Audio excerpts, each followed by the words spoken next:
for all of you who speaks.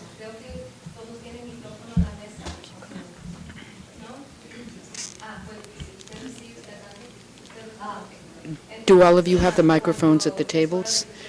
When it's time for you to ask a question or make a comment, you'll have to use a microphone for the same reason that Lupita stated that we are going to record this. Let's go through the agenda now. And one of the things that I wanted to say before we go on is that you might have seen that the elections for president and vice president will take place this afternoon after lunch. And that's because we will talk about the program, about the state plan for California, and when we return, as Selena stated, we'll review the agenda, we'll explain the roles and the expectations. We were thinking that since if you're more informed about the program, what are the expectations of the program, you would be in a better position, one, to nominate someone, and you'll know each other a little bit better by then. We'll do some activities so that you can be more aware of who you are. You'll be more informed to make those nominations, and the person that might be nominated, whether that person wants to accept the post or not. And for the elections, you'll be better informed. That's why we did it in this way. But once we've done that, we'll come back. The president and the vice president are going to facilitate this for you. When the vice president and the president are elected, they will take charge of the meeting. Let's go over the agenda now. From 8:30 to 10, welcome and review of the agenda, which is what Selena did and what I'm doing now. Updating for the Migrant Education Program, which she spoke about as well. An icebreaker and group activity. You can speak it to each other during this time. And we have a map, the state map, and maps of the region so that you can indicate where you're from as well. Then from 10 to 10:15, we'll take a short break. From 10:15, it'll be a 15-minute break. From 10:15 to 11:30, we'll give you a brief review of the Migrant Education Program. And a type of action, it's informative. And from 11:30 to 1 p.m., we'll have lunch. I believe that almost all of you have already placed their orders, that ordered lunch, and we'll go to all have lunch together. At 1, we'll return for point 3. That's when we're going to review the roles, responsibilities, and expectations of the SPAC parents, including the state education code and the regulations. It's informative. We'll also take a short break from 3 to 3:15. From 3:15 to 4, point number 4 is when we'll do the officials election, and the type of action is the election. From 4 to 4:15, for point 5, we'll have our president and vice president here present. We'll do a review of the calendar for SPAC meetings. From 4:15 to 4:45.6, the planning for the state conference and election of the subcommittee type of action, informative and action. And from 4:45 to 5, point number 7 is the public commentary. Vamos a elegir vicepresidente y presidente. No, Secretary, no, according to the regulations, it's 2 officials. It's the president and the vice president. Good question. Thank you very much.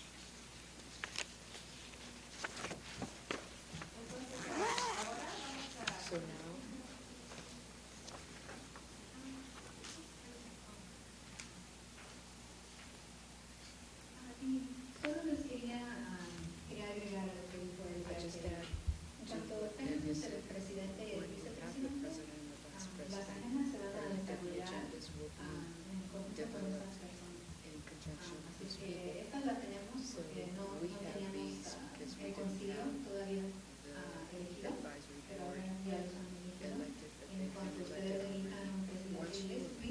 president and a vice president, it will be able to develop the agendas with those two people in conjunction with those people that are elected. Also, I'd like to just give you a brief understanding about the question that ICS just asked. The advisory board used to be different in the past. There were more than two officials, but two regulations were passed this past summer by the department, and it's stated that there will only be two officials, a president and a vice president. So thank you for your question. Now we'll go on to the updates.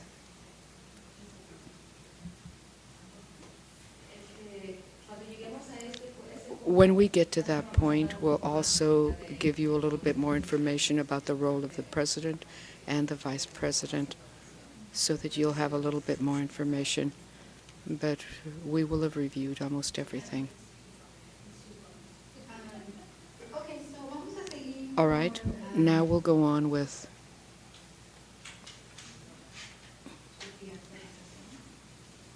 the updates. I'll update you on some of the things that are going on with the program. For example, just briefly, I spoke a little bit about the elections that have just taken place. You know that the superintendent for public education has also just won his election. He's been elected in November.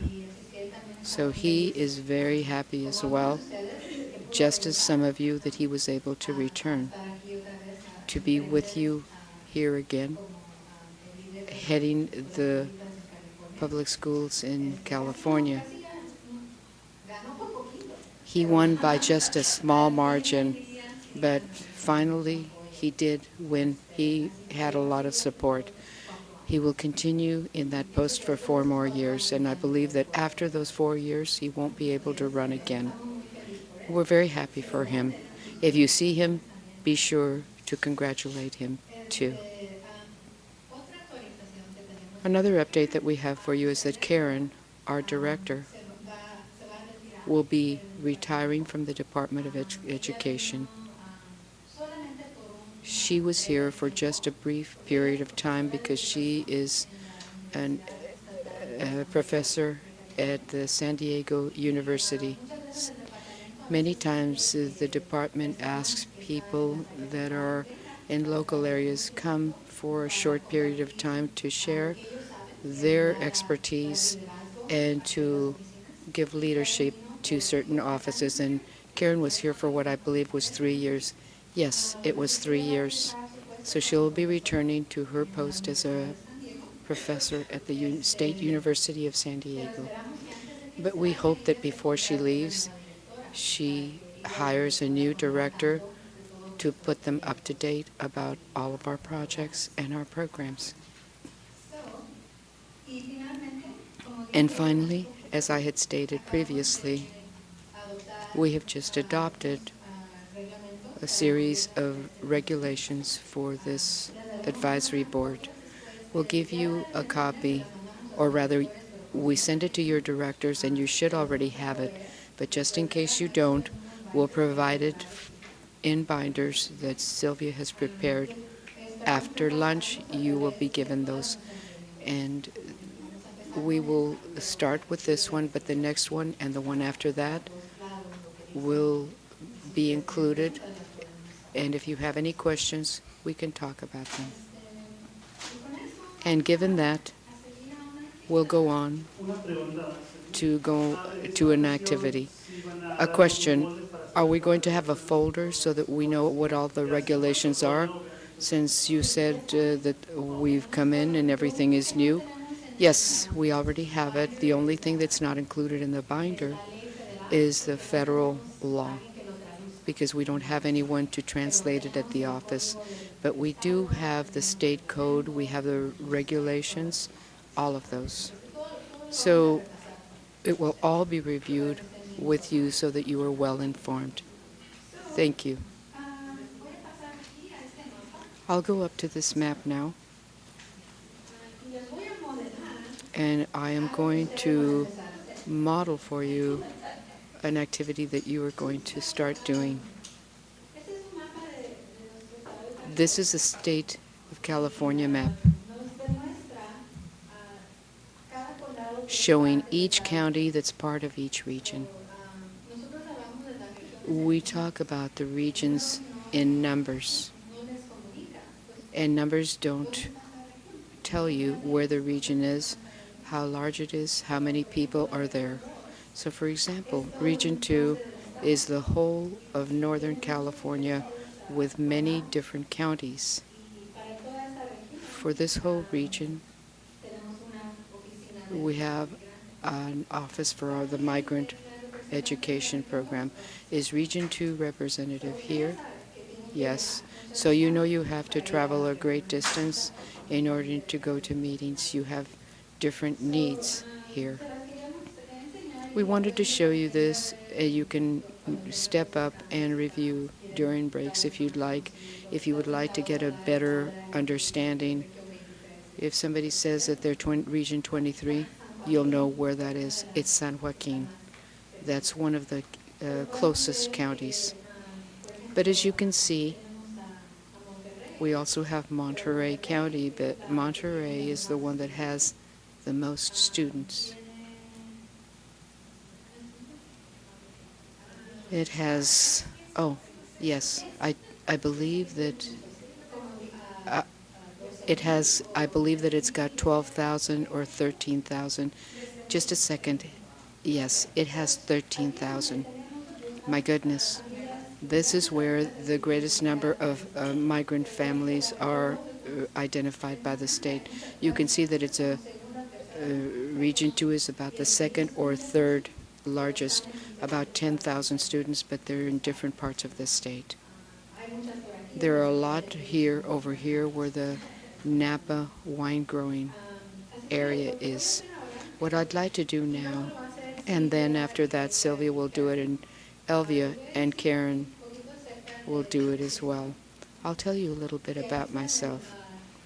And this is an icebreaker, so I'm going to answer 3 questions for you, and then we're going to ask each one of you to do the same, to come up to the map and show us where you're from and answer these 3 questions for us so that your colleagues will be able to, and other members of the advisory board will have a little bit better knowledge of who you are.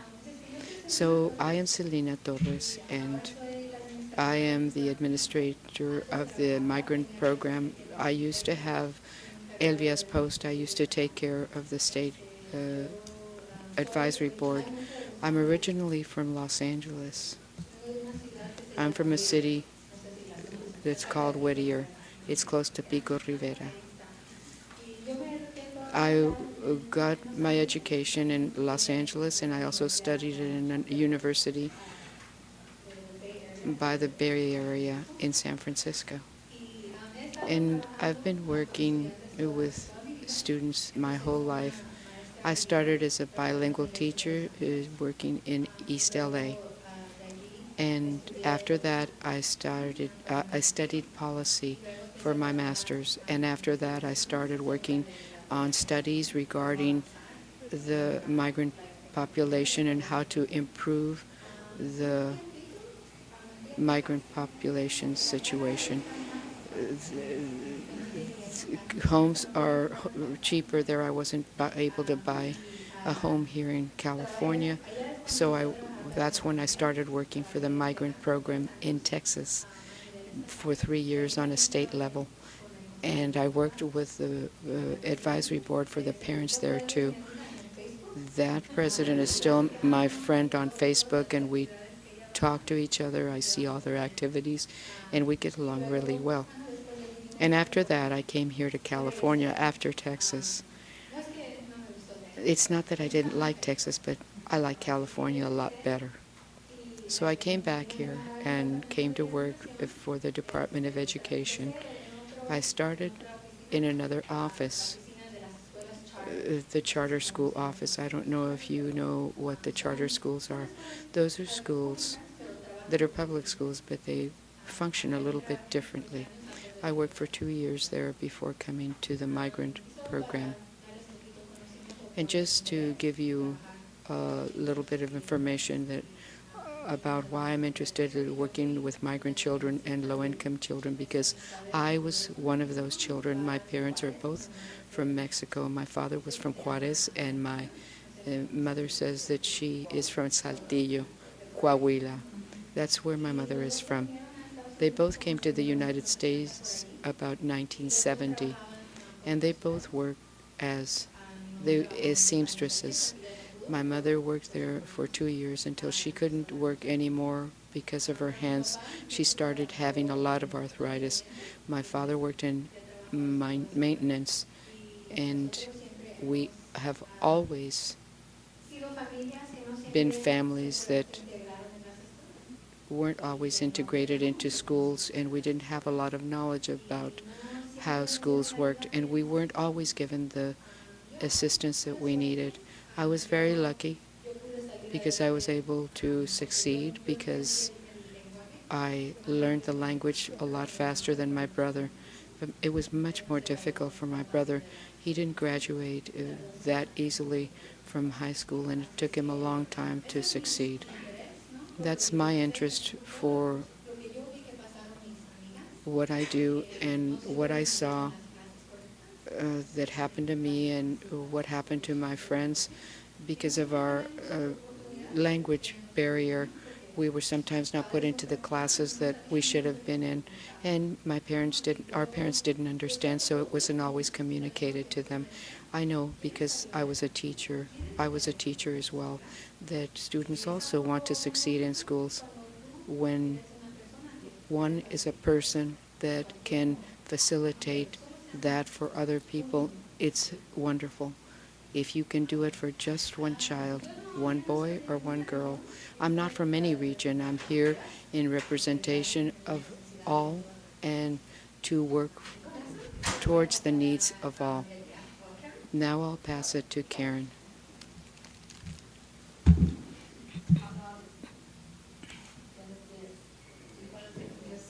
Good morning.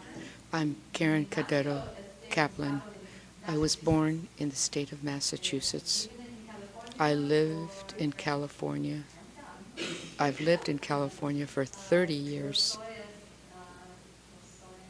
I am a teacher in public schools for 12 years and in high schools and ESLs and community colleges.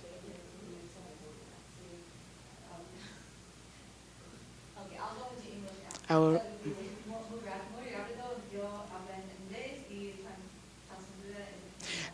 I'll speak in English and it will be translated into Spanish.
Por volver a San Diego State.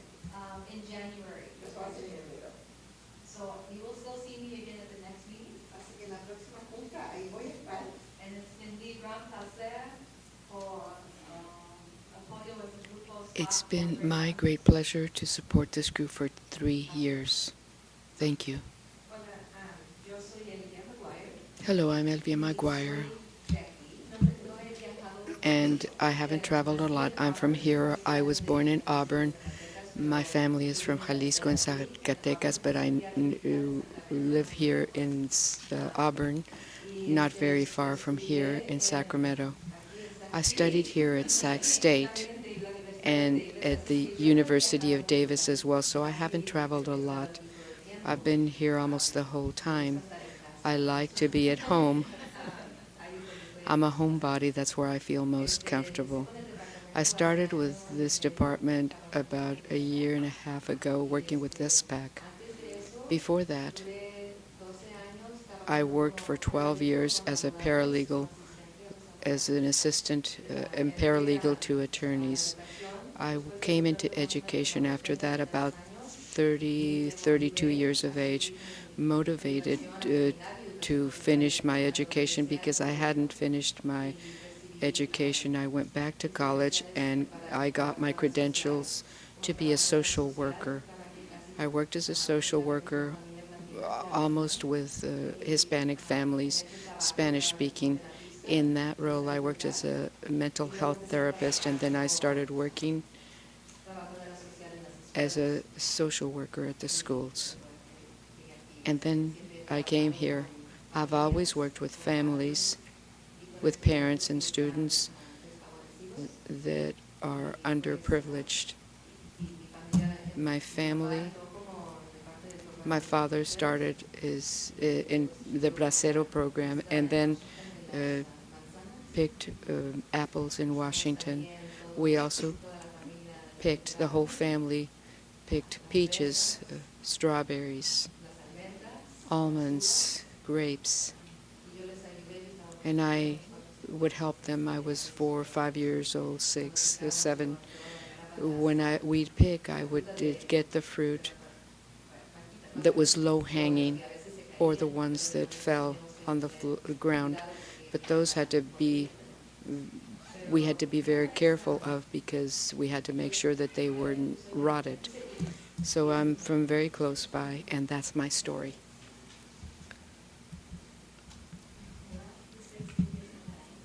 I'm Sylvia Sataray, and this year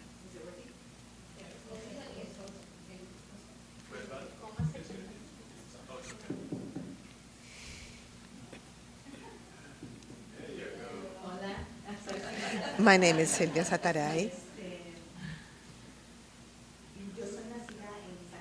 I was born in Sacramento, California, and my parents came from Mexico City.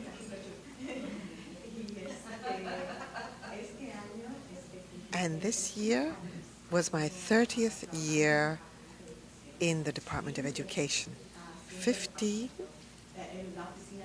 in the Migrant Education program. I've never worked for a program that is so important, that is so exciting for children who really need help. And this is why I have liked staying here with this program. My parents are still living, thank goodness. I have a sister and a brother. I'm the eldest. What else? That's it. Thank you. Thank you for being here. Today, there are 15 of you here as representatives, and Region 3 and Region 17 couldn't be here. They have been elected, but they will be with us on the 13th. The other regions have not had elections yet, but we understand that in Region 16, they're going to have elections on Monday or Tuesday of next week. So we hope they will be with us for the 13th. And the other two, I'm not quite sure. I think that region, I can't remember one of them is going to have elections in January, and the other one, I'm not quite sure. Now, at each table, you are going to talk for 8 minutes answering these questions, and after 8 or 10 minutes, one by one, starting with Region 1, in those purple bins, they're little yellow post-it stickers, you're going to write down the number of your region, your name, and then when it's your turn, please come up and place the sticky and answer questions. So you're going to be practicing at each table. Write down your region and tell the entire group who you are. We're going to give you 8 to 10 minutes. Any questions as to what you're going to do now? Could you repeat the instructions? At each table, you're going to answer these questions individually so you get to know each other and you can practice. After about 10 minutes, you're going to come forward one by one.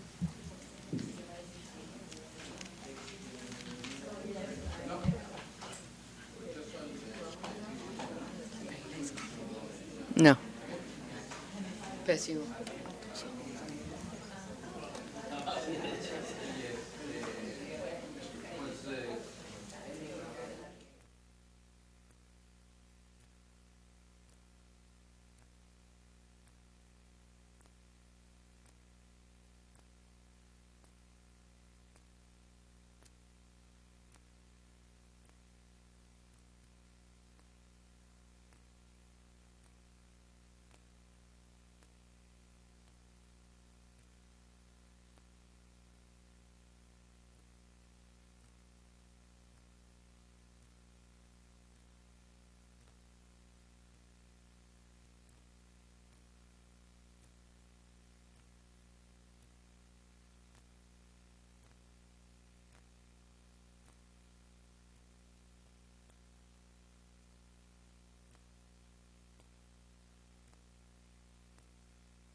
decided that they were going to take at least 3 full days Just for Prop 47. just for Prop 47 because it was a disaster.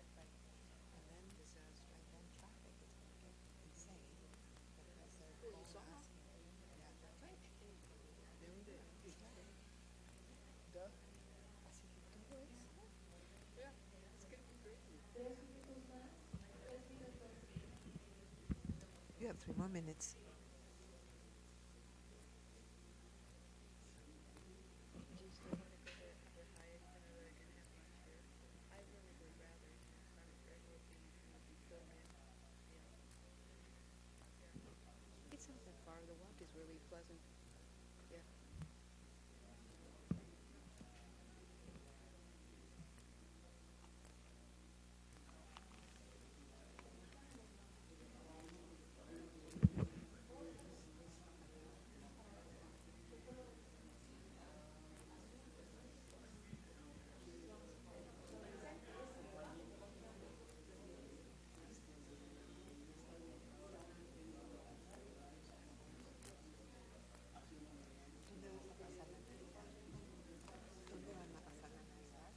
Nosotros, en Los Ángeles.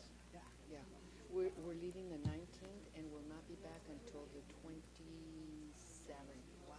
Okay. And my daughter arrives on the 27th because she's spending it this year with her. This is her mother-in-law's turn, and the this new is the year that her father-in-law passed away of a heart attack. So that's very somber Christmas for them. Pero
Are you ready?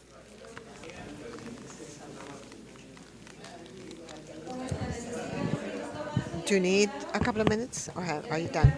Are you done? Entonces, si ponemos atención a la mapa, yo ya puse Let's look at the map. mi papelito. I placed my sticky there, and I put my name, CD, in Placer County, which is where I'm from. But you have to place a sticky so that it coincides with your region. So, Region 1, who is that? Traiga su micrófono Bring up your mic. y no sé si está prendido, creo que abajo. I don't know whether it's on. There's a little.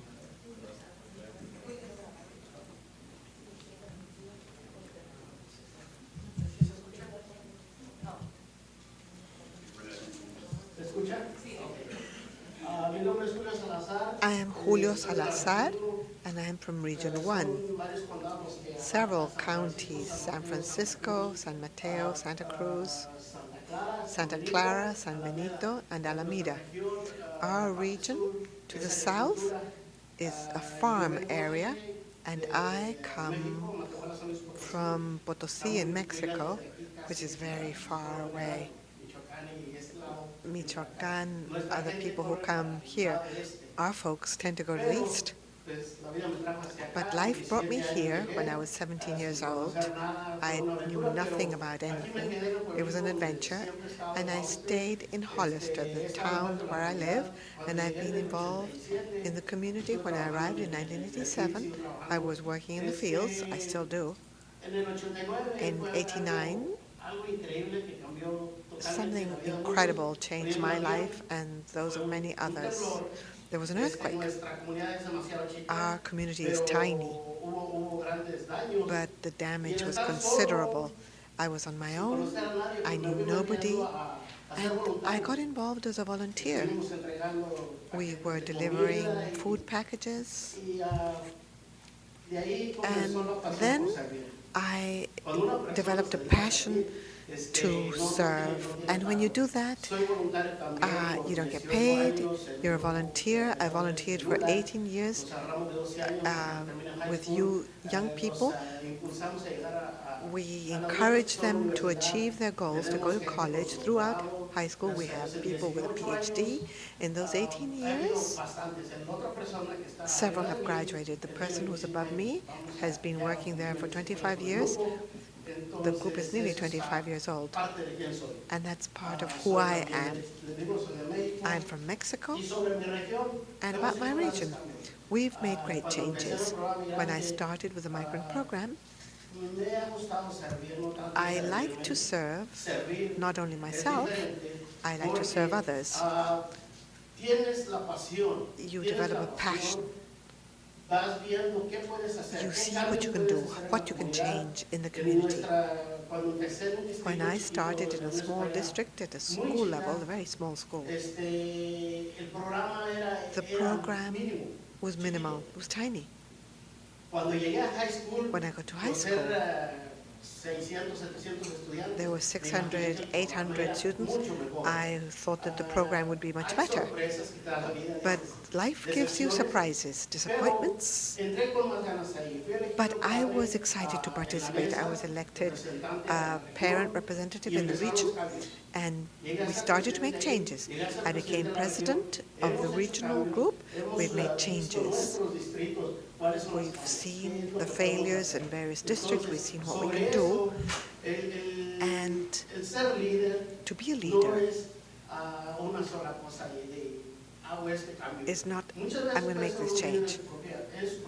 Sometimes you make changes in your own home. If you do this at home, everything else will happen by itself. That's who I am. And thank you. It is the first time I'm here. I hope not to disappoint the parents who have given me their trust. Thank you. Region 2.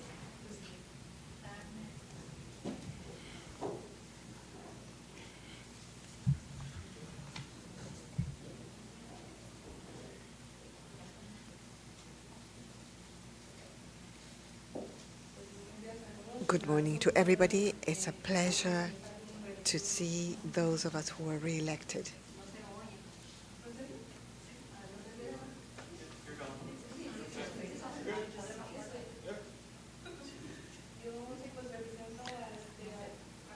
I represent Region 2, Glenn County. I've moved to Glenn County, and here I am, and as you can see, it's one of the largest regions. And I'm proud to be here and to be given this opportunity to represent the parents and help our children and everybody else. There are many families who don't understand the various programs.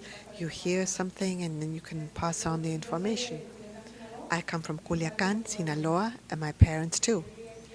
I got here when I was 8 years old. My mother brought us here, and we were able to get ahead thanks to her efforts. Before working in this program, I was working for Migrant Head Start. I was a representative there at a national level, and I worked there for 3 years at a council level. Also at elementary school, I like to get involved. I'm a single mother of 4 children, and it's very important for me, for my children, to get ahead. Sometimes you can't get ahead yourself, but we want the best for our children. That's why I'm here. And I'm proud to be here. This is a country that gives us many opportunities. And in this region where I live, we grow olives, walnuts, and almonds. That's what is the main crop. We're here to learn and to help others. It's a pleasure to see you all. We're all going to learn. We're all going to take back information that will help others. Thank you very much. Region 3 isn't here. So Region 4, please.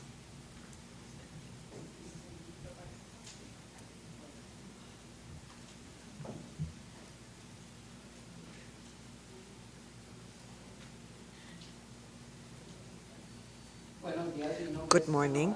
I'm Susana Guadarrama. I'm from Region 4. That's part of Fresno.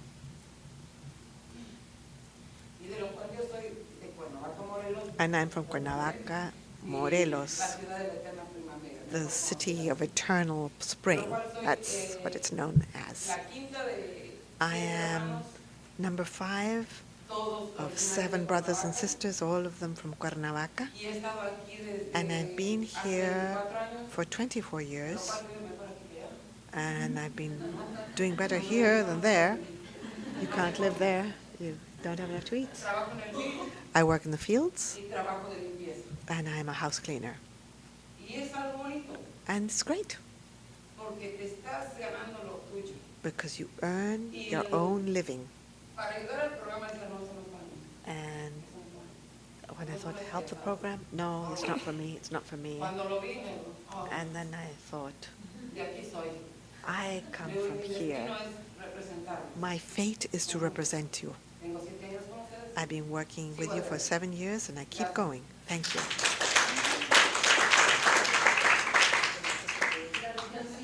Region 5.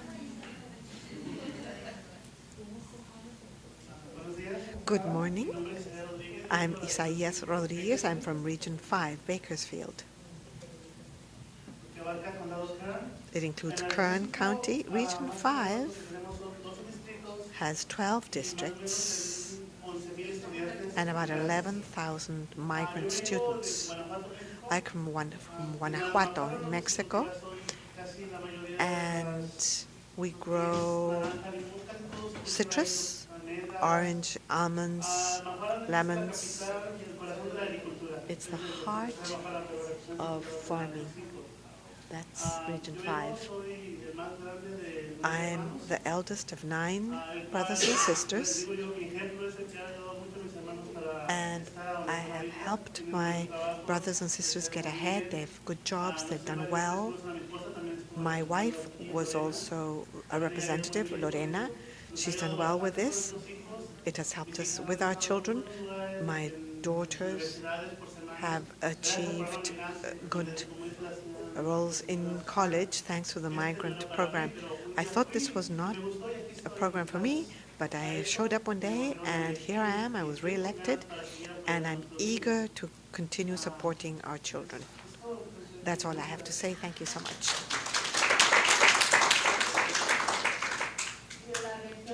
Region 6.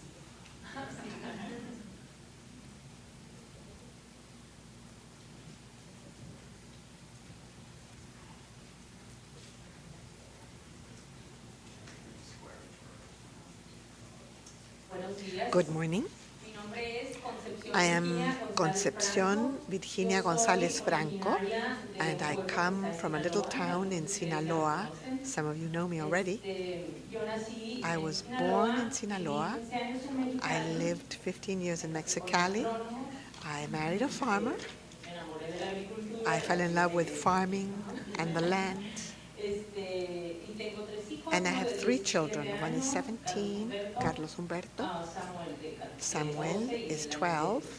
And I have a daughter Actualmente who is vivimos 10. en Hopkins. We live in Hopeville Aquí presently. hace 3 años And que nos 3 venimos a vivir years aquí a ago, Hopkins.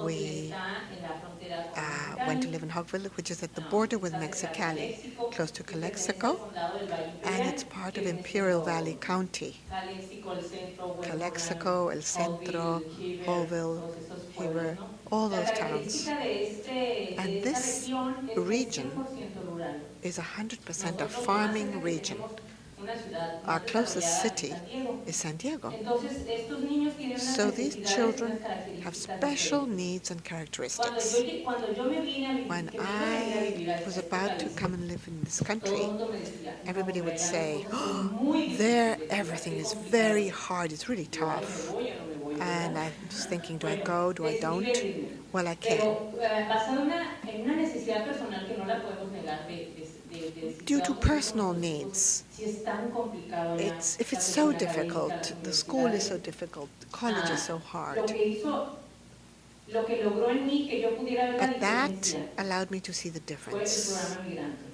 It was a Porque con el migrant programa program migrante me pude dar because the cuenta que migrant las cosas son program diferentes, taught no me son that complicadas. things are different. They're not Son complicated. diferentes, They're pues just podemos different. hacer las cosas diferentes y vamos a tener buenos resultados And con we nuestros can hijos en achieve las good results universidades. with our children No at se the puede negar college la level. necesidad personal por la cual yo There quería are el programa personal migrante. needs that Pero drove me después de to ver the todos los migrant program, beneficios, but after I pues saw dije, all ¿por of qué the no benefits, compartirlo? I thought, I have to ¿Y por share qué no this. seguir asistiendo a las reuniones I have to keep on going to the meetings y dejar de lado algunas cosas and leave some para ir a las things reuniones, ¿no? aside Y to poder come to these seguir meetings sirviendo a los padres and continue para helping the que parents pues, tengamos unos hijos so that our children que logren sus metas can achieve their goals, universitarias que go to si college, nacieron en otros países, even if en they were México, born los- elsewhere con in hijos Mexico, y like my tenías un children. plan, y el If you had a cambiarte de plan país hace que and moving to titubees, another ¿no? country Que makes you realmente se va a poder lograr, hesitate. y yo creo que con Will el I programa make it? migrante Won't I? y seguir But I trabajando think como the estamos migrant haciéndolo program actualmente and our nosotros, work, vamos a lograr. that it will allow us to make a difference. Thank you. La región 7. Region 7. Pero creo que ellos tienen el programa.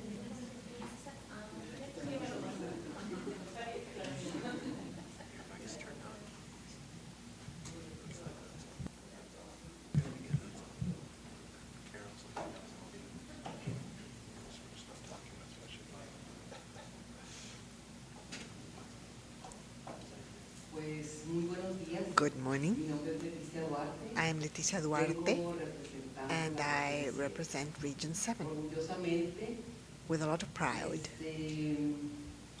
Estoy aquí, primero que I'm todo, here porque in the first soy place hija migrante. because I'm the daughter of migrant Desde niña parents. siempre quise que mi madre estuviera involucrada As a en esto. child, I wanted my mother to be involved in all of this, and I would push her and say, Mom, speak up, speak up. Bien calladitos y bien But serios. she was always quiet and Ahora serious. tengo el privilegio Now it is y my siempre acá no privilege quiero decir soy madre migrante. to be a migrant mother. I have a Tengo un hijo de 25 daughter, años, a una son de who's 23, 25, another who's 23, and a daughter who's 11 years Soy old. nacida en Durango. I was born in Durango. Orgullosamente de Durango. I'm proud to say that my parents, my roots are there, but I grew up in Mexicali. I was 8 months old when I came to Mexicali, so I have never even been to Durango, my native state. Estoy viviendo ahorita en una área con mucha área migrante. There are a lot of migrants in my region, Coachella. Es un área completamente, como quien dice, rural. It's ¿verdad? absolutely Y estoy rural. aquí porque hay muchas necesidades And de I'm nuestros here hijos. because our children Y me gustaría have many ser needs, representante and I would para like nuestros to represent our children. Por primera primera vez, como les dije yo a mi gente que For the first time, as I told the parents who me eligió, elected me, viniera a representar. I am representing Voy a hacer this lo mejor, area, no solamente and I por will mí, do my sino best, por todos not only for my mis daughter, but for all of our children Muchas gracias who are por very needy. el apoyo. Thank you for Lo your sentí el día support. de anoche y I hoy felt that nuevamente. last night, Gracias. and I feel it Y today. siento Thank que me you. llevo una gran experiencia, a lo mejor ser And I'm grande, looking forward to a pero great sin- experience. Muchas gracias. Thank you. De la región 8 todavía no Region han 8, así que pasamos a la región the 9. elections haven't taken place yet, so let's continue with Region 9.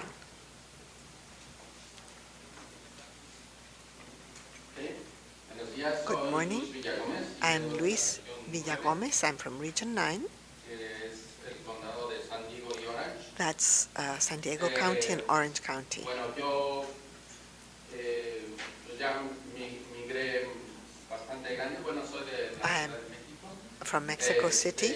I migrated when I was Bueno, rather older, pues la necesidad de emigrar, pues and the me hizo need involucrarme to migrate bueno, en la agricultura made que me no es, get o involved sea, de donde yo soy no es de la in ciudad, ¿no? farming, Pero, although I'm a city kid. Pues la necesidad me hizo But enfocarme a la necessity agricultura. turned Y me into a farmer. y bueno, soy hijo de, somos 10 hermanos. I'm one of Y 10 yo brothers and soy, sisters, básicamente, bueno, yo y mi hermano somos los que migramos. and my acá. brother and I Ah, migrated to la this región, country. cultiva más, The crops más in our naranja, region are limones oranges, y lemons, aguacate. Yo vivo en la ciudad de avocados. Puebla, donde es el I principal, live el aguacate es in el- Porter, where the el principal main producto, crop pero, los is ranchos y avocado. todo, hay también muchos cítricos. but there's a lot of citrus grown too. ¿Qué más? Pues mis hijos empezaron a ir a la escuela. My children started Pues, to go to en school, la casa nada más hablamos español. and we only y, speak Spanish at home. Y pues empecé yo a sentir el problema de And cómo, sometimes pues la adaptación de los niños a I las perceive escuelas.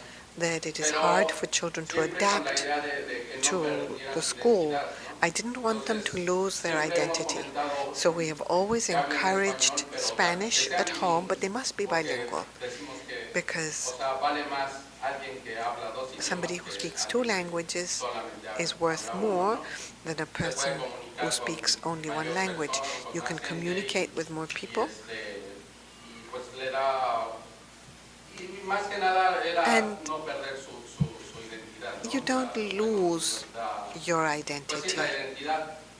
Y eso, bueno, es particular de la región porque This is something special. eh, In our estamos, region, bueno, cerca de México también, we're right next pero to Mexico, también el hecho de lo que está sucediendo es que muchas áreas rurales se and están many convirtiendo en rural ciudades, ¿no? areas are Entonces, estamos becoming viviendo ese urban cambio en areas, so we are áreas, perceiving más that en change, Orange y, especially in Orange bueno, en County. San Diego, la parte del sur And the southern part of San Diego urbana, ¿no? is now Y completely yo part vivo of the en city. el norte del condado de San I Diego, live y es in the donde se está northern viendo part la of transformación. San Diego Y County, which is lo- where we're seeing this bueno, transformation. mi objetivo My de hacer cambios es que objective pues los padres se involucren en la educación is to get parents involved pues de sus hijos, in the education of pero their que children no pierdan su identidad without losing their own identity, original,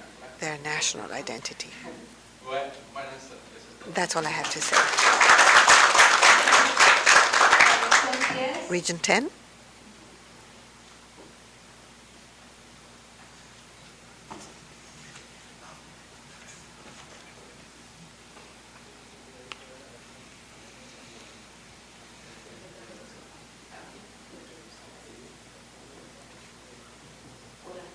hello, Muy buenos días. Good Mi nombre morning. es Sonia Sánchez. I'm Sonia Vengo Sanchez. orgullosamente a and I'm proud to represent Region 10. This year in January, I was elected president of my region, and I was able to travel twice to Sacramento. And the nominations elections were carried out again, and the parents in my region decided that I'd done a good job and they wanted me to complete my term, as is shown in the regulations. I come from El Salvador. I was born there in a rural town. My parents were farmers who grew corn and beans. And when the Civil War and guerrillas started in El Salvador, unfortunately they had to emigrate. They came to the United States.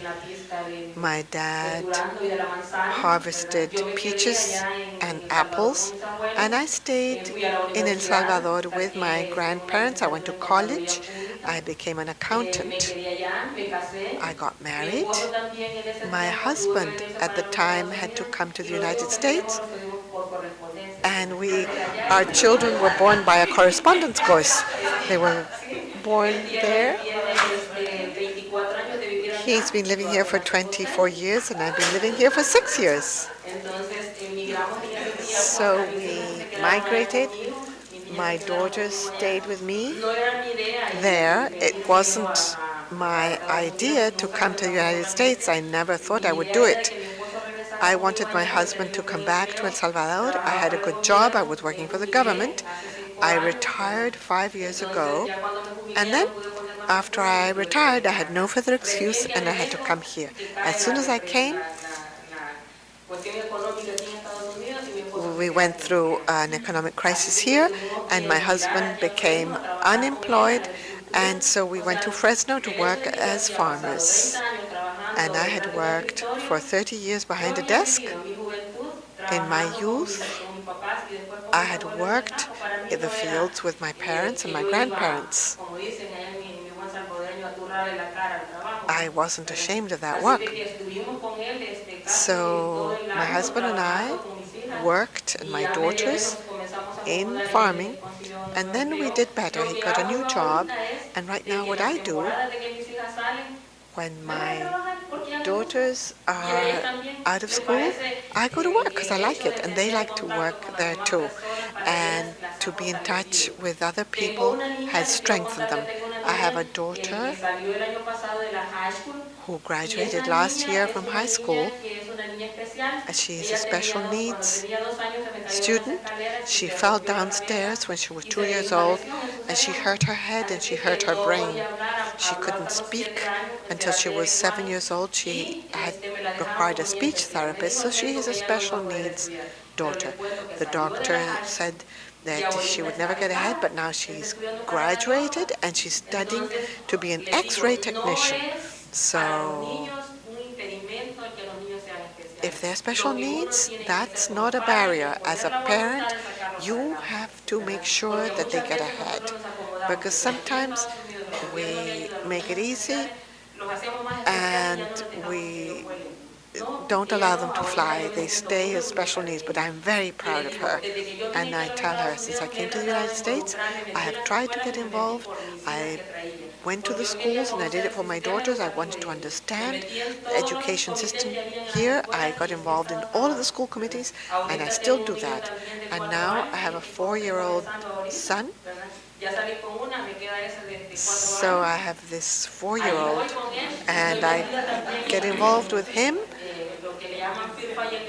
and I go to the community meetings. I represent Panda, and I'm very proud. I like to work for the children and the families who need help.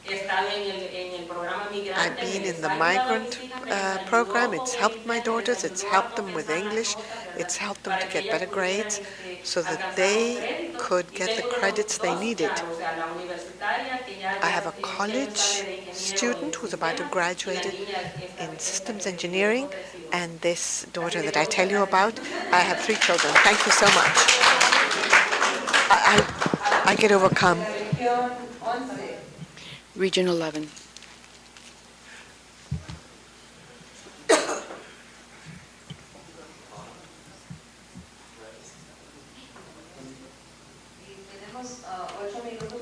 We have 8 minutes to the break, and we still have quite a few regions, and afterwards we can continue on if you'd like.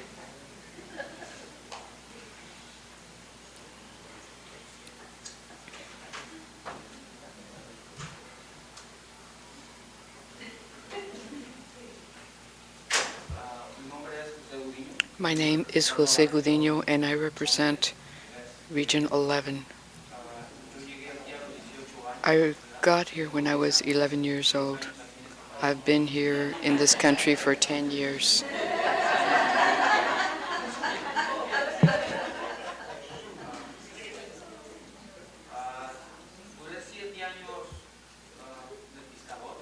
I picked strawberry for 10 years, and the other 3 years, my boss promoted me, and now I am a quality check person. And what drove me to enter this program? Well, because I was surrounded by people that don't have the appropriate information, and that's what drove me to start in this program, to get the information that I don't have and give that information to people that need it and don't have it. Thank you.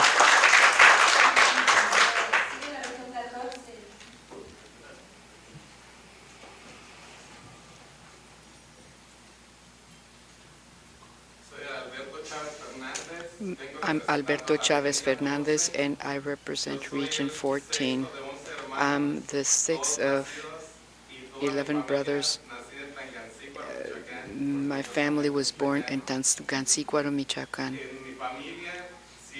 My family always had as its priority to study. My parents were some of the first student teachers that were among the first people in their village to study. My father was one of the first teachers. 9 of my brothers and sisters are university graduates. I live in a region where migration is constant. The region that I come from in Mexico have ranches and lack education. About 80 to 90% of those people migrate to the United States to work. Where I live, the majority of my region, Region 14, come from the region that I was from in Mexico. The reason why I have always tried to get involved is because I have always studied during my whole life as a student. I've tried to make positive changes to improve. I was chief of the group at the grammar school, high school, and university. I've made many positive changes. My main change in the United States that I'm fighting for is to change people's thinking from the people that migrate from my region to where I live now. The idea we have is just to come and live and work, follow the seasons, follow the crops, come back to our town, and then be in the town in Mexico for a time, and then come back and follow the crops for that season. Their education is not a priority for them. What I have always been trying to do, I was much older when I migrated. I have a university education from Mexico. It was never my intention to come here. Only 3 of my siblings live here in the United States. Everybody else is a professional in Mexico, just like I was. So my idea is to change people's mentality, because like the people in my region is They come to the United States, they come and work, follow the crops. They're never going to succeed. This isn't a degrading work, that's not what I mean.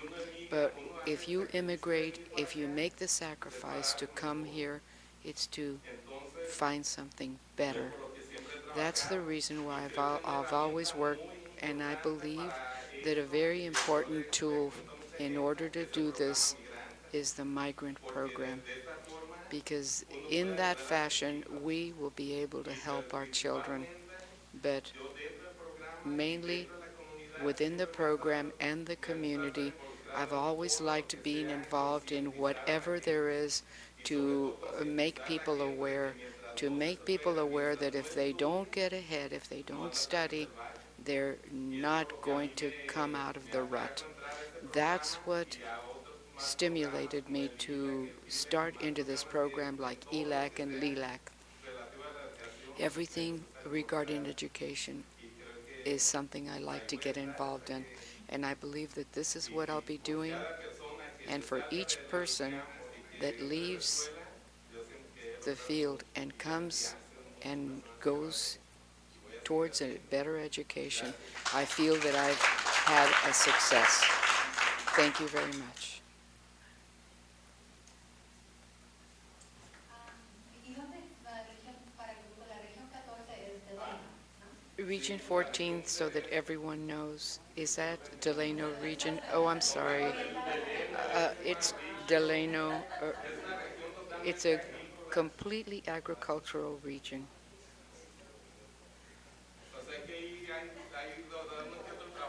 There's maybe some jobs that don't involve agriculture, but mainly the greatest warehouse in throughout Southern California is in Delano. The greatest majority of the jobs there in Delano are agricultural jobs. It's almost 10. It's time for a break. We're still lacking 5 people. If you'd like, we can take the break later and go on now, but it's going to make us get behind on the agenda. Should we all continue? Yes. All right then, because there are no representatives that are elected on Region 15 and 16, we're going on to Region 19. Good morning.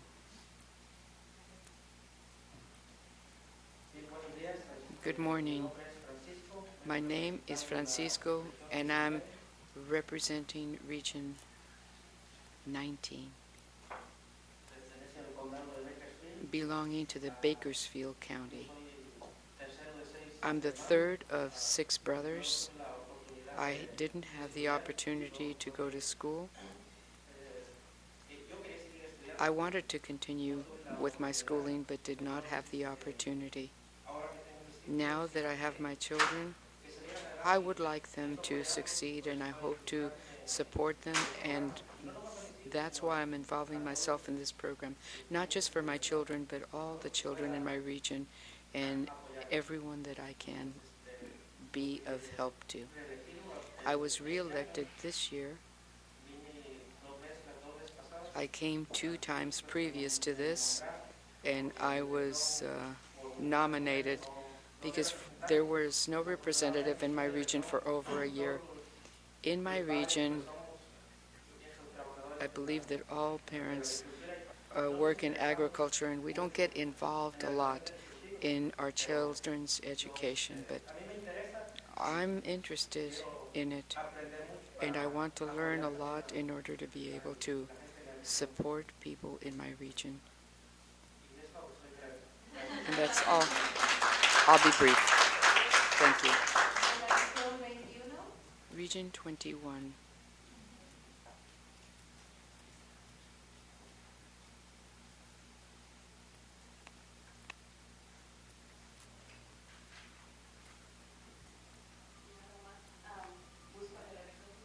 I'm looking for Region 5 because otherwise I won't be able to find mine.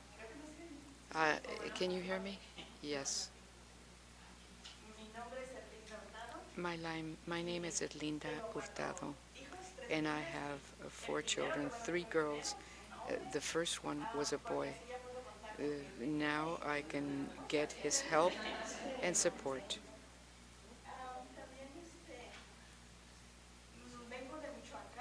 I am from Michoacan, Mexico. I'm another person from Michoacan. We're very hardworking people. We just work. I'm going to talk to you about my region because I'm very proud of my region, of my director, Janie Flores Esteva. My best director, say my children, you are my best mom. That's what my children say to me. Mm, as far as I'm concerned, this region supports me.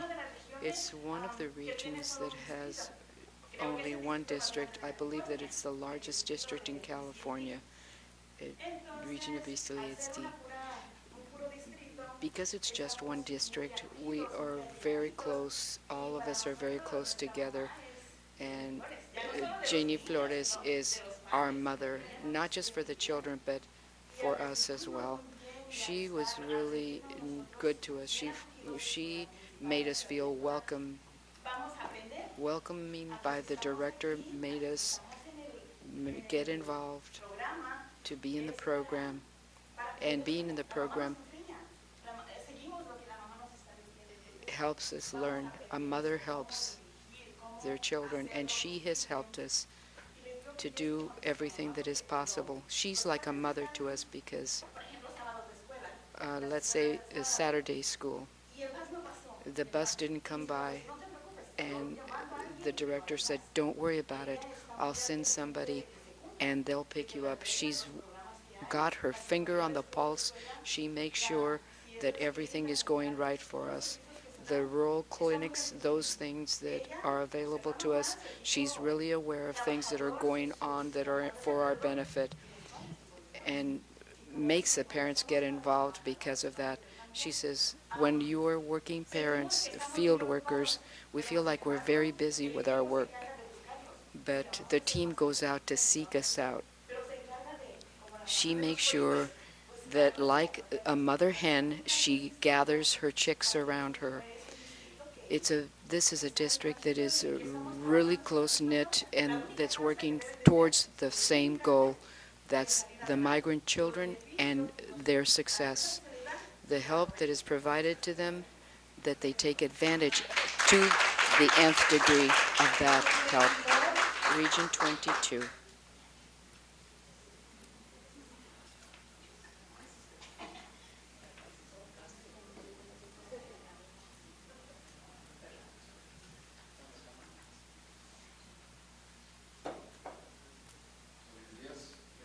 Good morning. My name is Salvador Abriz, and I am from the state of Michoacan, from Zamora. I've been coming here since I was 14 years old. I've been in the state of Washington, then moved to Atlanta, Georgia. And then I came to the state of California. I've been here for approximately 17 years living in the state of California. My family has been here for 8 years. I have a 17-year-old, a 12-year-old, and a 5-year-old, all boys. I am the second of 6 children, and I'm the only male. The rest are all females. My mother is very proud of me, but not at the same time, because I came to the United States at a very young age, and I left her alone. Now she comes to see us because we took care of her papers, and she comes to see me once a year. She stays with me 3 months, and that's something that fills me with pride. I'm from Region 22. I believe that it's right here. I believe that it's the smallest of the regions. It appears to be. It's the smallest region because I see it here and you can barely find it.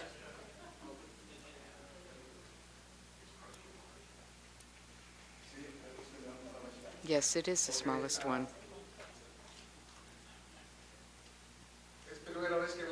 It's my first time here. I was elected to come to these meetings. I'm learning quite a lot, and I will continue learning a lot more, I believe. I got involved here from the time that I came here with my family. For 3 years, I hardly went to the meetings. According to me, I wasn't interested in anything, so I didn't go to very many meetings. But I was invited to come here to Sacramento one time, and I liked it, but my period expired, so I was not in for 2 or 3 years, and then I was reelected, and now I've been here for 2 years, and now I am much more involved, and I can see that my children are really paying attention now. They're watching me come to these meetings, and their grades have been doing good. And when I left here, their grades went down. They're good again now that they've seen me come here. I believe that they see me as an example to continue their studies. I want to do this until so long as I get the opportunity to be reelected. Everyone that does not get involved, tell them that this program is of great benefit to all. I believe that's all. Region 23. Region 23.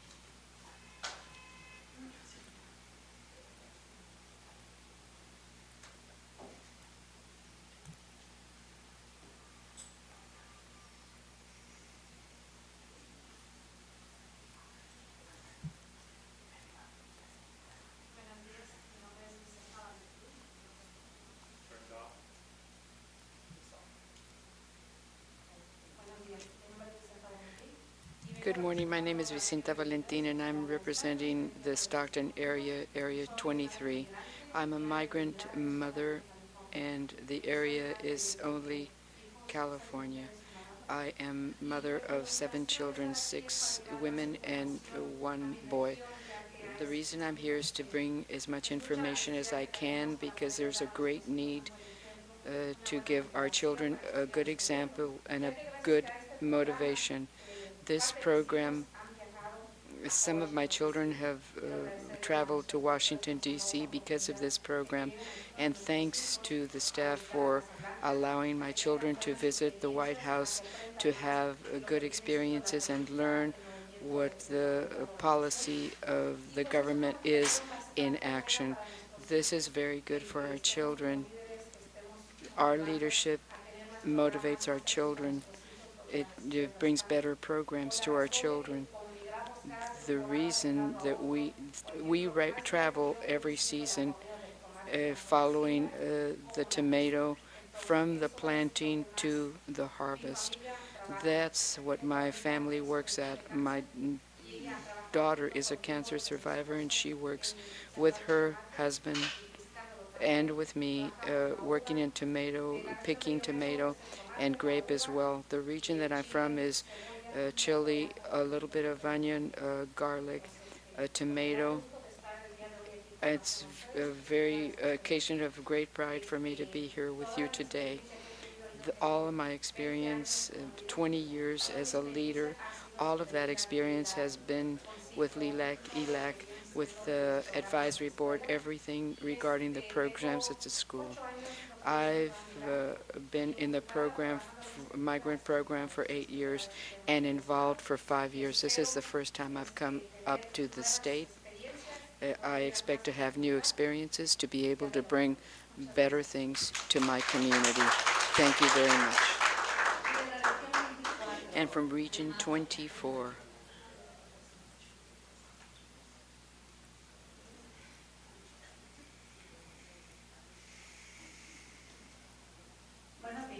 Good morning. I don't think I need a microphone, do I? My name is Maria Duarte and I represent Region 24. It's the city of Lindsay, California. It's just one region, one district. I am originally from Guamochil, Sinaloa, Mexico. There are 10 siblings. I am the fourth of those 10, 8 women and 4 males. 13 years ago, I came to this country. I'm very happy because I came to find a better future as a single mother with 2 children. I've been living here in Lindsay, California for 12 years. Actually, the years that I've been in this country have been years that I have not been able to see my family in Mexico. Nevertheless, I am very proud because I've been able to involve myself in programs such as the Migrant Program and succeed. I am mother of 5 boys. I've been looking for a girl, that's why now I have 5 children. I'm very happy to have them. I've been involved in the migrant program for 8 years. I was looking for a backpack for one of my children. My son said, they're giving out backpacks for people. And I said, where? I went to go look for a backpack. They said, we can't just give you a backpack. We have to qualify to see if you're a migrant person. We came looking to working in the Cherries. That's how I started to get involved as a volunteer. And then I represented my children's school. And after that, I was the president of the Parents Advisory Board, and I've been voted for as a state representative. I like to involve myself. I like to be attentive to bringing all the necessary information to my community. I want to take all that information that I can absorb. We have a meeting on Monday, and I want to bring that information that they're waiting for. And I'm very happy that we are here involving ourselves in the migrant program. 6 years ago, I was honorary mother and I went to Los Angeles. I am also very happy that the parents realize how hard we work, not in vain, for our children and for the community that we represent. Thank you very much, and I hope that we have a good meeting. It's now 10:15. We have 15 minutes for a break. I don't know if you want to shorten it to 10 minutes according to what you'd like. If you want to shorten it to 10 minutes or take 15. Let's take 10. Then we'll be back at 10:25. Thank you very much. As it turns out, we did take a little bit over 15 minutes. ¿Quieres que empiece?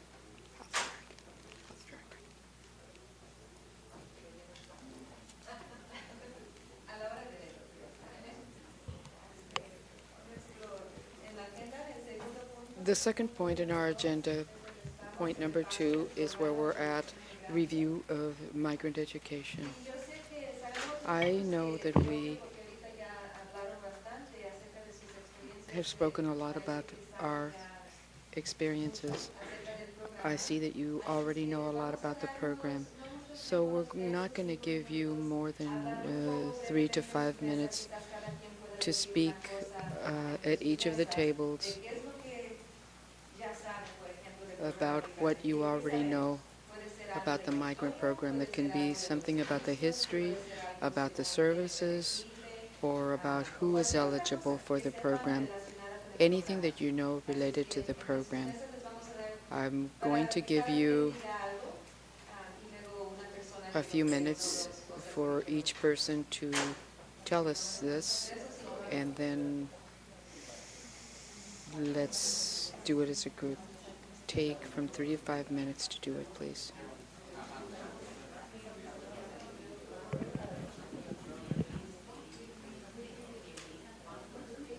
Bueno,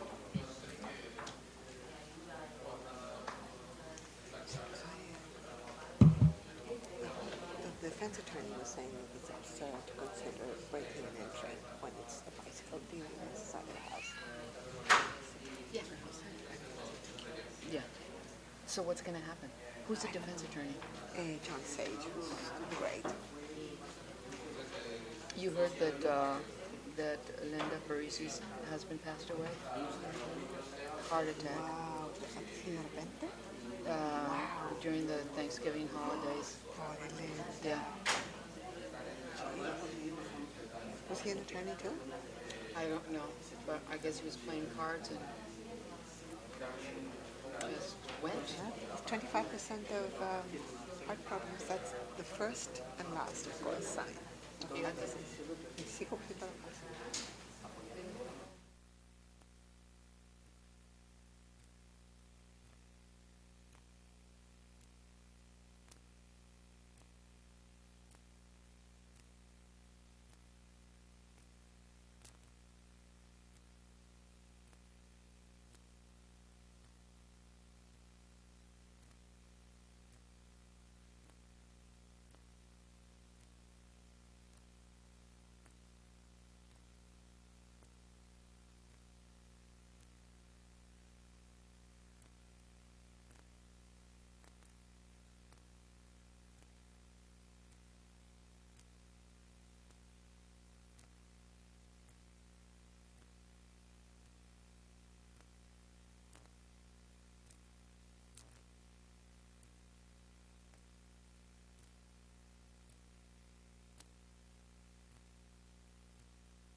Let's start with the middle table. Could you share two things that you already know about the migrant education program?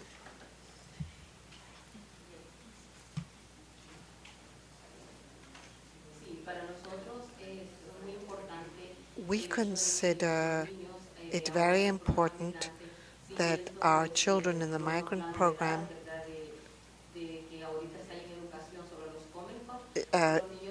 achieve success and access to computers and tablets to be up to date with current core and do their homework within and without the migrant program. So something that you know about the migrant program is that the children get the technology they need? Yes.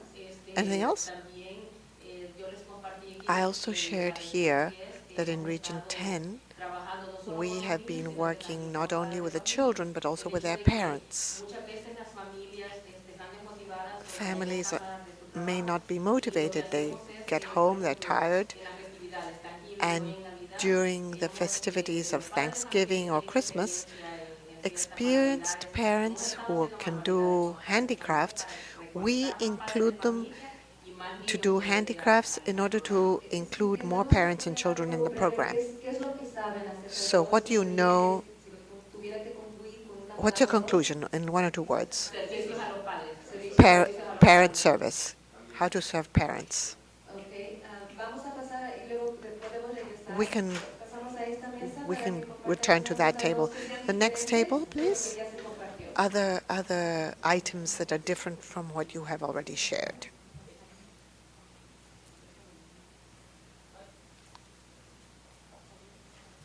Otra de, sí, sí, me escuchó, ¿verdad? You can Otro de hear me, los right? servicios que también, Another service tiene el servicio migrantes provided by the Migrant Education Program is dental care and eye care. servicios de salud en general, Health services in general. tutorías, Tutoring,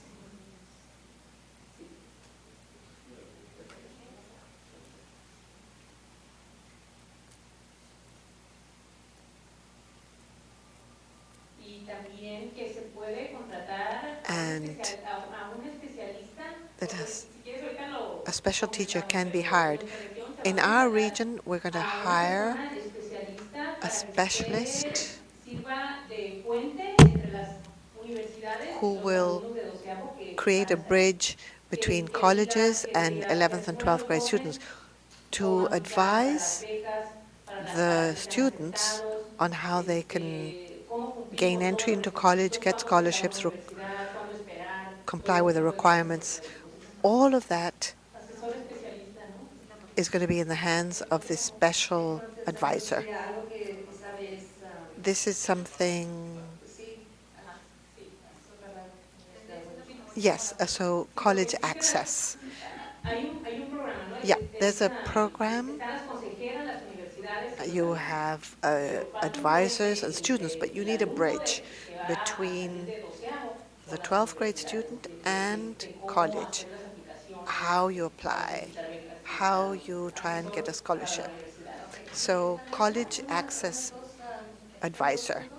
And this other table, couple of points. Yo quería aclarar es que I el programa want Migrante es to un servicio explain suplementario. that migrant education is a El supplementary servicio program. dan comida, They provide food. dan comida Also, también, en mi región, pues, dan in comida, my comer, region, ropa. They provide clothes. So social services.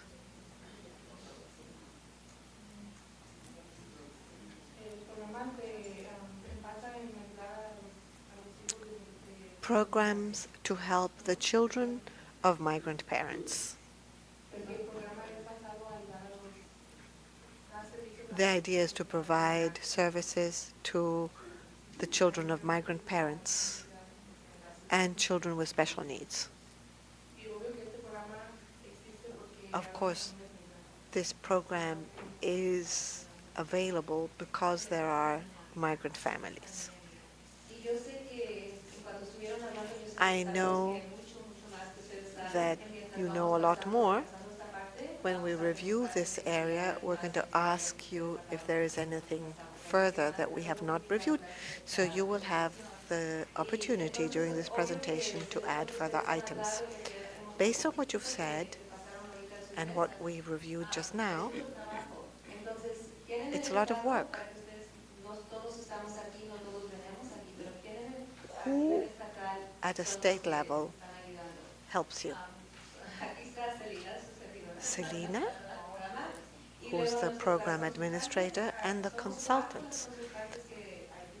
4 of us assist the program at a state level. Jamie Contreras is in charge of identification and recruitment. She carries out trainings throughout the state in this area. Flory Hewitt She's in charge of program applications, and she reviews the budget and the applications for several regions. Nancy Serenda attends the director's program, the subsidy, and we also work with contracts. And I am in charge with SPAC, the conference, meetings, the report, SPAC chores. And I'm also in charge of some regions that I have to review their paperwork. It's not just us. We have a lot of work to do. We have analysts, Prakash Chan, Ralph Miranda. They're in charge of budget, fiscal, contracts.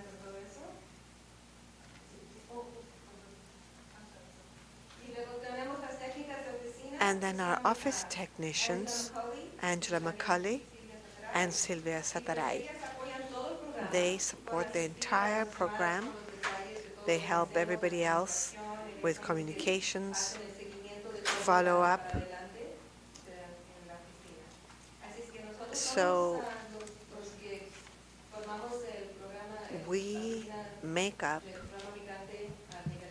the state migrant education program at the CDE. I have a question. I have a question. Excuse my ignorance. What's the difference between an analyst and a consultant? Consultants are in charge of projects. Analysts are in charge of fiscal, budgetary items, finance, contracts.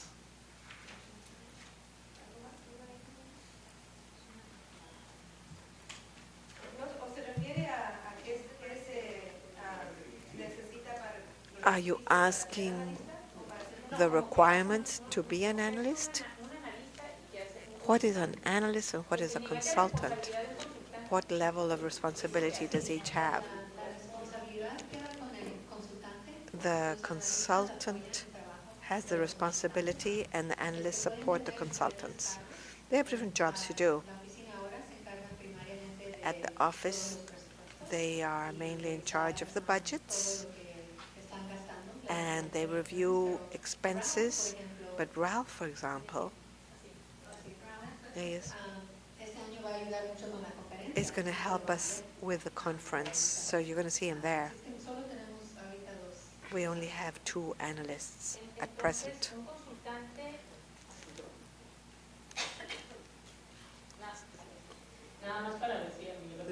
Let's see if I understand. A consultant implements projects, carries them out. Is that true?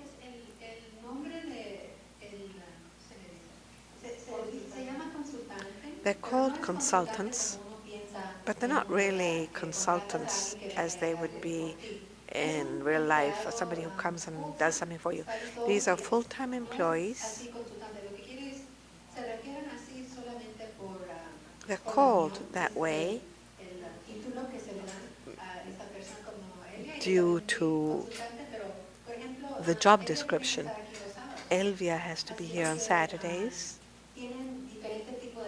so she has a job that is not an 8 to 5 job, and the analysts don't have that type of job. We are consultants also when the regions have technical questions about the program or their application, what they're going to do, what they've done. If they want to request money for special expenses, they need to consult us. And then the analysts work at an office level. If you authorize the expense, then it is the analysts who execute the payment, that sort of thing? Yes. Thank you.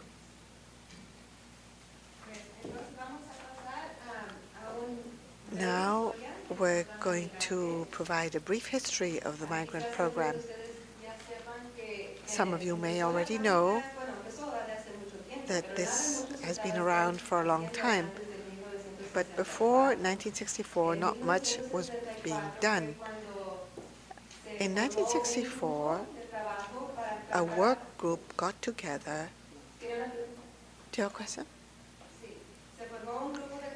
A work group got together to deal with the issue of migrant education.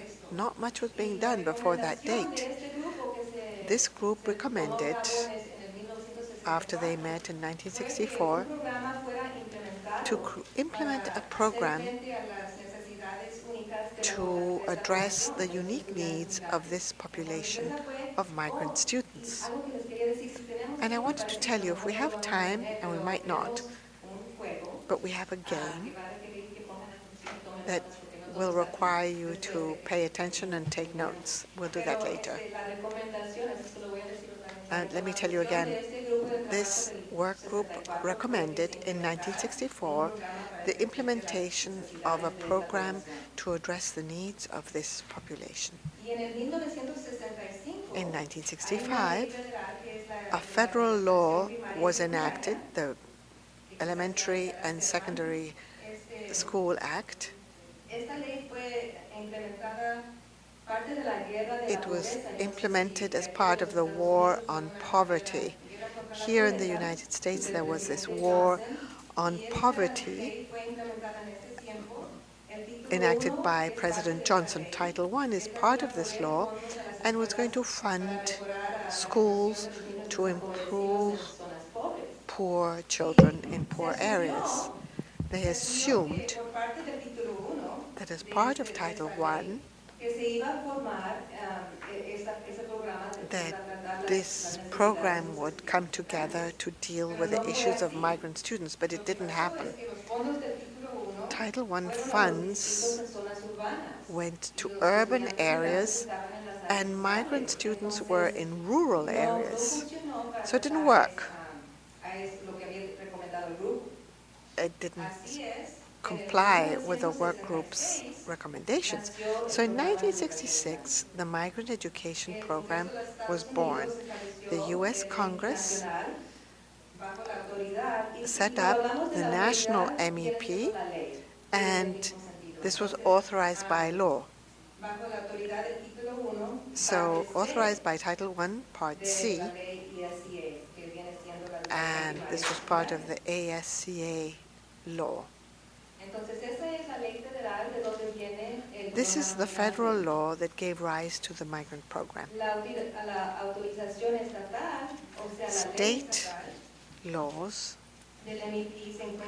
for MEP are in the Ed Code, which we will give you this afternoon, in sections and the numbers you can see here. Any question?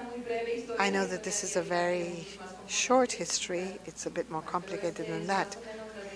But this is a brief history with the dates showing how the migrant program was born.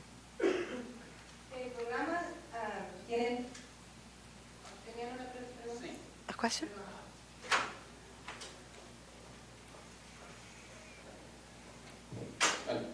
Sí, la pregunta es, la idea es de la ley federal. My question regards the federal and state law. Do they complement each other, or does one apply over the other? They complement each other, they work together. But the state law is based on federal law. There's no contradiction? There's no conflict? No.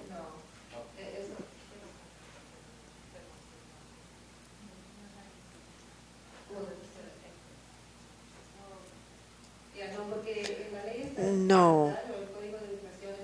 Ed Code is based on the federal law. The state law cannot contradict federal law. It can expand federal law, but it cannot contradict federal law.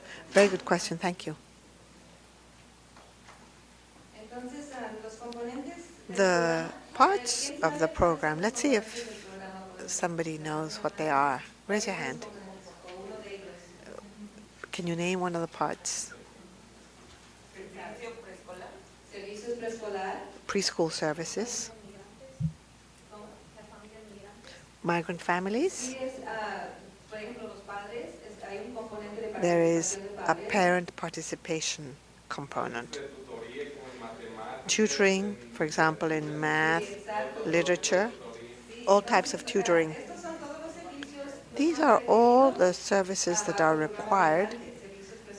Preschool programs, English language, arts, tutoring, high school graduation, out-of-school youth, health, parent participation, the SPAC, and identification and recruitment. These are the components. So when your districts or your regions put together the application and the service agreement, these are the parts of the application. And we're going to review that on the 13th, the application in its entirety.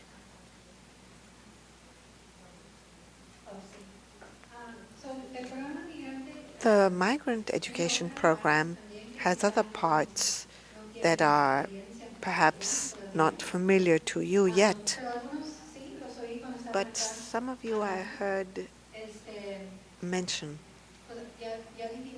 As we said, there are funds for preschool programs. There are several summer institutes. Some regions have their own program, but at a state level, we coordinate 2 programs. And that is open to all the regions. They last 2 weeks at 2 different universities. We also have a conference which is going to be in Monterrey this year, the first week in May. We train students all year at different regions. Not all regions participate. They say in their application whether they will participate or not. And they train students in debating skills, and then we have a conference and a competition. We have state resources. One of them is Mini Core, which hires students at a college level to work at schools. These are ex-migrant students, and they tutor throughout the year and during the summer, and they provide special summer services that are carried out outdoors in an outdoor campus in the woods. These are camps, student camps. And it's a beautiful experience. If you can support the parents in your region to participate. We also have Migrant Portal. This is a website that contains lessons and information about programs that have been carried out. And then we have the binational program, which involves only 4 or 5 regions right now. We want all the regions to participate, but it hasn't been possible.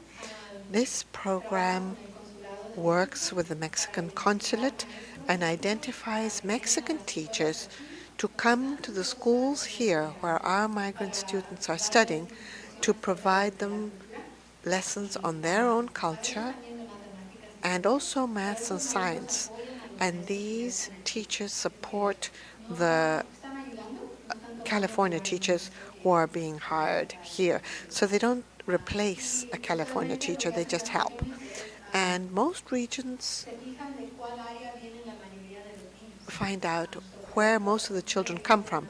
So, for example, Region 2 has many children from Michoacan, and so they work with the Mexican consulate to identify the Department of Education in Michoacan, and they identify teachers and they bring them here for 2 weeks. 2 weeks. I have a question about that program. Any region can apply? It's just a question of asking you for a budget through the program director? Yes. Yes. You have to request it in your application. Yes, but any region can make that application, can request this. Yes, if we support it, yes. And the superintendent also and the governor supports this program. They want to improve the relationship between Mexico and California. So yes, we do provide support, but some regions have certain policies that provide an impediment, but we do support the program. Thank you. Y también tenemos ¿Cuándo iniciaría o tiene usted, When would this start, or has it started already?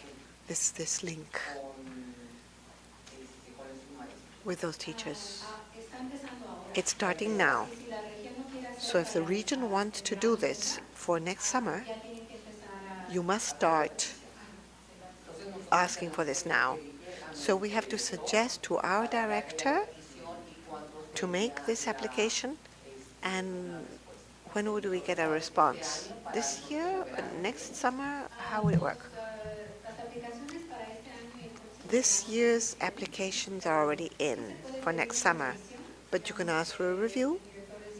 The director might decide, okay, I'm not going to do this program, I'm going to take funds from over here and send us the application again to the department, and they will review it and they will provide approval or not. We can talk about these different programs later. I am just providing you an overview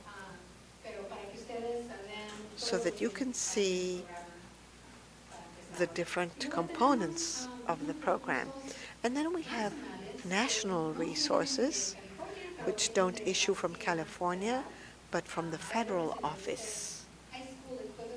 There's the high school equivalency program, and that comes from the National Migrant Program. This helps students complete their high school education or get a certificate such as the GED. And then there's College Assistant Migrant Program, CAMP, and this is at the various state colleges. And they focus on children who were within the migrant program, and they provide resources to help them complete their college education. Sometimes when you get to college and it's the first time you've been there and nobody in your family has gone to college and you're sort of lost, you don't know how to do your work, your homework, and CAMP provides assistance. Who is eligible? Who can read this slide?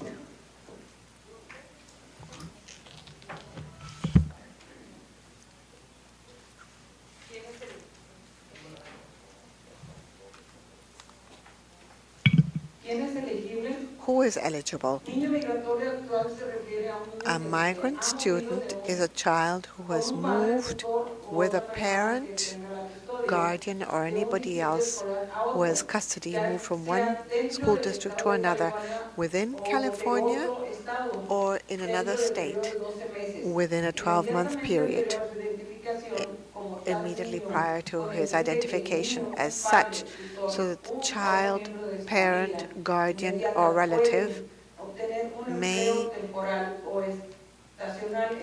get temporary or seasonal employment in agriculture or fishing, and who have learned that the child is eligible to get migrant education services. Thank you. That was long. So the law is in the Ed Code as shown in the screen, and this defines the children who are eligible.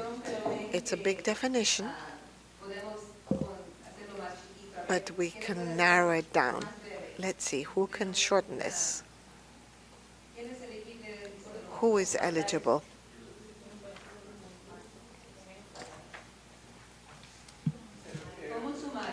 A summary. An eligible child is a child who has moved with his parents from one district to another.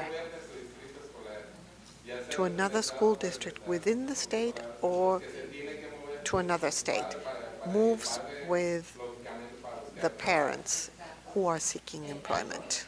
que considero importante resaltar es que It's puede important ser to padre note o tutor. that this can be a parent or a guardian. It's the child who has legal responsibility for the child, who has custody. It could be a grandparent, it could be an uncle, but they must have legal custody of the child.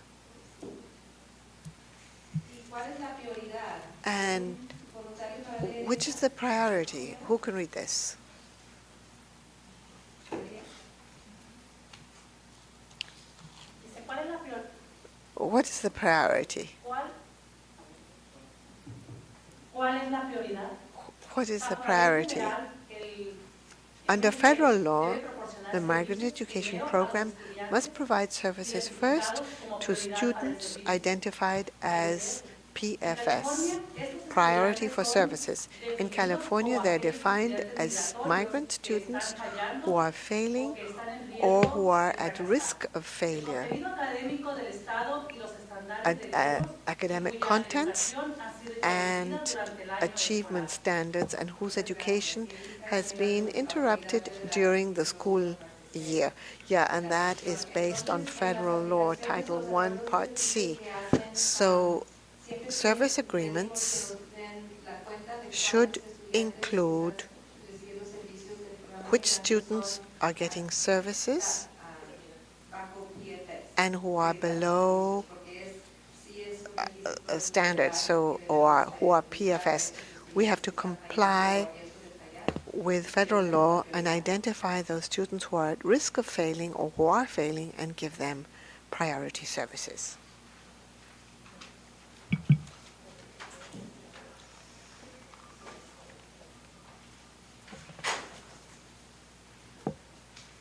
Okay, so esta diapositiva enfoca un poquito en el plan estatal de la entrega de servicios. This slide is focused a little bit on delivery of services. Each migrant program in each state has to have a state plan in order to work. Without a state plan, there is no program. I say this because there has been a little bit of perhaps confusion or controversy regarding our plan. But without the plan, the program does not work. So some people agreed with that or didn't agree. Nevertheless, we have to continue with that because without the plan, there is no program. We can't carry it out. We have a state plan which was set up with the help of a committee of many people. At a state level, there was a consultation, and this plan, state plan, was made up. So it's based on children's need on a statewide basis. So in many areas, it was recognized that preschool help was needed. So the plan stated that we were going to give services and instruction for preschool children. The state plan is a very long document. It's available in Spanish. We're going to present it to you, not today, but it will be in your binder this afternoon so you can look at it, read it, and ask us questions on it afterwards. We're also going to design a new state plan in the following years because the one we have is really old. But in a few words, as Elvia was saying, the state plan essentially states that migrant children will receive preschool education. Another of the needs, English learners will improve their English. As it said here, master English. That's one of the goals of this state plan.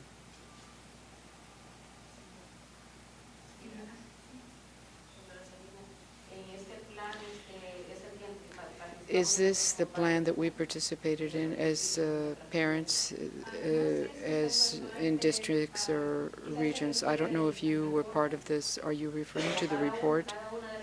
Each one of the regions, each one of the districts prepares a plan of the service plans for, no, that's different. Those plans are based on this. All of the services that you asked for in the plans must be identified in this plan. So it's in that general plan. All right. So for example, if someone wants, for example, many people ask for English or adult classes for English learners. It's not in the plan. Because it's not in the plan, we cannot do it. Another part of the plan states that one of the goals is that all migrant students must take classes in high school that will take them to university. I don't know if you know, but you can be signed up in classes in high school, but those classes don't qualify to take you to the university. You may have straight A's, but that class is not enough to take you to the university. It's not eligible. Number 4 states that one of the goals is that the children must be successful in algebra class, because if you don't pass that class, you can't go on to higher or more advanced math. Without those higher math classes, you can't attend university. So many children were trapped here, so they couldn't get advanced classes. Another thing is that they must graduate from high school. We have many services to help out with that specifically. Many of the children are given courses on computers. If they don't pass a class, they can take the class through a service on the computer to try and pass it in order to be able to have all the credits necessary to graduate from high school. Some people are not sure of which is the correct term, so I want to make sure that you guys understand and that you understand what I'm saying. The next one is that we want you to prepare for university status. So we provide a lot of support to help parents guide them towards the university. So, Sonia was asking, this is the plan for the whole state, and it requires us to give certain services. How will those services be implemented? Well, those services are implemented by regions using 4 different models. Those 4 different models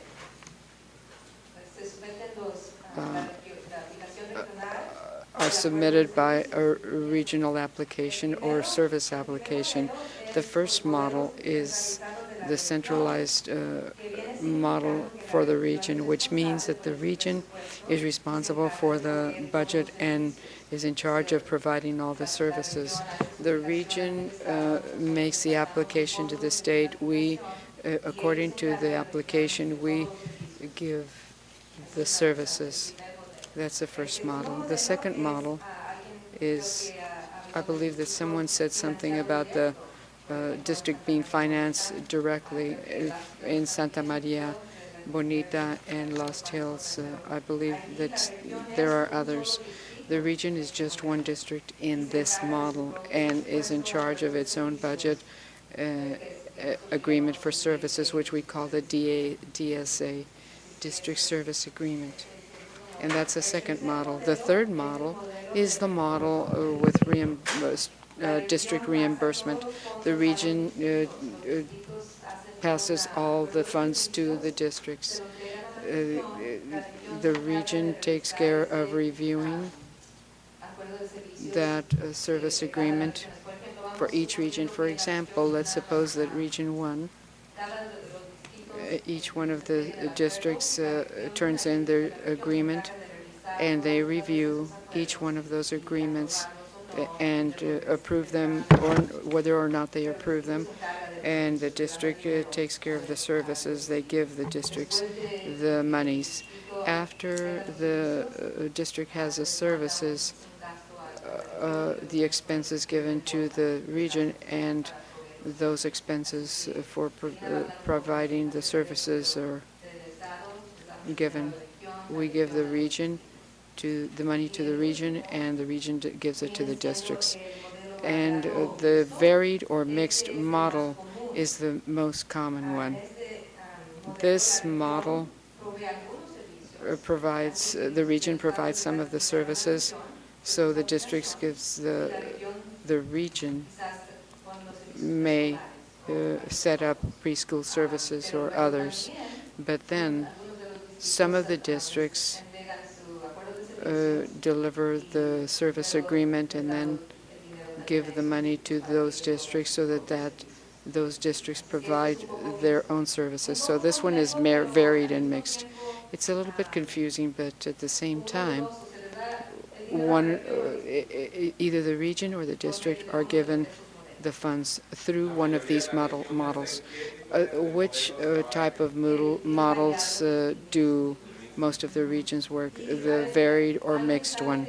Does someone know which type of model your region is working with? 19 must know. I'm sure Santa Maria Bonita must know. Let's see. Region 22 is a model district financed directly. 21 as well, yes.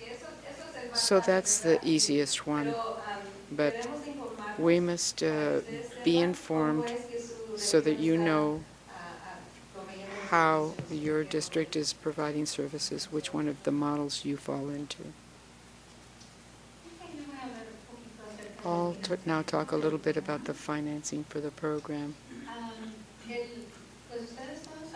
As you all know, this is a public education program, so it's completely supported by the taxes for everyone in the United States.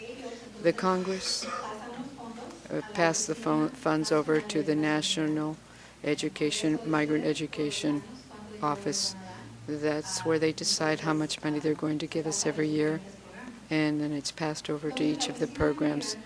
The Migrant Office on a federal level turns it over to the different states, and the Department of Education receives the funds about July of every year.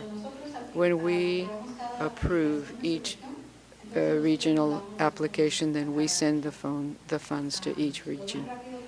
The sooner you do it, the sooner we can send the money.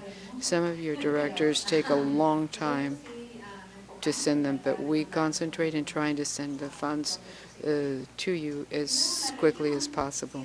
And then the region, if it's a region that has districts in it, then they also have their applications from each district, and then they send the funds to each district. If you're from a region that is a district like 21 or 22 or 19 or 14, the funds come directly to that district. They don't go through the region. When they go through the region, usually the region takes money for administration of the program and then passes the funds over. But when it comes directly to the district, it doesn't, it goes past the region completely.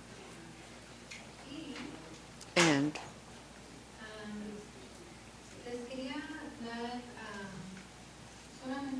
I wanted to do a brief summary of the guide that we use to review and to approve the funds. These are the three words that we use, words that come from the law. Federal funds have specific rules as to how those funds should be used.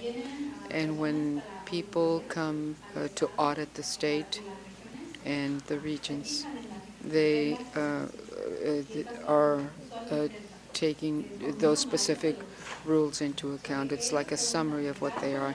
They ask, is this a reasonable expense? Is it necessary? And is it assignable? Reasonable? Does that mean that it's a fair price for what you're asking?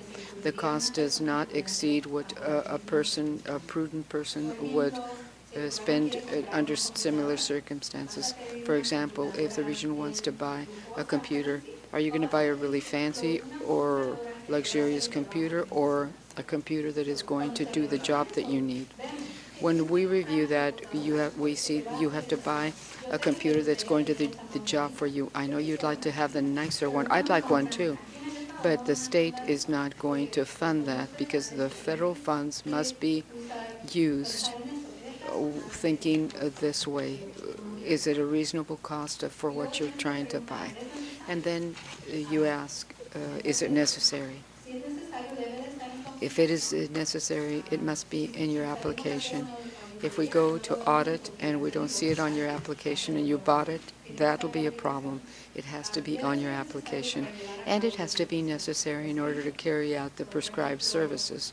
In other words, you want to buy a computer, but you have to need that. You have to have a purpose for that computer. It has to be necessary in order to carry out the program. So if you want to buy, let me see, what have I seen when we've gone out? Perhaps you'd like to buy special chairs. And if you don't need them in order to carry your program out, they can't be bought.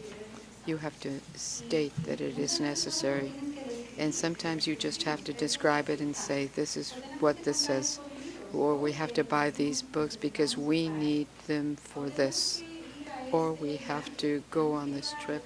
We have to take the children to the aquarium for this reason. You have to have a reason. You can't just go and take a trip. You have to show us how this is necessary for the program that you want to do. And finally, it has to be assignable. That means it has to be something that the program supports, not something that is not supported by the program. For example, this program supports dental services, but there are federal programs that do not support that. For example, Title III, which is for English learners. They don't support dental services. So if they go to do an audit under Title III for English learners and they see dental services, that money will have to be returned. It can only be, the destination has to be for the migrant program. Those are the three things that you need to think about in your regions when you're reviewing what you're going to ask for. You need to consider these three things. We also deal with this when people want to come and have a presentation. Sometimes they charge a lot of money, and there's the same person that can give that service for a much lower fee. What we want is for more funds to be destined for migrant children instead of other things. Then it's my understanding the resources are based on education. And another thing that I would like to add, different districts has the migrant program. It's a supplemental program. It's not coming to make changes that is already established in districts. Many times school districts fail. They want funds when the parents' responsibility is to be aware of each expense in the service agreement, to be informed.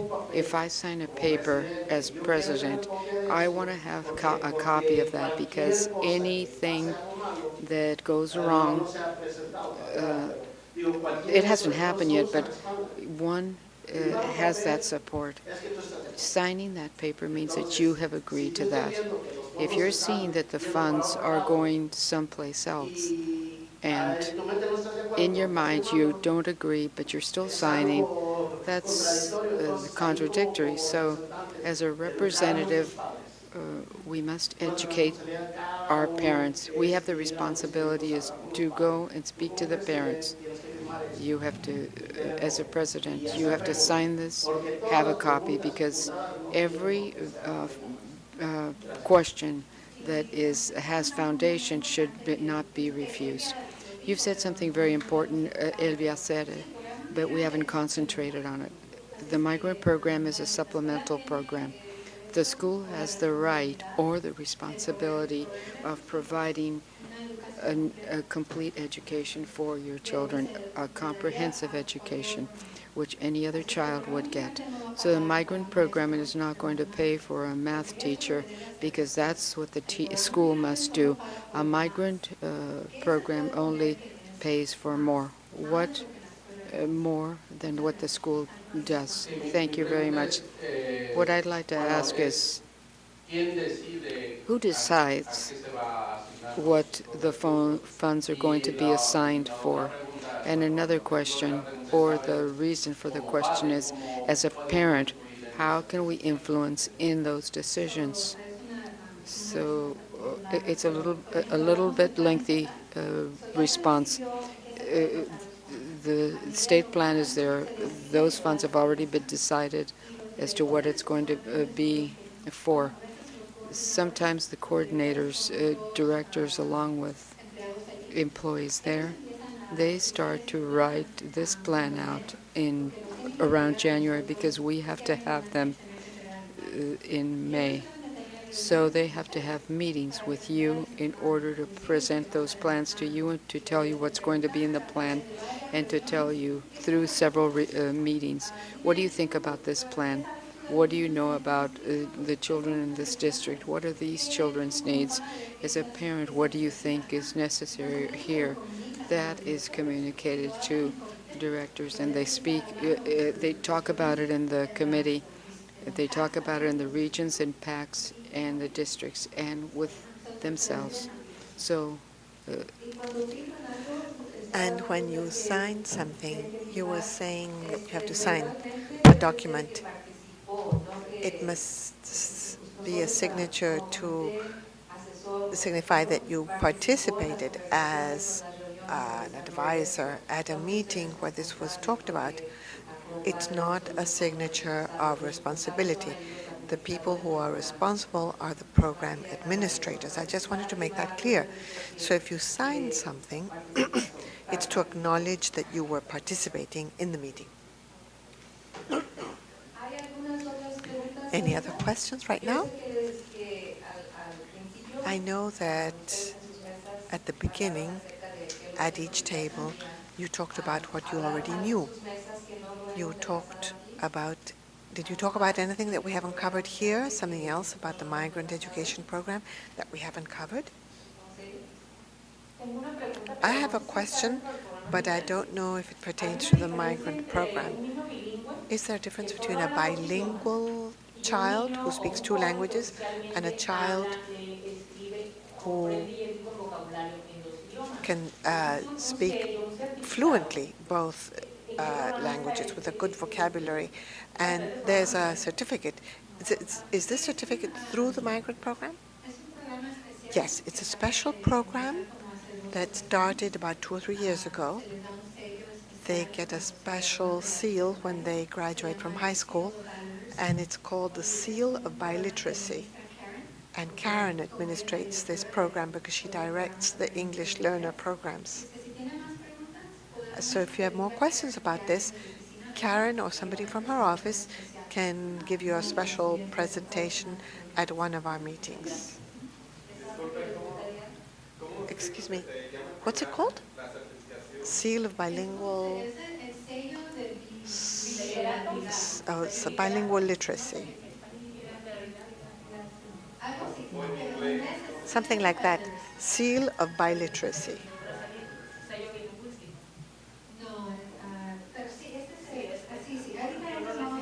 There's different ways of referring to this.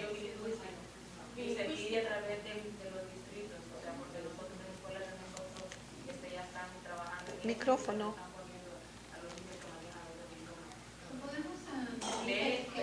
We can ask somebody from the office to talk about this program.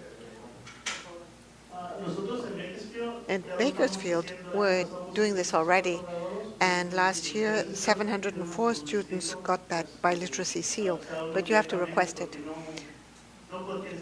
Not all districts want to do it. You've got to sort of fight for this. and the children have to pass an exam. It's not. Perdón, micrófono.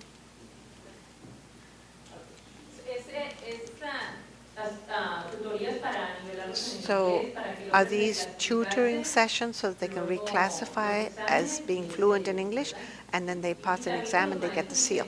Yes, the teachers or the district staff must be informed about this.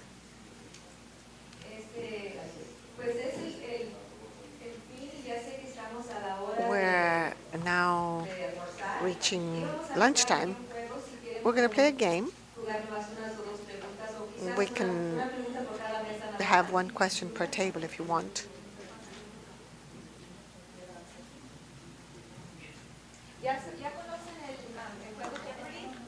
Do you know the memory game? Jeopardy. Do you know the game Jeopardy?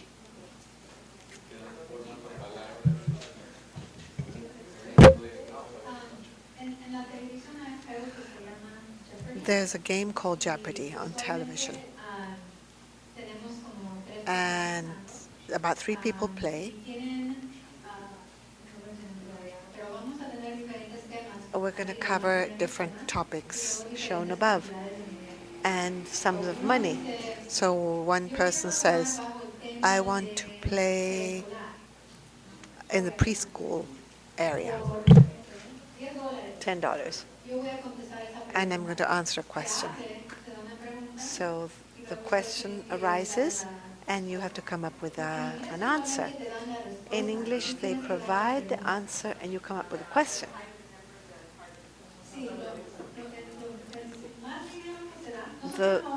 We're not going to give you any money, but the larger the money amount, the harder the question.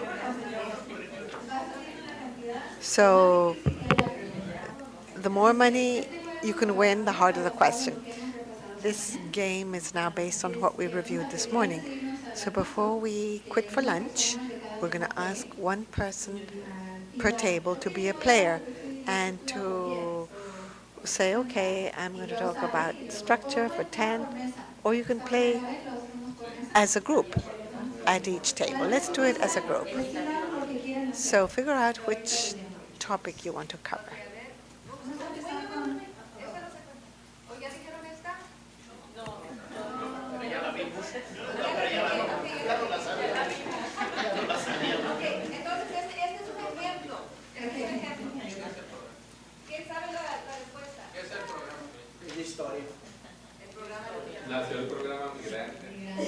Birth of the migrant program. Please use your microphones. Let's start with this table. Which topic?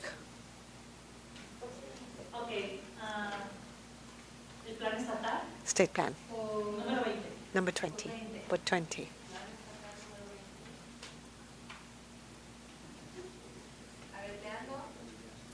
Read it. It says the state plan is just a guide. The regions do not have to conform to that plan. True or false?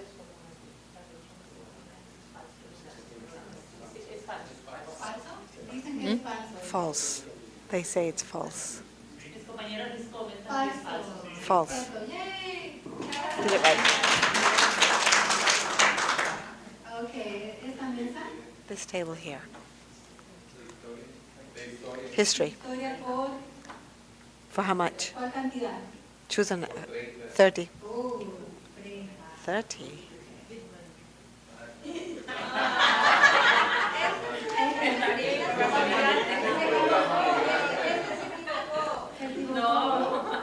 And this is wrong.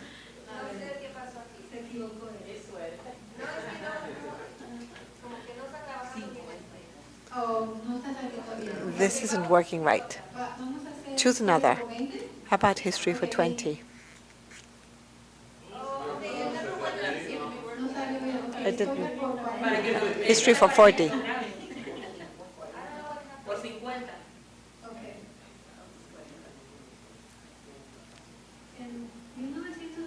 In 1964, the federal education program financed a group to deal with the issue of migrant education. What was the analysis and recommendation of that group? They proposed a specific program to fill the needs of migrant students. Very good, thank you.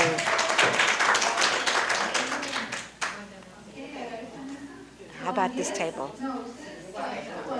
40, 20, for 50. What topic? Estructura por 50. Structure for 50.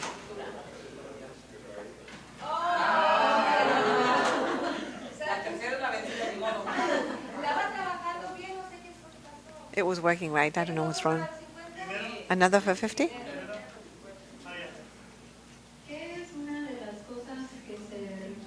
What is one of the things that is required to establish whether an expense is necessary?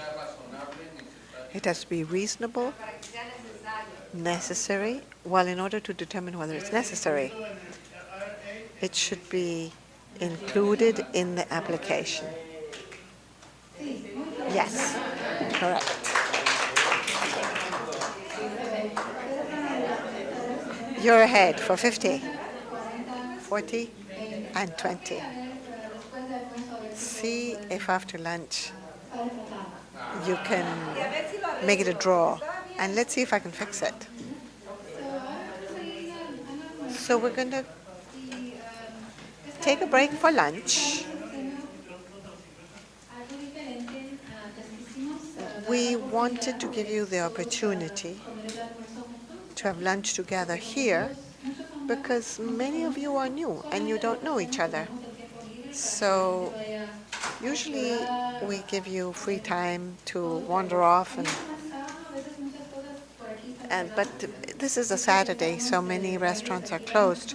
So we're going to give you lunch here, and at the end of the day, you're going to complete an evaluation, and you can tell us whether you like this idea or not, or whether you want free time. We had the idea that maybe during lunch, we could provide a lecture. So let's continue. We're going to get together at the breakfast area. Usually they don't provide lunch, and that's why we had to make an order ahead of time. And at the end, everybody asks for their own check. If we wait till the end, it'll take a lot of time. So when you're ready, ask the waitress and you can pay. And keep your receipts. And if we haven't made a pre-order, can we order now?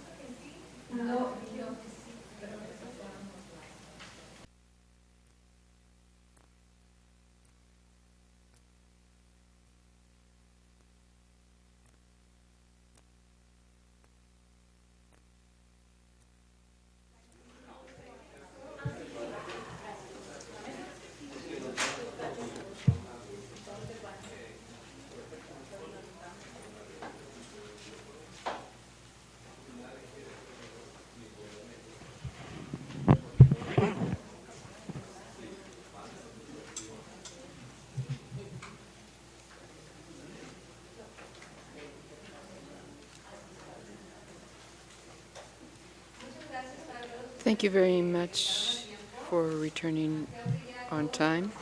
I believe that everybody's picked up their binder. Is that what you call it in Spanish? I thought that carpeta was something very different. All right, then. We're not going to review every single thing, but we are going to refer to certain parts in the binder as we go throughout the meeting. We're going on to point 3, the roles, responsibilities, and expectations of SPAC, including the CDC. In this section, basically, that's what we're going to do. We're going to review the education code or laws associated with SPAC. We'll also talk about the standards for the group and the conduct with respect to the meetings. As we go on with this review, you'll see that the code has not been officially translated yet, and it's not completed. We've only temporarily interpreted that related with SPAC, but we're about to complete the translations. We have a complete one, but I don't believe that that translation is adequate. The slides that follow will be dividing you up, and we're going to give each table an assignment. We'll ask you to read it, talk about it amongst yourselves at your tables, put down the key points on that section, and then each table will tell us about the section that you chose. Let's start with this table here. You're going to read slide 18, but I also know that it's really small. So your binders have the education code, and you can find that section. The code that you were given gives you a lot more than what's on the slide. For today, you're only going to read and report, find those key points of what is written here. So let's go to the first page of the code, starting from the top. The small letter A, and then you'll go down to where it says number 2, almost at the bottom part of the page. It comes after the capital B. There's an A, small a, and then a B, capital B. Then 3 underneath the small a, there's a capital B. That's what this table over here will do.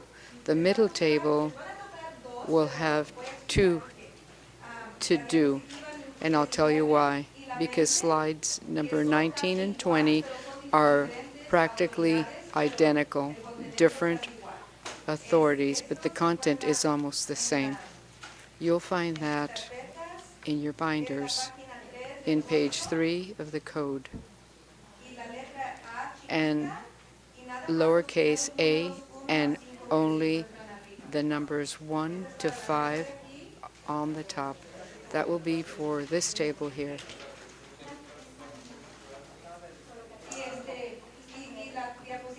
And slide number 20. Slide 20 refers to the regulations. You'll see regulations Title 5 on your binders on page 11 is where you'll find section 102.024. The content of that regulation is the same as 5055444.4. We'll be walking around helping you out with this, but you're asking about the regulations. One moment. That whole section, beginning on page 11, going on to page 11, that whole section. Now, table 3, today you'll have slide 21.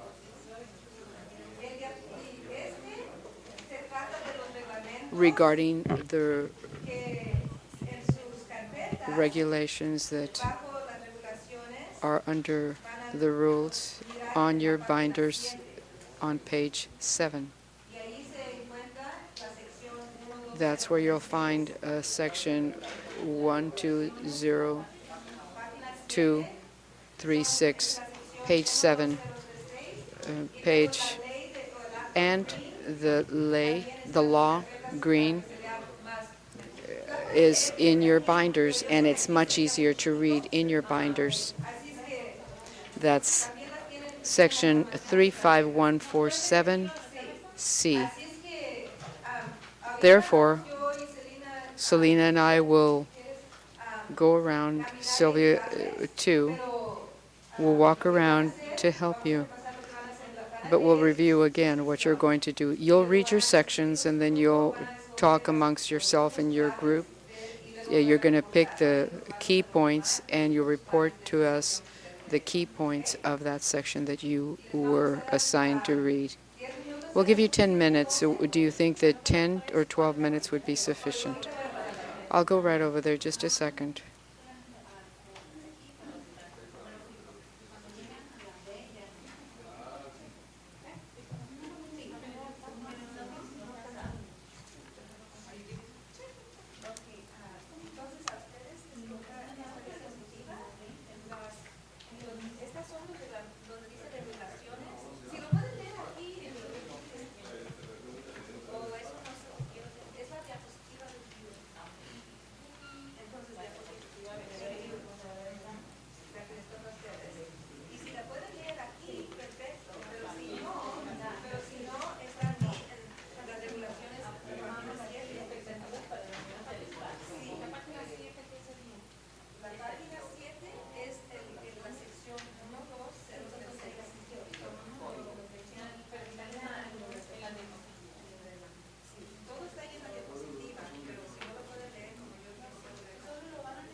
You have 3 more minutes.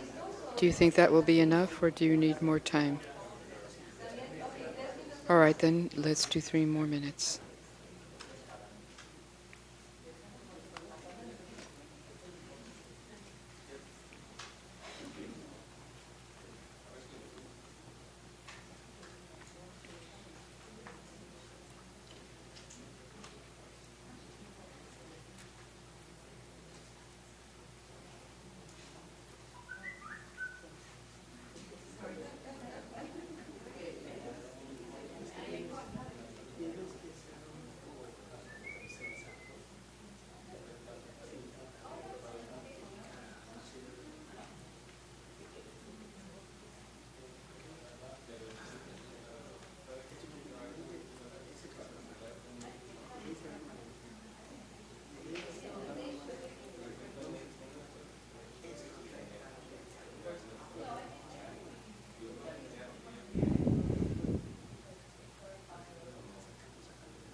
Are we ready? Just a clarification. According to what we were talking about in the morning, the code for migrant program is much bigger than this. We're in the process of translating all of it in an official fashion. It's all these pages that I have here. It's going to be reviewed little by little throughout each of the meetings. It talks about the state plan and about the whole program and how it should be organized, and we'll be giving it to you little by little. This is what we're doing right now. It has to do specifically with the SPAC. That's the reason why we're reviewing this part. I have a question. You said that you're going to give it to us little by little, but in reality, if we're going to have 3 or 4 meetings and I'm just barely learning, how is this going to work? Just a second, I didn't say that quite clearly. We are in the process of hiring someone that can translate it. So when we find that person, then it will be translated completely and it'll be given to you in its completed form. We won't be able to review all of it. You can read it, but in order to talk about it here, I don't believe that we're going to be able to talk about it all. We could try, but I believe that will be once we have a president and the other officials, and when we can bring that subject up. As soon as we have it in complete form, we'll give it to you in complete form. All right, let's start with this table, and let's go to slide 18. Is there somebody that can tell us about the key points of this slide? El superintendente The superintendent will establish an advisory board for migrant children. They will be assigned and elected by migrant parents, and they know the needs of migrant children. They will prepare a report for the legislature, for the superintendent and the governor. They will sponsor an annual conference of the advisory board of the state migrant parents. All right.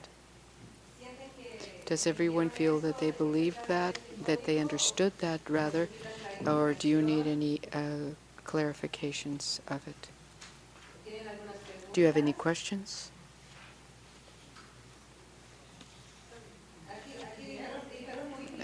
This was stated very well, so well that there are no questions, but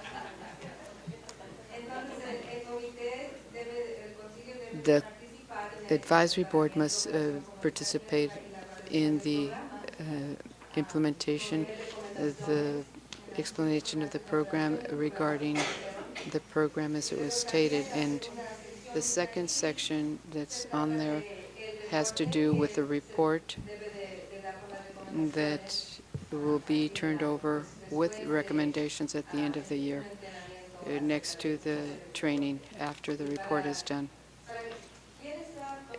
Who is familiar with the report? Did you know that the advisory board does a report? The report for 2013 should appear 120 days after the training of the conference. That's when we get the evaluations that we use to write the report. Usually it's a process of meetings, information that you get from your regions, from these meetings. It's changed from year to year. We give you a form, you take it back to the regions, you get information, and the report is started. In 2013, will be included here. I don't know whether we'll have it for the December 13th meeting. We'll give it to you so that you can take a look. And the 2014 report, the one of this year, we're still putting it together. The committee that was set up gave us all the information, and the conference evaluations have already been entered into the computer. Now we have to gather together all of the information. I hope that will be ready soon. I wanted to add, as we said at the beginning of our meeting, this is a committee that advises the state superintendent of schools so that he can learn about the subjects that affect you, that are important for you. And the way we communicate to him is through this report. We have completed one in the past 2 years. It's very important. It's very hard to do and to complete, as some of you already know. It isn't easy.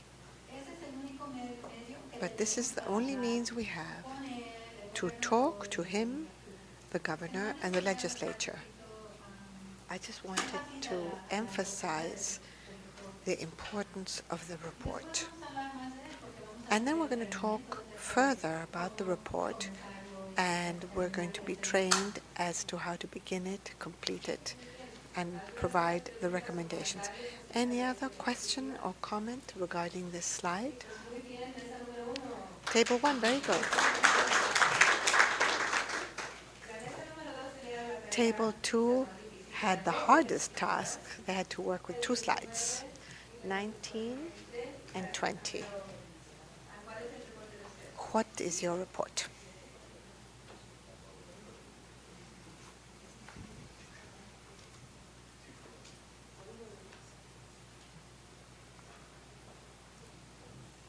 Sí, nosotros acá en la diapositiva es 19. In slide 19, we came to the conclusion Nosotros that SPAC is an advisory committee. Nosotros no tenemos mayor responsabilidad We have no further responsibility in planning or the execution of plans. That corresponds to the CDE. And among our responsibilities, the districts, the regions, and the state, it's all set forth, the goals, the objectives, and the priorities of the migrant program.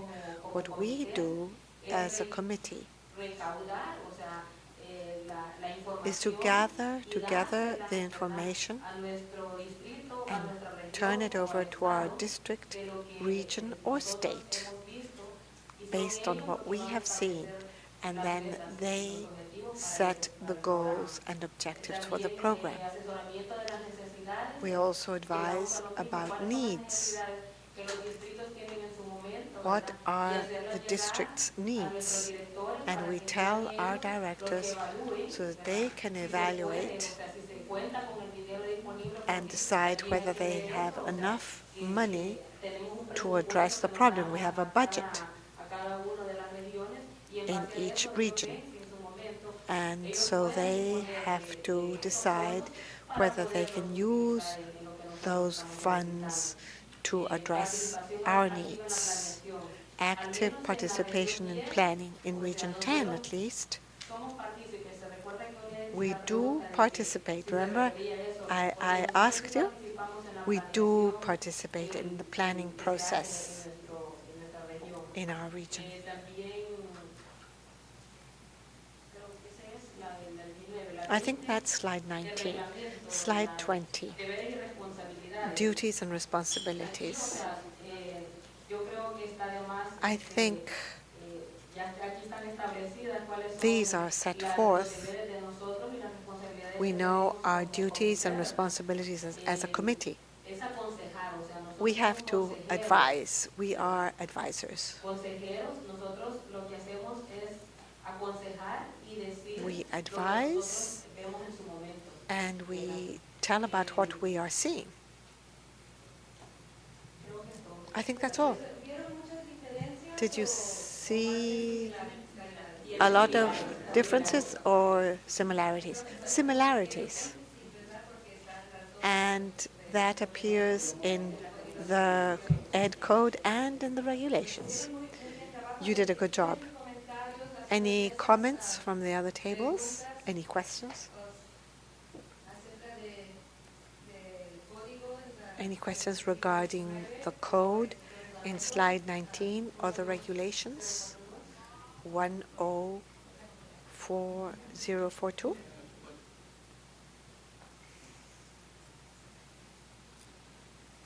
Sí, mi pregunta es, ¿a qué se refiere con entrenamiento? What do they mean by training? Bueno, lo mencionan en todo. It's mentioned everywhere. Entrenamiento After y- training, y que se proporcionará entrenamiento, pero and that training will be queda claro provided, a but qué se refiere. I'm not sure what that means.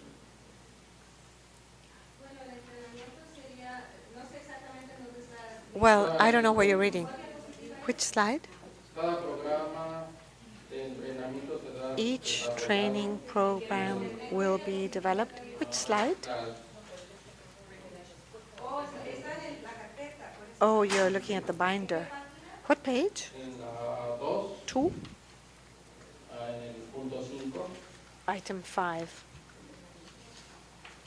Creo que eso no es algo que estaba en la diapositiva. I think that was not in the slide. Oh, okay. sí, pero bueno, lo han mencionado en los... But it's been mentioned.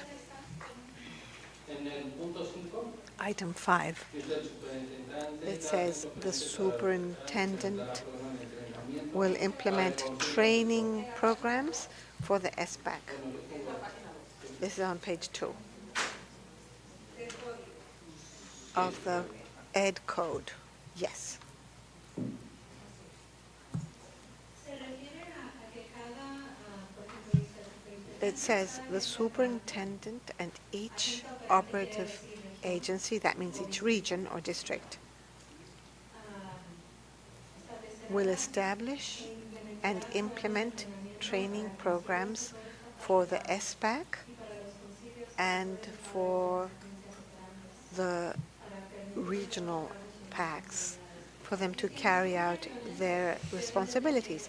In each region, there should be a meeting where your responsibilities are laid out and you are trained, you are taught about your role as a council. When we do audits, we always ask for the minutes for the RPACs and the districts and read those minutes to make sure that these trainings have been carried out, if a person has been brought in to explain the code, or especially for the application, because that is the greatest responsibility that the group has. We often see that they only talk about the state conference or a few programs. And if we don't see that any training took place, we've got to talk to the district. For example, now that we are reviewing this would be training because we're imparting knowledge about the regulations. Part of our work is to monitor the regions, and every year some regions are chosen. Sometimes the monitoring shows that they have very good workshops, but they are not applicable to the Ed Code or to your role as representatives. For example, there was a workshop about bullying. That was very important. But for complying with information regarding the service agreement, planning, or the development of programs, that is important.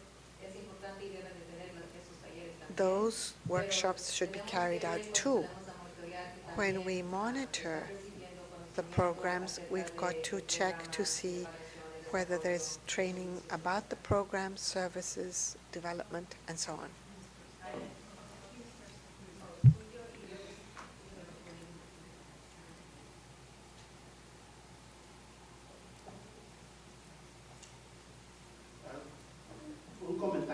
I have a comment. Every region is different. But in Region 1, we work with the districts, and it's called an Officers Institute. And we provide training to the persons from different school districts who have been elected as president. They sit at different tables. The role of each official is explained, and this is documented. And this allows better control of transparency so that the funds get to our district faster. So we get grassroots control. It's training. That's what we do in our region. Thank you. I want to make a similar comment. Each region and the director of each region has the responsibility. We've done this in our region. When I was part of the board in my region, we did receive training. But now the regulations have changed. So I suppose we have to have a new meeting. Every time there is a new committee, that new council needs training. We're talking at a state level, not a regional level. We're talking about both. Because we are an advisory committee. My question is, when we provide advice, is it our voice and our vote? Just voice, no vote. You're getting a bit ahead. This is an advisory committee. So the last word is provided by the superintendent. When you're elected to a state job, You can run for that job. When you run for governor, it's very hard. The harder it is to win that position, the greater your power. The department has many committees, and they are advisory. They know the topics. You know about the migrant experience better than anybody. That's why this committee is here. But the superintendent has the last word. Yes, the group can vote on something, and then we shall see how that process works. And we may all agree. But at the end of the day, when that recommendation is made to the superintendent, he can say, yes, fine, we can do it, or he can say, no, we're not going to do it. Because these are only recommendations. Any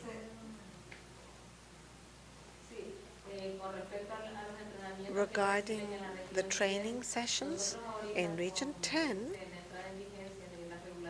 with the new regulations, we started to study with my director how to elect the representative so that the parents could understand the process better. That's part of a training at a district level and then at a regional level until we understood and we went through the elections process. That's a very good example. The regulations have just been issued. They should have been presented to you so that you could learn about them and receive answers to your questions. The table for slide 21. Okay, dice las It expectativas. says, it talks about Las expectations. expectativas es, como dice usted, los nuevos estatutos encajan con los de la región. The Y muchas new veces son laws parecidos have a to los de los match the distritos regional pequeños. regulations and the district Entonces, por lo regulations. general, lo más básico, Overall, sí es igual respecto a si alguien de it's alguna similar. de la mesa viene a Somebody fallar from dos the juntas board who sin, doesn't show up at two tener meetings alguna justificación, without any automáticamente, justification, después de que ya hemos rebasado that esto, member, tienen que ser sustituidos por following una review, persona que must esté be enfocada en lo replaced mismo. by Entonces, another person puede ser who is sustituido focused por on the eso. subject. Tenemos normas de conducta We parecidas have aquí. behavior standards. La junta es para los padres y de los The padres. meeting Entonces, is for tenemos the que parents guardar and by the respeto hacia parents, ellos. so we have to respect them. Nosotros como mesa As a somos board, reflejo para we otros distritos. reflect Somos el ejemplo. other districts. Si We are nosotros an estamos example. mal en nuestra mesa, If en we nuestra región, behave badly automáticamente in our es board, our region, afectado los demás distritos y the por other consecuencia districts nuestros are affected, estudiantes. and Entonces, therefore our students hemos are llegado a la affected. conclusión We arrived at the que en conclusion comunicación respecto that communication, hacia nuestros respect padres y to hacia our las personas parents del programa migrante and to es the un enlace. migrant program, that's Entonces, one link. ahí puede ser sustituido cualquier persona Any cuando person no can be replaced acata los estatutos. if that person doesn't Todos follow tenemos the rules. ideas, We may have different pero tienen que ideas, encajar en las ideas que but sean para el they bien común de must nuestra be mesa. consistent with the Es lo ideas mismo, conducir that las reuniones con favor respeto, the common los good. miembros pueden We must ser behave excluidos respectfully. si tienen una conducta Members inapropiada. may be removed if they show inappropriate behavior. Expectations for SPAC meetings and the green law of the green law letter C. Meetings should be open to the public and they should be addressed according to the rules. The meetings should be advertised in schools and other accessible places 72 hours before the meeting. The time, date, and place must be specified And no decisions may be taken if they're not part of the agenda, and questions should be brief. If any procedure is violated, the committee will take up the topic at the next meeting and allow public opinion to be expressed at that meeting. There can be emergency meetings with the same rules. Any comments or questions from the other tables?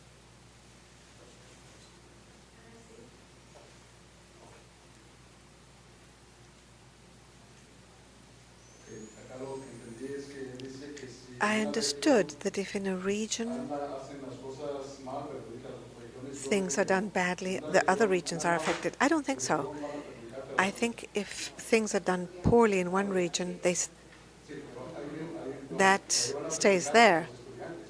They're going to hurt the students, but not the other districts. Bueno, y así estamos tratando lo de aquí nosotros a nivel estatal. Well, here at a state level, we're dealing with these issues. So this could have an effect on other meetings. But right now, we're speaking at a state level. And I have a comment. Today's meeting, usually we would have sent you the agenda by mail. And if we can send it to you by email, we do that. But we also send you the information by regular mail. We sent it to you. We didn't have the names of the persons who had been elected.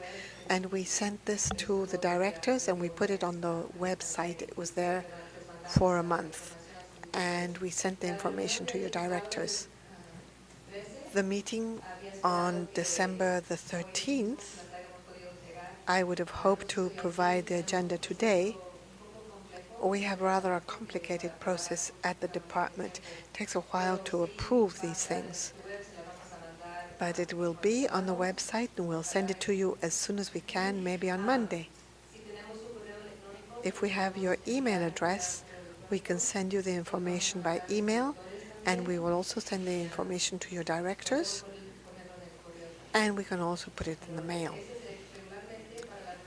But for meetings, we send the information 2 weeks ahead. That's what we try and do, so that you can look at the agenda with plenty of time.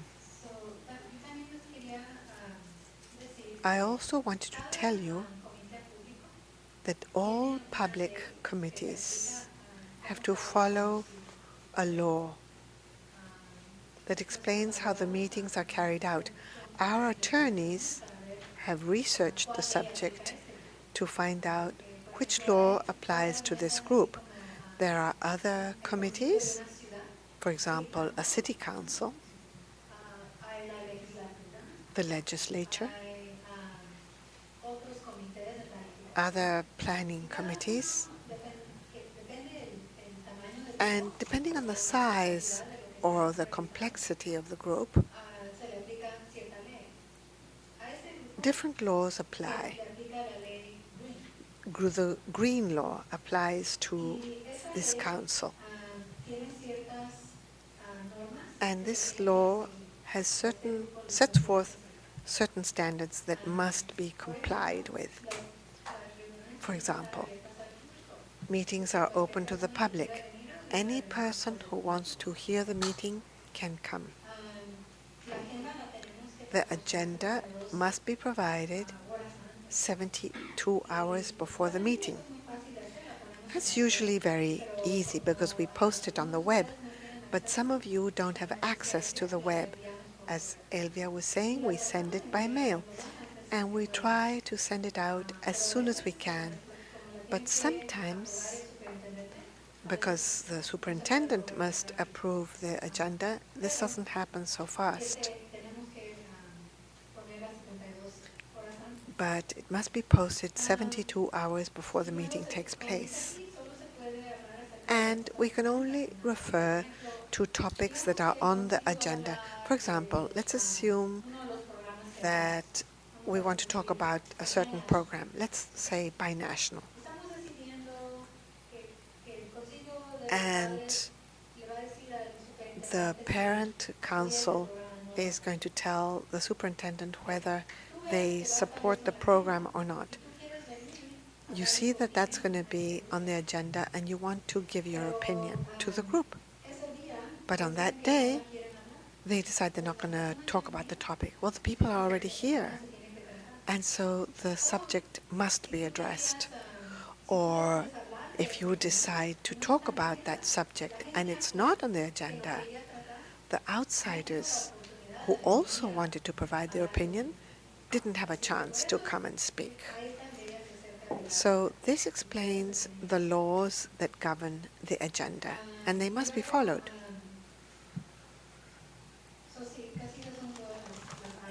Those are the topics. In your binders, there's a brief description of the green law. So, a través del tiempo, van a ver que Dice acto green. acto green, It's the Green Act. que estamos apurados por ciertas cosas, por poner la agenda, por poner Sometimes we're in a hurry to place items on the agenda, and it's because of this law that governs the agenda and how the meetings are carried out. Is there any other comment or question regarding this slide? I don't know if you would call this a question. It's a doubt that I have, or a statement. I've always been concerned, or I don't know if everybody needs that we need to have an explanation of what a law, a statute, or an ordinance is. I get very confused, or a rule. Is it a code? Is instead of law, should it be a law or a code or what?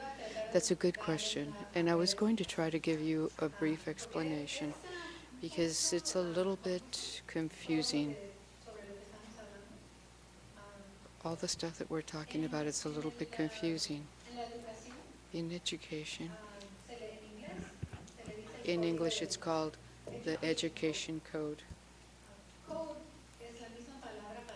Code is the same word for law.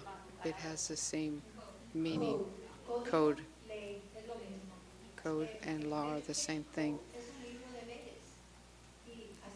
The Education Code is a book with laws in it. It's a book like this regarding everything having to do with education. It's all there, not just for public school, but for universities, public universities as well, all types of education. There are also other areas that have their own codes, like health laws. When you see the rules in the restaurants, A, B, C, D, that's in the health code. It's that book with all the laws on health. Each education, health, vehicle agency, each one of those agencies has the power to write regulations. Those regulations are the ones that have just been written because the Department of Education has the power to write those rules. Basically, that's what there is, the codes and the rules. And then there's the federal law, which is above them all. No, each state's law, the city laws, and then the regulations. So it's all on a type of wide and narrowing aspect. And what about statutes? It's the same thing as law. A statute is a law. It's the same thing, but we can bring somebody to speak directly about that. Thank you very much. That was a good question. I'm writing a note to myself to bring somebody here that will explain that further. Then let's go on.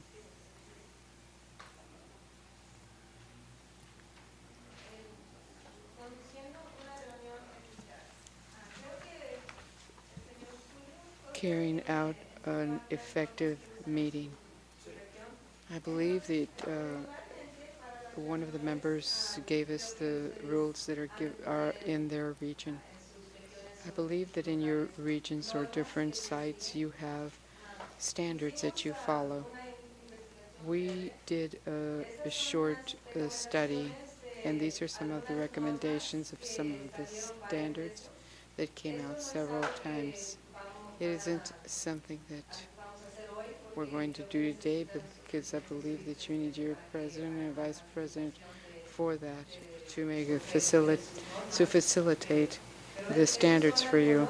These are some of them, and perhaps first of all, begin and end the meeting on time. Stay focused. Encourage everyone to give their ideas. Treat everyone with respect and do not interrupt each other. Which ones of you in your regions have some of these as recommendations? All of them? Well, very good. And perhaps you have others as well, and we can write them down if you have others. What others do you have that are not recommended? In my region, it's called like Robert's Code, Robert's Rules. All right. Then you use that as specifically. And what else is should we still have here? It's basically the same. It's virtually the same. What else is there that someone wants to share? Is it Leticia Duarte? Our district is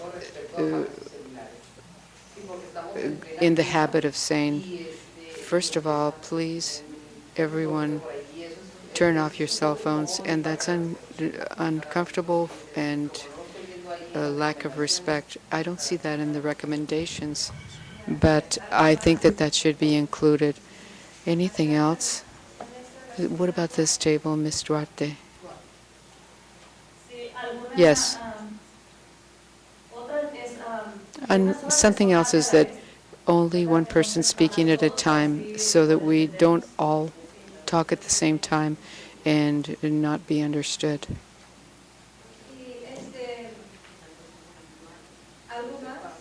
Is there something else? Julio.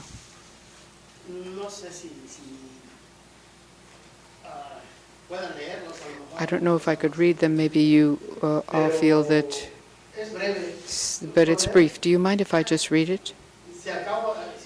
If there's one that you feel we should have up there, then you can take it. Number one, only one person speaking at a time. No one will interrupt somebody else's speaking. Instead of speaking for others or saying that other people said something, every person should express their own opinion. Number three, be sure that everyone has the opportunity of speaking. Number four, don't engage in personal attacks. Question ideas, not people. Number five, everyone must focus on what is being done, making a good faith effort to understand the concerns of others. Answers, questions to clarify things is always welcome. Do not engage in negative comments. Everyone shall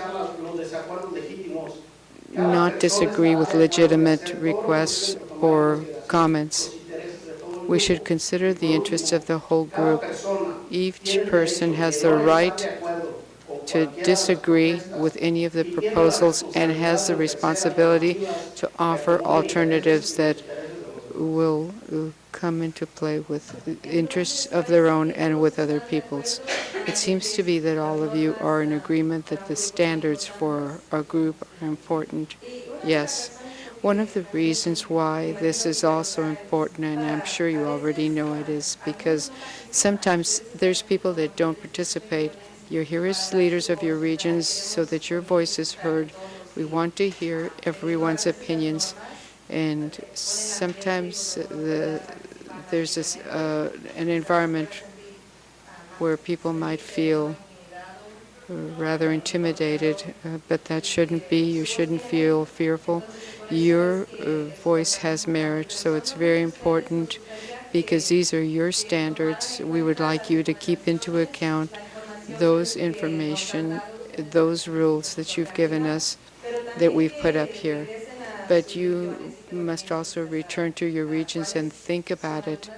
What are some of the standards that you would like us to have here in this group so that when we return on Saturday, your president and your vice president will be able to help you to set up the standards that you want to set up for this group? Also, we have just reviewed it just a short time ago, regulations in 037 regarding rules of conduct that must be taken into account. These are some that they may be similar. You have already stated. These are only suggestions for now. If we're talking about what I think, what I believe, I think, and not saying, oh, he said something that's not right. No, we shouldn't just express what we are thinking. And I believe that it's already been said to listen. I believe you said to listen in an active fashion, in a way that is going to promote mutual consideration. It's already been said, but I'll repeat it. Respect for everyone. We all have rights. Therefore, as I stated, these are just suggestions, recommendations, perhaps something that you can think about and add to. And then at the next meeting, you might be able to set the standards that you want to use. You can put down your standards. Is there a comment or a question?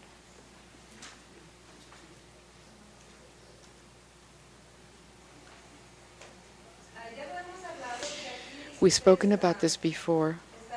You're here to advise on a state level. Oh, who knows what advising means? What's the meaning? Mr. Chavez. Thank you. Advise means to give advice and to consult with everything that's being said and give the different points of view regarding the subject. It could also be a suggestion based on experiences and the knowledge that every person has. And sometimes you say, well, this is advice that hasn't served me well, but it might be good for you. That's experience that others have lived. Yes, that's very important because you're the ones that have lived through this, so you're the best ones to give those advice.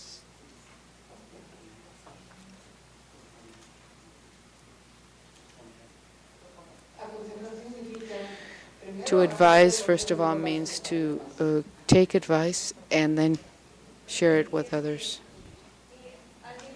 At a state level, I'd like to ask you, first of all, what are some of the ways that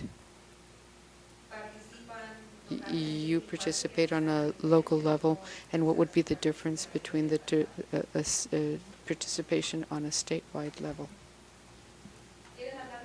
Would you like to discuss it first among yourselves at your table?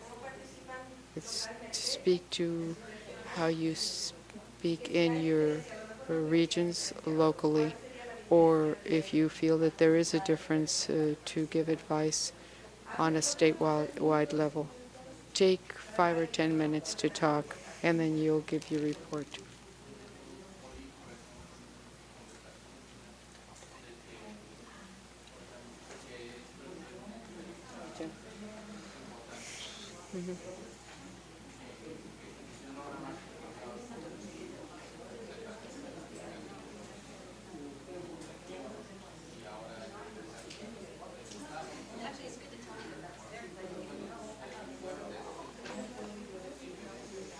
Good strong coffee would do the trick.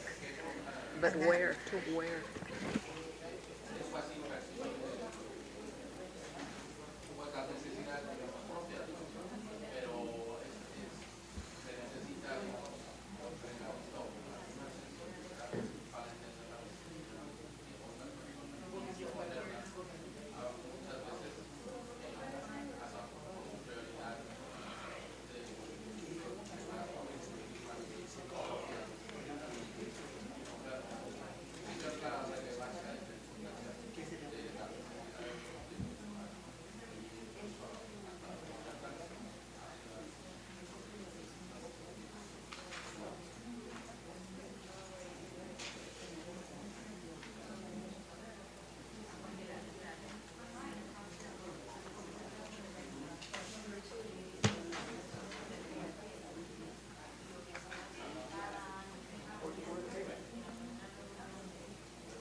Slap me if I start to snore.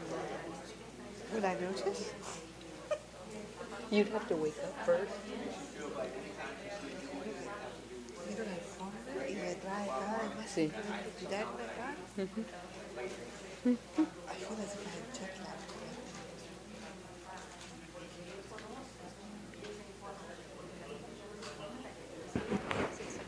I had far too much wine last night.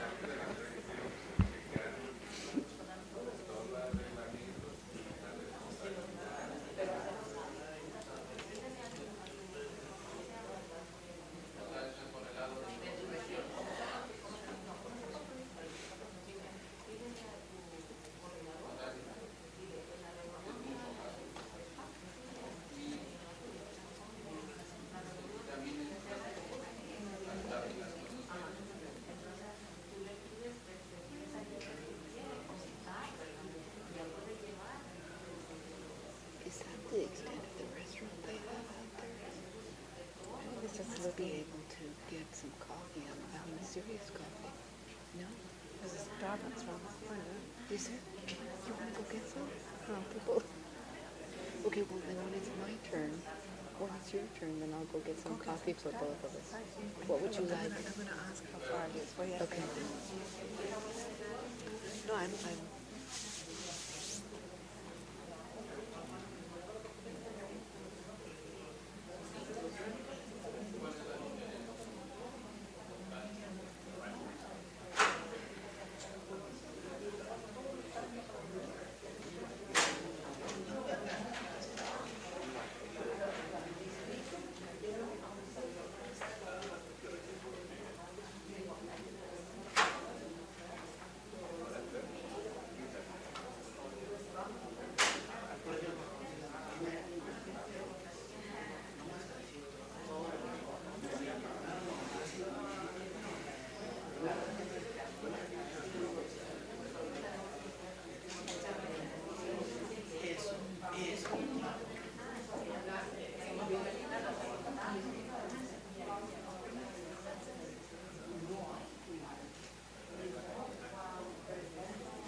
Are we ready? Shall we start? Who would like to start? How do you participate? And how is that different from participating on a statewide level? Is there somebody that would like to volunteer? Let's start over here. Bueno, lo que pensamos es que una mesa, pues, What my table thought was the following. no es lo mismo aconsejar en la It's not the same thing to advise at the regional level, because here we feel a little more stressed here. en la región, sí In the region, you feel a little aconsejar a los compañeros. bit more at ease, and you can advise your Nosotros, fellow. no nosotros hacia ustedes. Entonces, lo que, una suposición, lo que comentar aquí con los compañeros fue que One of the things that we were commenting here is en la that región at the estamos regional preparando level, una posada para el we día 15. prepare, let's say, we're preparing something for Christmas. Could we propose it here? This is the same thing. This would be something that we would share socially, and that we would feel more comfortable if we did that on this level. Is there someone else? Yes, to advise at a district or regional level compared to a statewide level is practically the same thing. It's all depending on the subject that is going to be treated with at that time. If we're going to advise in our district regarding how we can help the children from 0 to 5 years of age to be able to read, and we want to do the same thing in our region and bring it here, the way that we are going to impart the message is going to be different, but the advice is always going to be the same.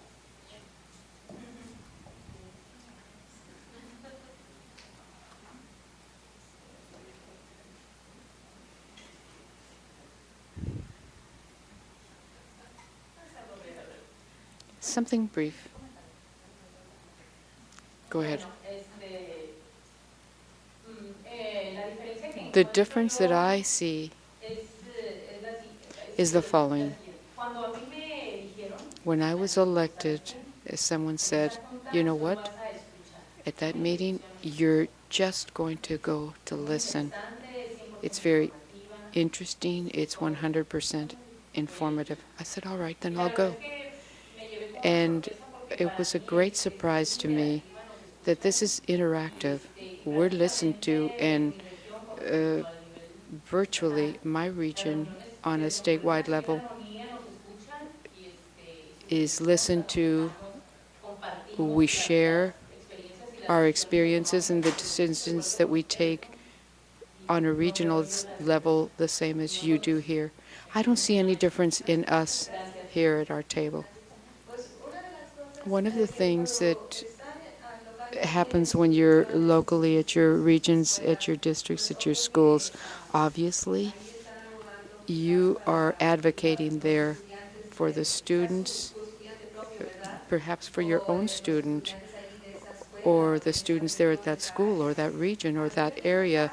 On a statewide level, we are advising to improve the needs of all the children and families throughout the state. So it's not just the interests of your region. We saw the map. The needs of the regions are different, and that is going to be dealt with in your individual regions. But on a state level, you're here to advise regarding the interests and the needs of every immigrant student and every migrant family, not just my son or those of my school or my region. That is a distinction that is quite important. It is also important that we be involved and informed about what's going on a statewide level with the program, and that's why we try to bring you up to date. Those updates today were more to welcome you, to tell you who we are, because if we had started with telling you that this is the monitoring that we're doing, these are the updates, it wouldn't have worked as well. From now on, we'll be giving you updates of what's going on in the department on a statewide level and what are we doing in the migrant program on a statewide level. Being prepared for a meeting gives us a meeting that can be run much better.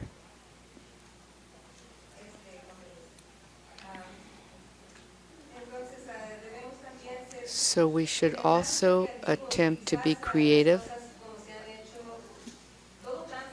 Everything changes. Try to be creative with the use of the resources given. Perhaps come up with solutions that you can share at each meeting. Maybe you have a different solution that can help us with something else on a statewide level for all of us. So try to be creative with that too. And do follow-up. Sometimes we at the department have homework after the meeting. Right now we have 2 or 3 points that have become homework for us, so it's important for us to do follow-ups after the meeting. But sometimes we ask you to do some homework, or we ask you to go and ask your parents or tell your parents such and such a thing. It's very important for us to be efficient so that we can be a team that works efficiently. We make sure that we do follow-ups from one meeting to the next. Is there any other comment? I'd just like to make a comment regarding something that not just about a district, but throughout the whole state, and that's regarding the OSYs.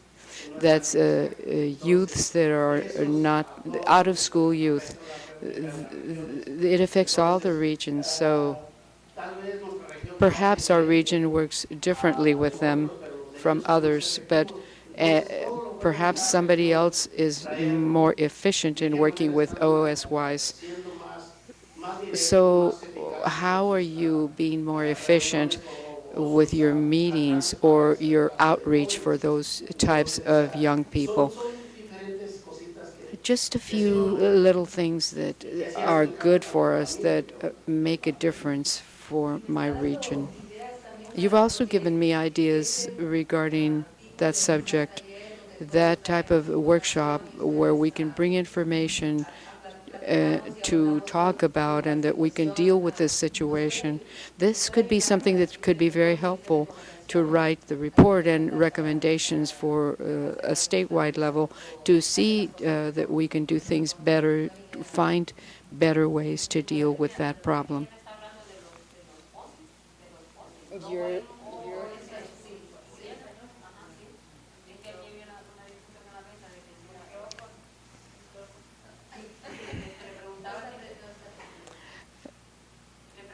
I was asking about the students' OSY.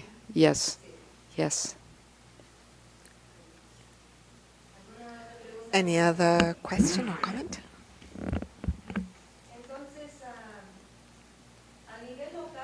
At a local level, as you were saying,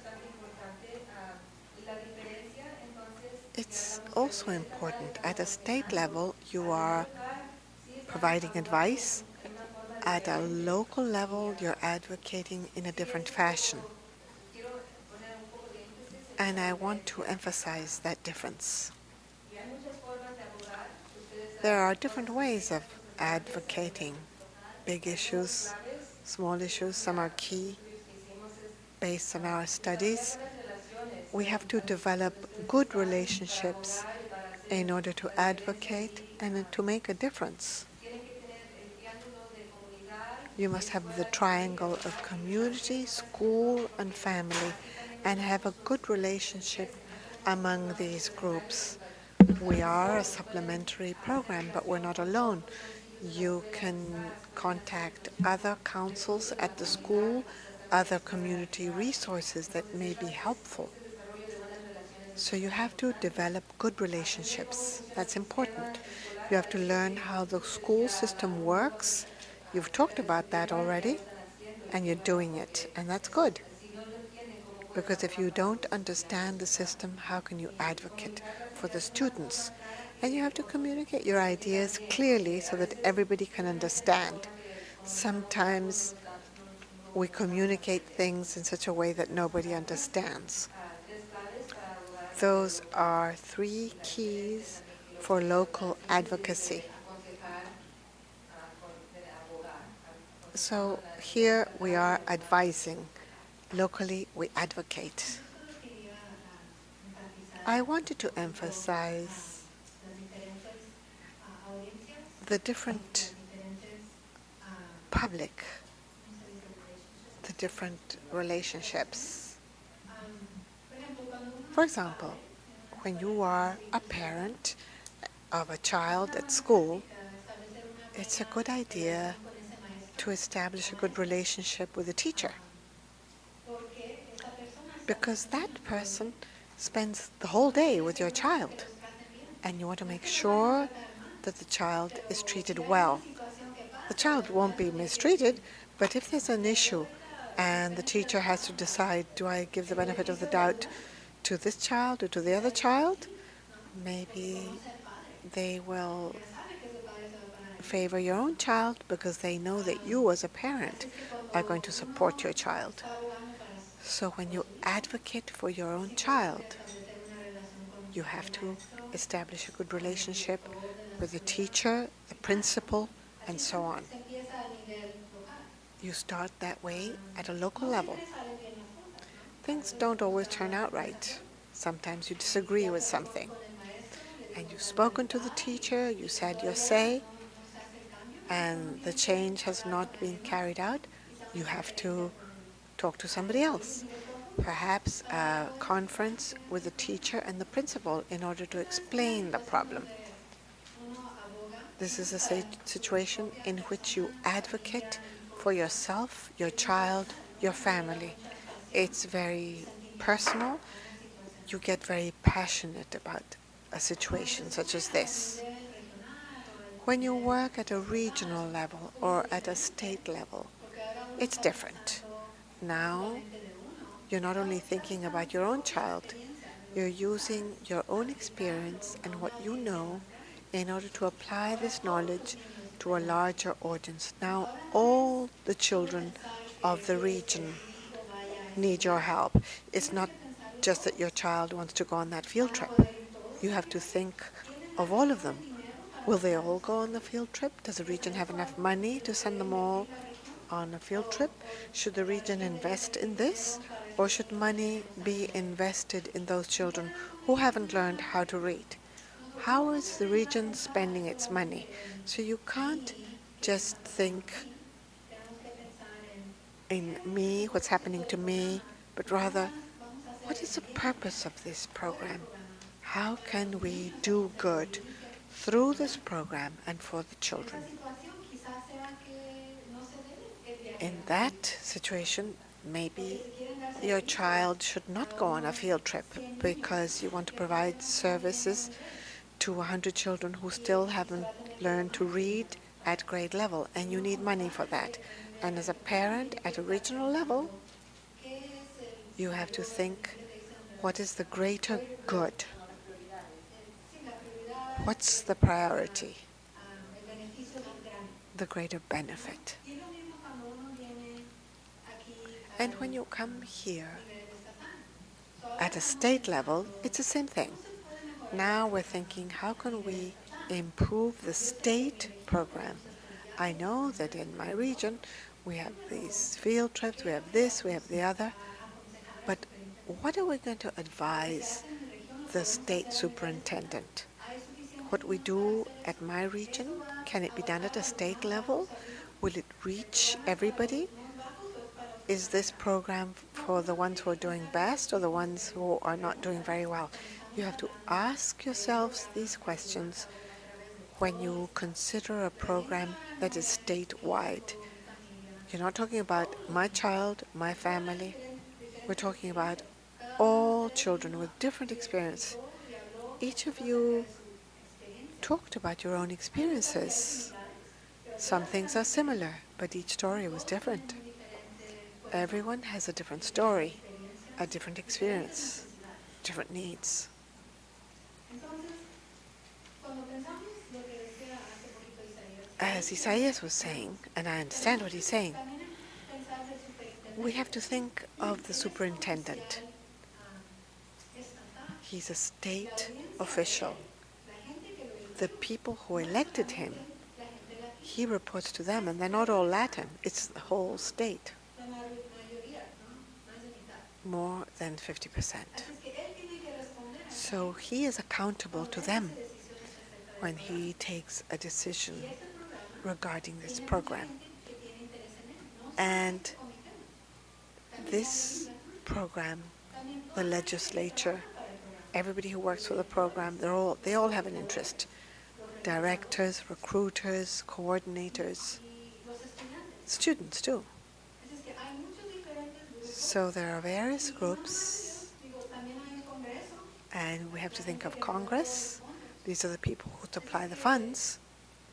Nosotros queríamos incluir estas So we wanted to include these slides darles un entendimiento acerca de to explain that when you're here at a state level, this is a policy that the superintendent decides, and he is accountable to another group.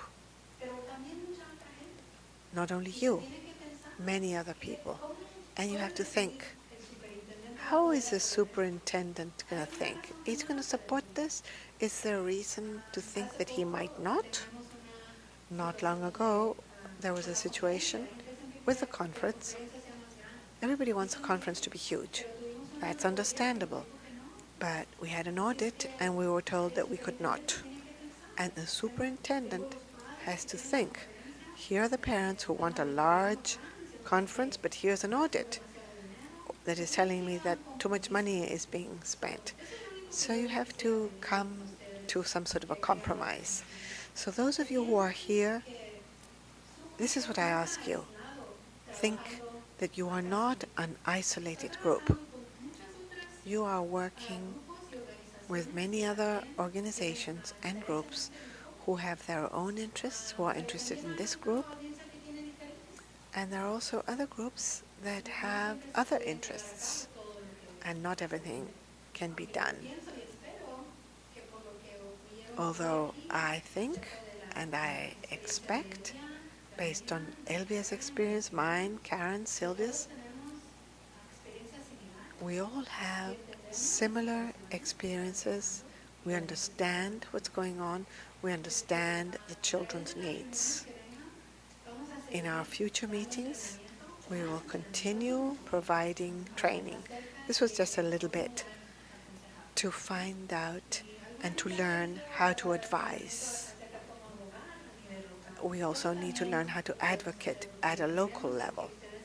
We want you to be leaders. I think you already are, because otherwise you would not have been elected in your communities. We're a little ahead, which is great. We will have a chance to review some of these items.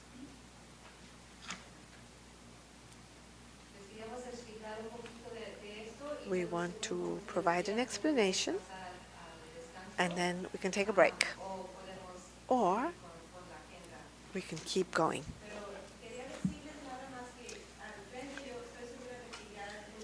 I think that you already saw this in the front of your binders. There's an evaluation.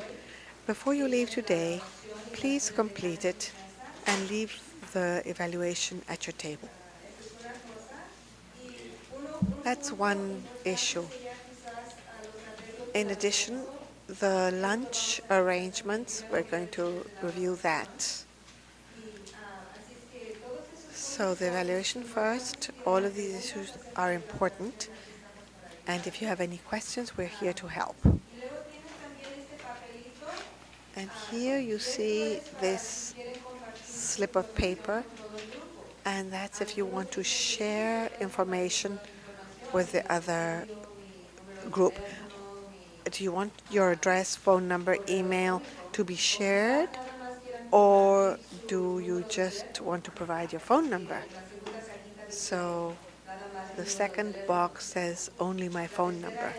The third one is just my name and address, or just my email. Or if you don't want to share any of your personal information, that's fine too. But before you leave today, please complete this form and leave it with us.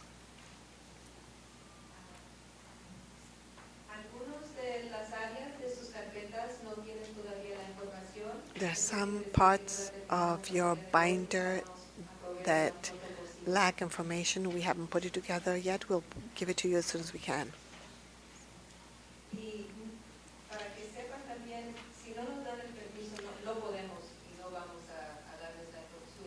And if you don't allow us to disseminate your information, we will not give it out. We will not share your information. So this form is just to allow us to share information. Then we have the list of people who have been elected. We thought that everyone would be here, but two are missing.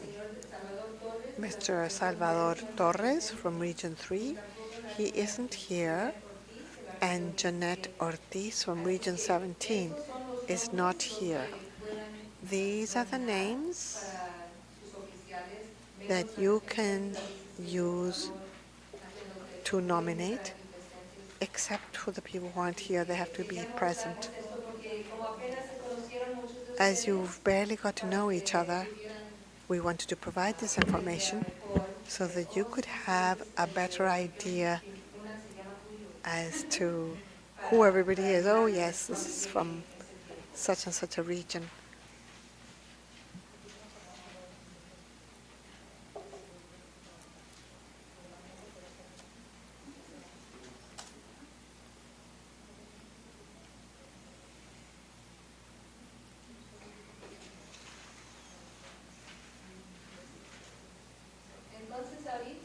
Right now, as we're way ahead,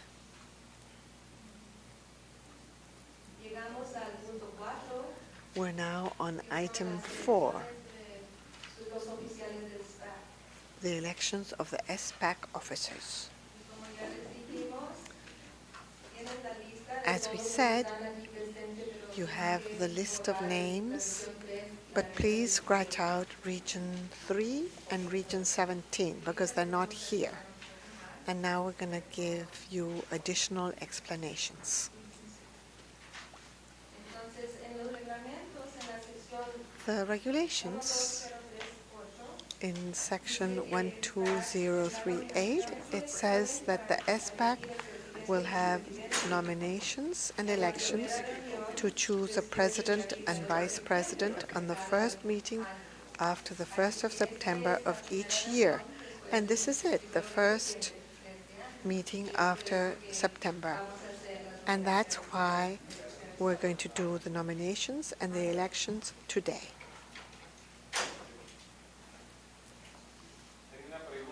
I have a question. You say that the elections are yearly or every 2 years after September for the board? Every year. Every year after September 1st of each year, according to the regulations. Well, personally, I think a year is too little time. And most of us have made this comment. Most of the new people here have shown up without knowing anything. And I think that a year on the board is very little time. Today we're going to do the elections. And then we're just going to have 5 meetings. Thank you for your comment. We're following the rules. And This was included in the comments on the regulations before they were approved. We can't change the regulations now because now it's the law. Está bien. ¿Es cada año y solo Every 2 year.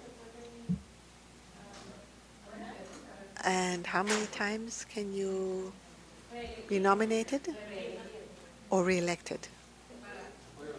reelegir nada más 2 veces? You can be re-elected twice or more.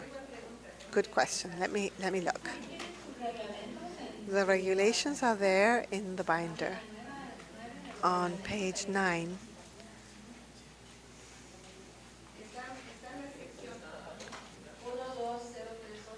In section 12308.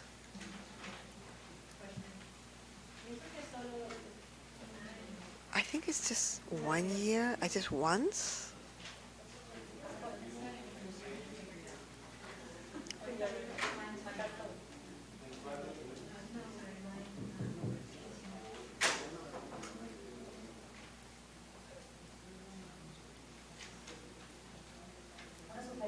I have a suggestion. Yo quiero comentar un poquito sobre esto. Yo creo I que have a un año, comment about this. I me think parece bien, 1 year is porque fine así se les da la oportunidad a otros because padres then other para que parents también puedan have a participar. chance to Y sobre todo, participate. si en las reglas dice que son 2 And if años the de regulations representar el say SPAC, 2 entonces, years on the SPAC, ¿qué tal si se reelige y reelige y cuando se le acabe el término? Entonces, what yo happens if creo que this es person is un año y sí se le re-elected da la oportunidad and a los then demás padres the de que term también puedan ends? You have to participar. give the chance to the other parents too. Yes, and remember that all of you who are here are leaders. I am sorry to contradict. I'm here for the first time. I'm learning in these 4 meetings. I've barely got to understand. And then another person will show up who barely understands what's going on. But even if you are new, you're ready. You're ready to be president. Any person here is ready to be president or vice president. And it's our job to train you. The idea is that more people should have the opportunity. Unfortunately, not everybody can do this. But that's the idea. Don't think, I can't do it. You're here already. You can do it. But in order to do things right and to come up with results, my opinion is that 2 is the minimum. I don't know whether you asked the question. It's a 1-year term with no re-election? Right. And as Mrs. Duarte said, that gives a greater opportunity to other people. As far as I understand, and I'm not sure whether I'm right,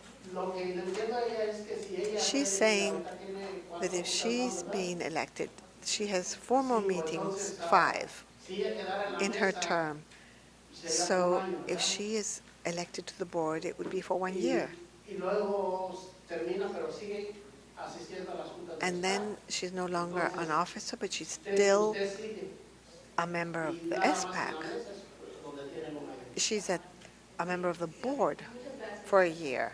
Thank you for making that clear. Any other question or comment?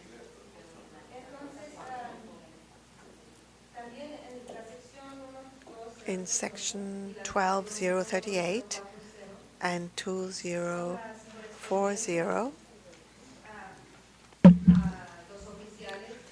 this describes the officers and their role and what they have to do. The president collaborates with the CDE and presides at official meetings. And together with the CDE, the president sets the agenda for each meeting. And we provide this information to allow you to decide whether you want to accept a nomination or not. And the vice president helps the president and will preside at official meetings when the president is absent.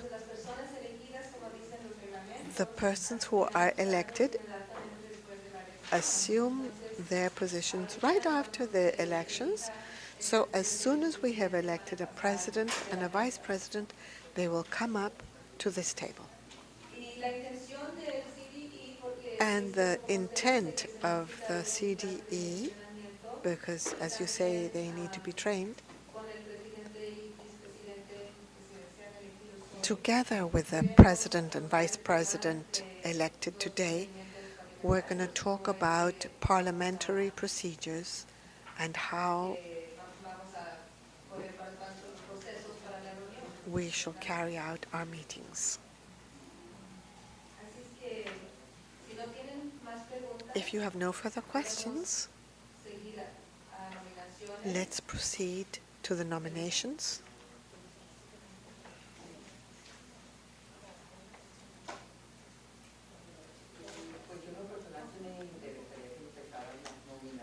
I think we should start with the nominations. And because I have to leave, I do apologize. I have a 5 o'clock flight, but I would like to participate in the elections, at least the nominations. Do you agree that we should continue with the nominations? Let's start with the nominations for a SPAC president. We don't have the parliamentary procedures, but if you want to nominate somebody, raise your hand, and then the person nominated would have to accept. Or you can nominate yourselves if you want. We shall write down the names of the persons nominated, if that person accepts. And then we write up the names.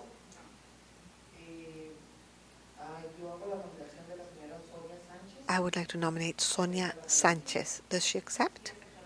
Yes. Sonia Sanchez, Region 10, accepting nomination.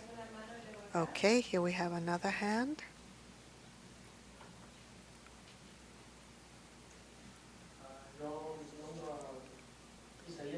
I would like to nominate Isaías.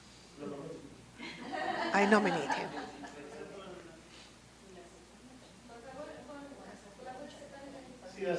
I accept nomination. And your complete name?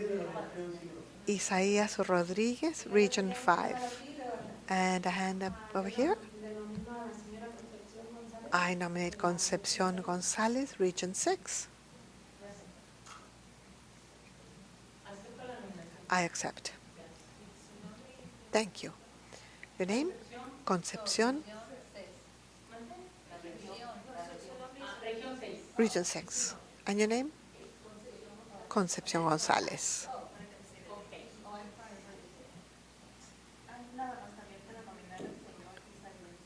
I also want to nominate Isaías Rodríguez. He's already there. Any other nomination?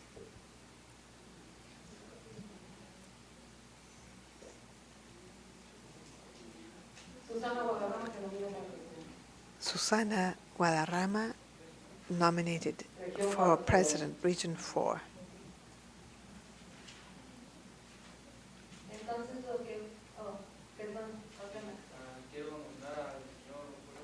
I would like to nominate Julio Salazar. I accept nomination, Region 1.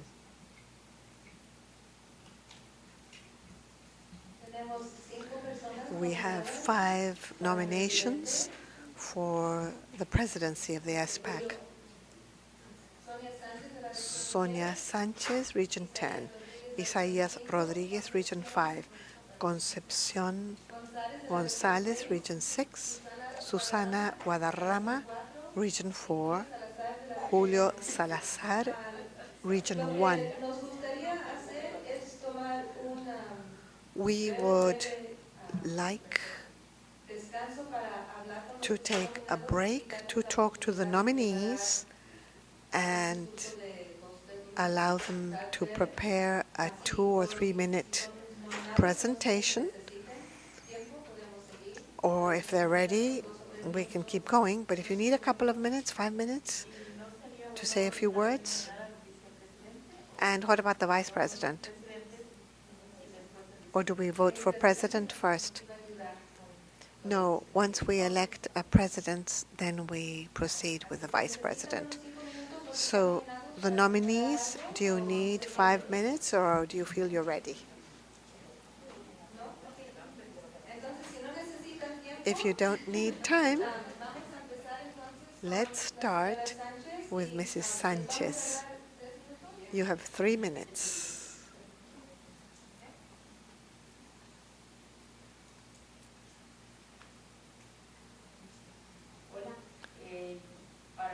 Hi.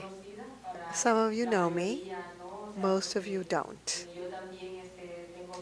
because I haven't been coming here to these meetings for very long.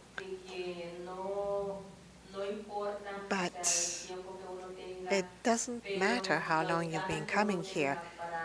It's your eagerness to work to support our students. That's why I tell each one of you, give me your vote so that I can preside these meetings. And you will judge how I do. Thank you. I'm from Region 10. My name is Sonia Sanchez.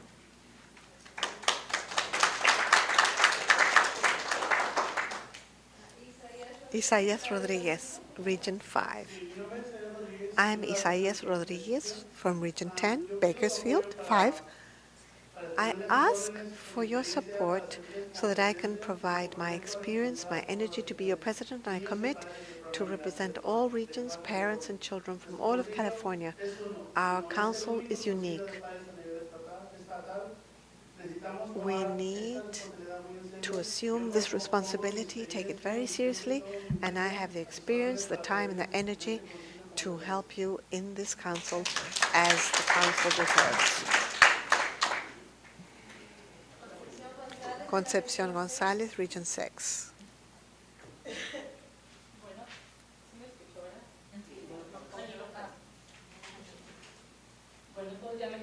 You all know me. I'm Concepcion Virginia González Franco from Region 6, and I thank you for this opportunity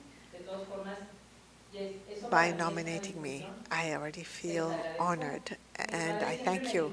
My father always said, always do the best you can for yourself, and if you give me the chance to help you, I will keep doing it.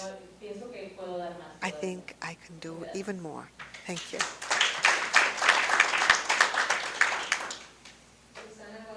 Susana Guadarrama, Region 4.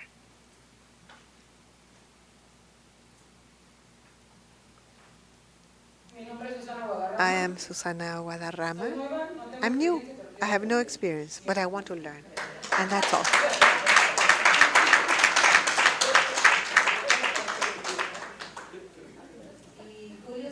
Julio Salazar, Region 1. Mi nombre es Julio. I'm Julio. Mi nombre es Julio. Tal vez no tengo la experiencia. I may not have state experience, but I do have regional experience and at the local and district level. But the most important, I have experience in my home. That was my challenge. And when things changed, I said, I'm ready for anything. And if parents have trusted me and I have been able to go to meetings at a regional, local, and district level, I've achieved communication, respect, and a desire to do things. Thank you for nominating me. Here there are no winners or losers. We're all one team.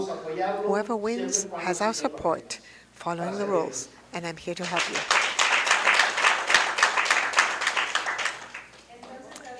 So Silvia is going to distribute the ballots. You don't have to sign them. This is a secret vote. And you're going to vote for the one person you have chosen to be your president. Then we shall gather up the votes and count.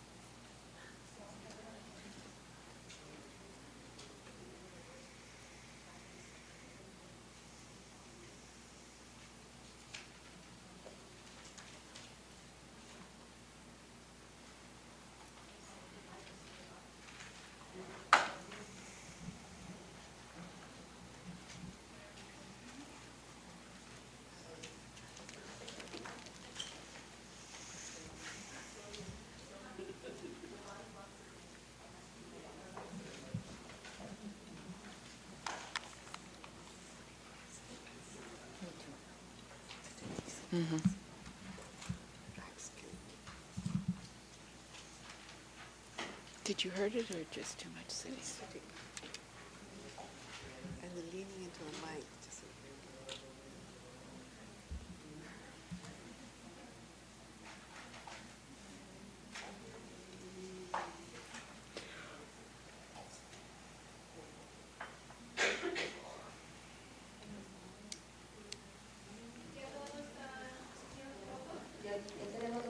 Have you all voted? Everybody's voted? Are you still voting?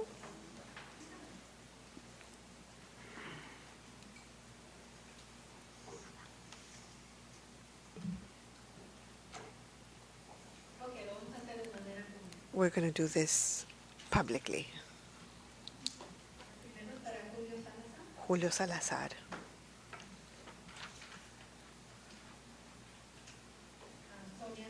Sonia Sanchez.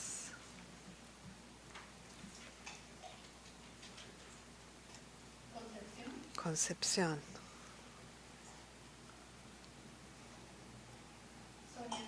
Sonia Sánchez. Sonia Sánchez.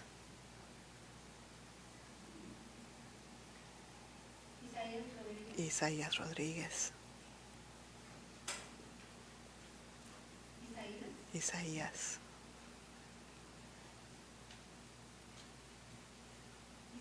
Isaías. Concepción.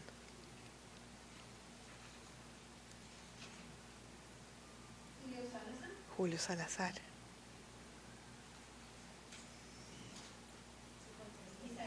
Isaías.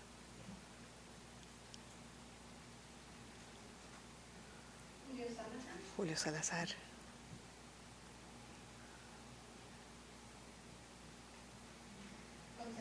Concepción.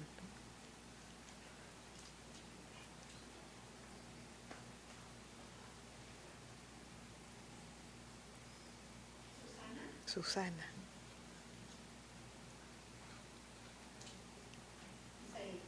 Isaías. Isaías has won.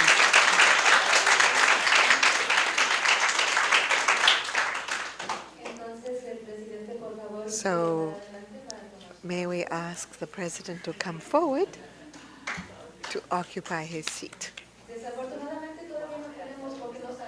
Unfortunately, we don't have a nameplate, but next time we will have your name.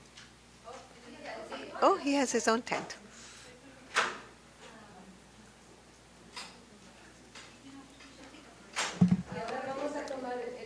So now we're going to have a break, 15 minutes break, and we will prepare for the vice presidential nominations. So at 3:10, let's be back. Thank you.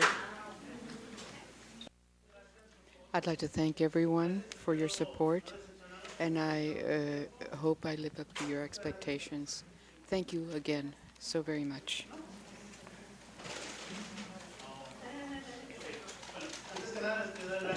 Again, thank you for your support, and I hope to continue having your support to work as a team. Please try to help me as much as you can. I am also here learning. We're here to learn. We need to give it our best. Thank you very much. going on with the election of the vice president. We need nominations, please. Is someone putting somebody else up for nomination? Microphone, please. Conchita. Tengo una nominación I have a nomination. a Alberto Chávez como vicepresidente. Alberto Chavez for vice president.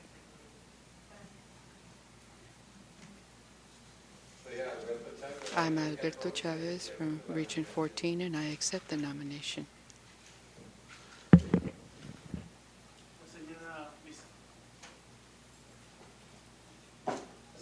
Ma'am, Miss Vicenta, I nominate Mrs. Concepcion Gonzalez of Region 6.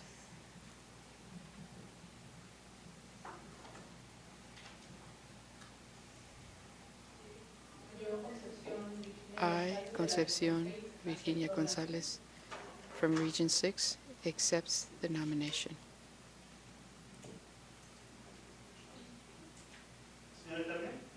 Ms. Carmen, I would like to nominate Ms. Antonia.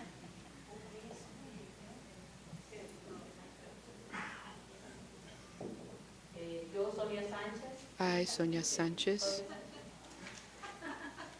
I am Sonia Sanchez yo, Sonia Sánchez de la región from 10, Region acepto la nominación. 10, accepts the nomination. Anyone else? Yo, Julio Salazar, nomino a I, Julio Salazar, nominate Luis. Thank you very much. I accept the nomination. I, Luis Villagomez, accepts the nomination. Is there anyone else that wants to nominate? Any other nominations? All right, are we done with the nominations? All right, let's vote. Are we closing the nominations? Would anyone like to speak?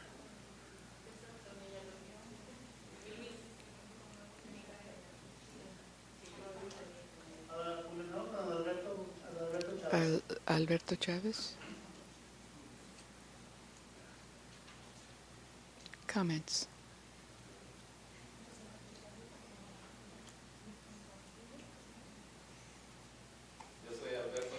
I'm Alberto Chavez, and as a few moments ago, I came to this country years ago with the goal of having my children studying in the United States and to support the people in my region. And in this case, if I should be elected as a state representative in that post, I will support all the people that I work for in my migrant program so that they can help their children continue with their studies, because as far as I'm concerned, education is the key to all success.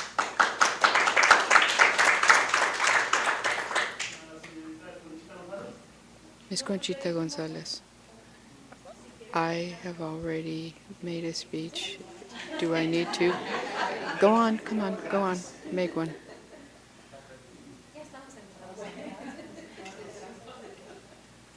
Bueno, pues voy a improvisar. All right, then I'm going to improvise. Bueno, pues, ¿qué les puedo decir? Sigo dispuesta. What can I say? I'm still very willing. If you would like me to, I'd like to work as a team with you to work for our migrant students. Thank you very much. Ms. Sonia Sanchez.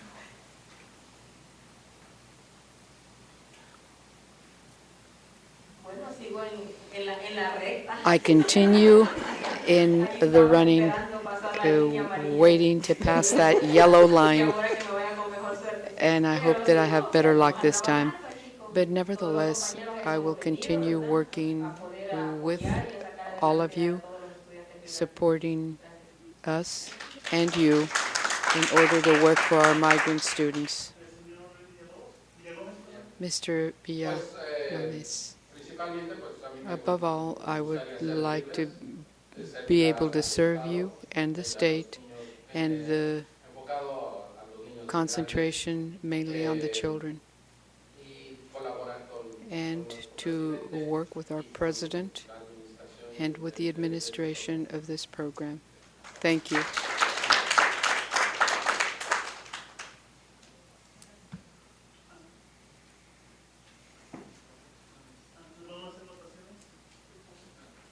We'll be voting.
Sonia Sanchez.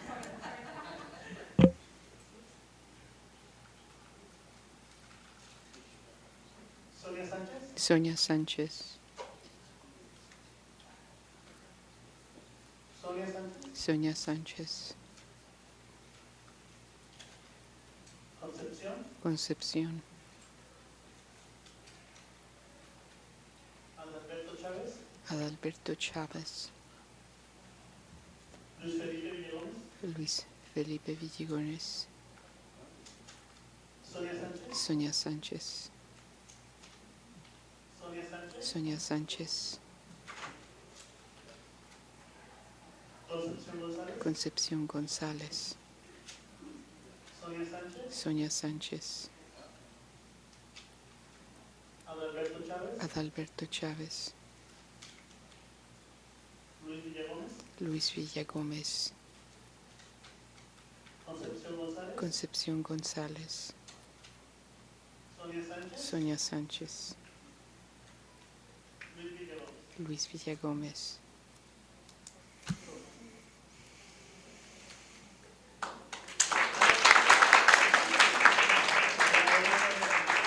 Sonia Sanchez, Vice President. Pasó la línea amarilla. You got past the yellow line. You're at green.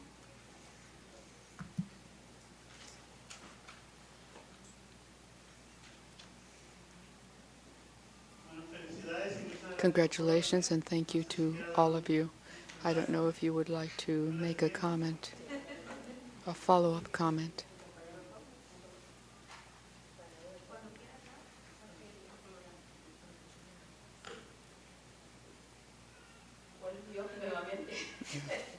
Finally, thank you for your vote of confidence.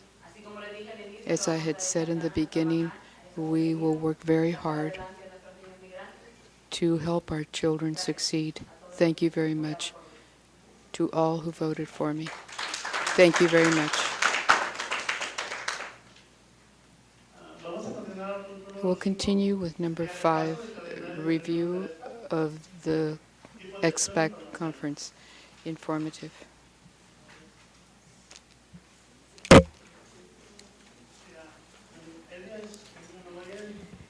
Elvia McGuire will speak to that subject. As you already know, I believe that your regions already have the calendar of the meetings to up to the 16th of May. The meetings that we have left will be here at the same hotel.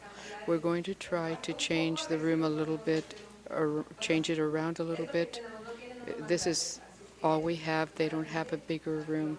So unfortunately, this is where we're going to be, and we'll try to make this as comfortable as possible for everyone. One of the things that I would like to talk to you about is, according to Regulation 2006, and we had spoken of previously, it is very important that we attend the meetings. The rules call for the superintendent canceling the post if a representative is not at two meetings at a given time. So it's very important that you do not miss meetings. It's just one representative per region, so you've made a commitment that's very important. There is no substitute, so you are here representing your region on a statewide level, and it's very important that you be present. April's meeting is going to take place Thursday, the day before the conference. The only thing that is still pending in this calendar is that we don't know exactly where. There's a date by which your contacts of the region have to make those reservations. The hotel has not given us the date yet, so that's the only thing pending on the calendar between the present day and May. That's the only thing that we wanted to say about the calendar, unless you have questions or comments that you'd like to make.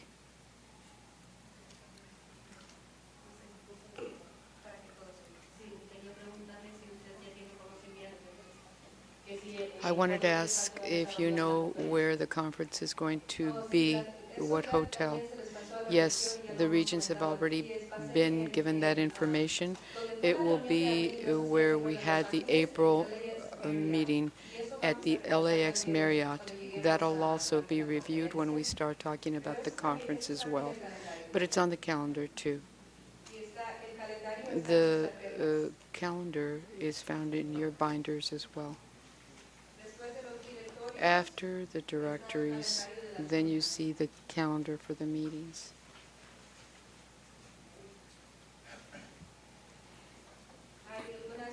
Is there any other question or comment regarding the calendars?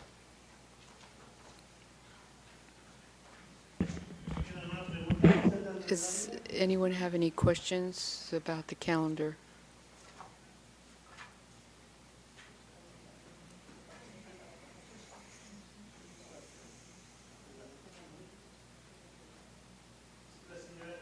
Ms. Carmen.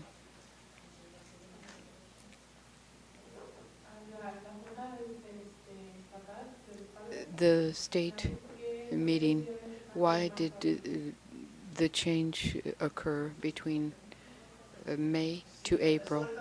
We'll talk about that on the following point.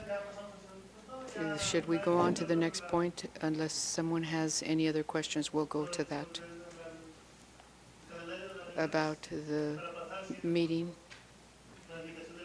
and the verification of the state conference.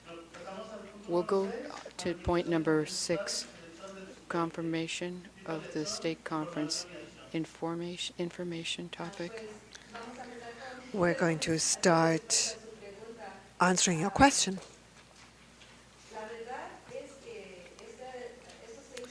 The fact is that it was decided some time ago. Let me see if I recall. There were several issues. The national conference is going to be in March, I believe. And some regions told us that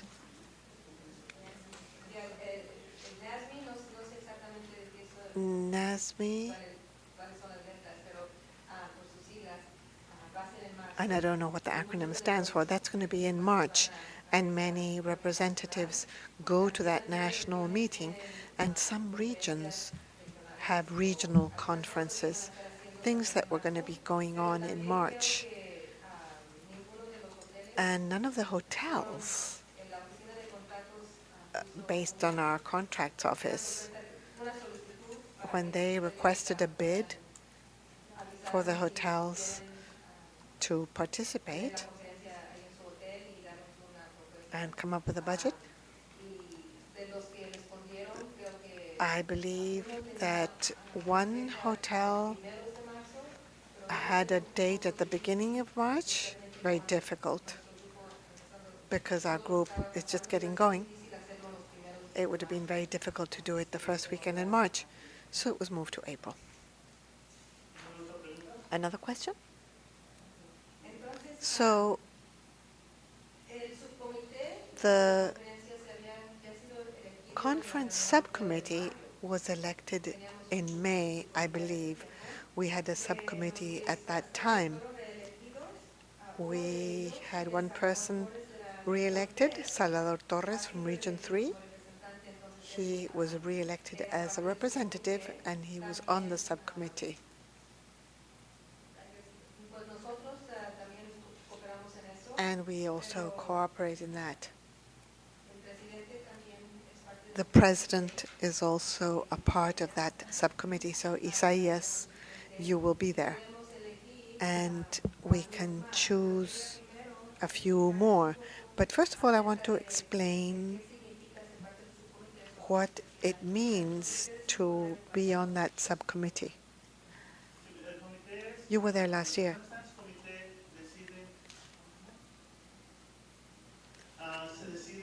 The committee decides what we're going to eat. We have to come to the Sacramento office to have meetings, and sometimes we have telephone meetings. We decide what the conference is going to be all about, how we're going to work, the food.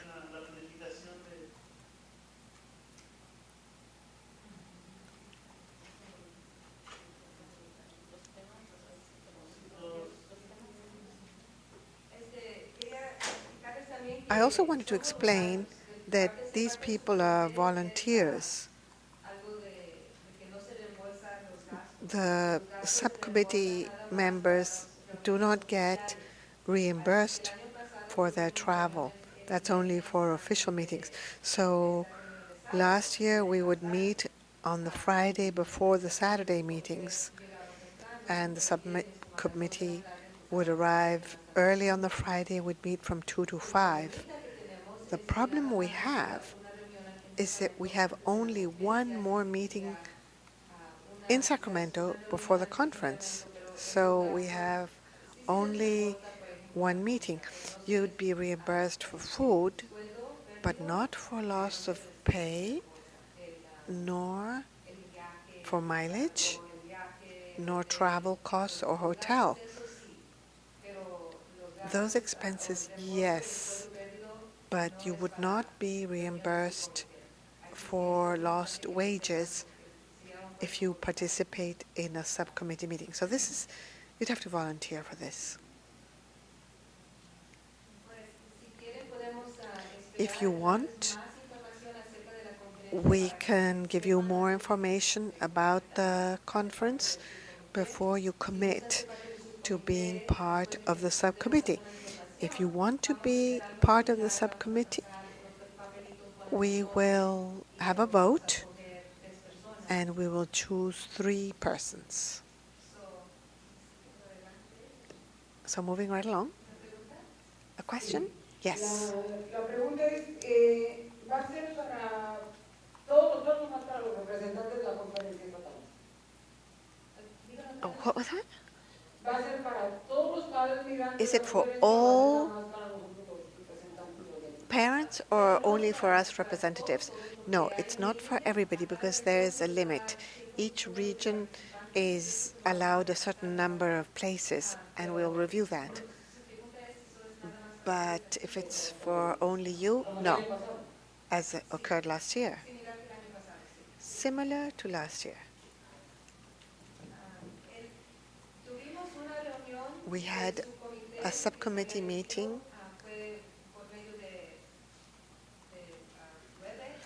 and we did a webinar, seminar, and that was in September.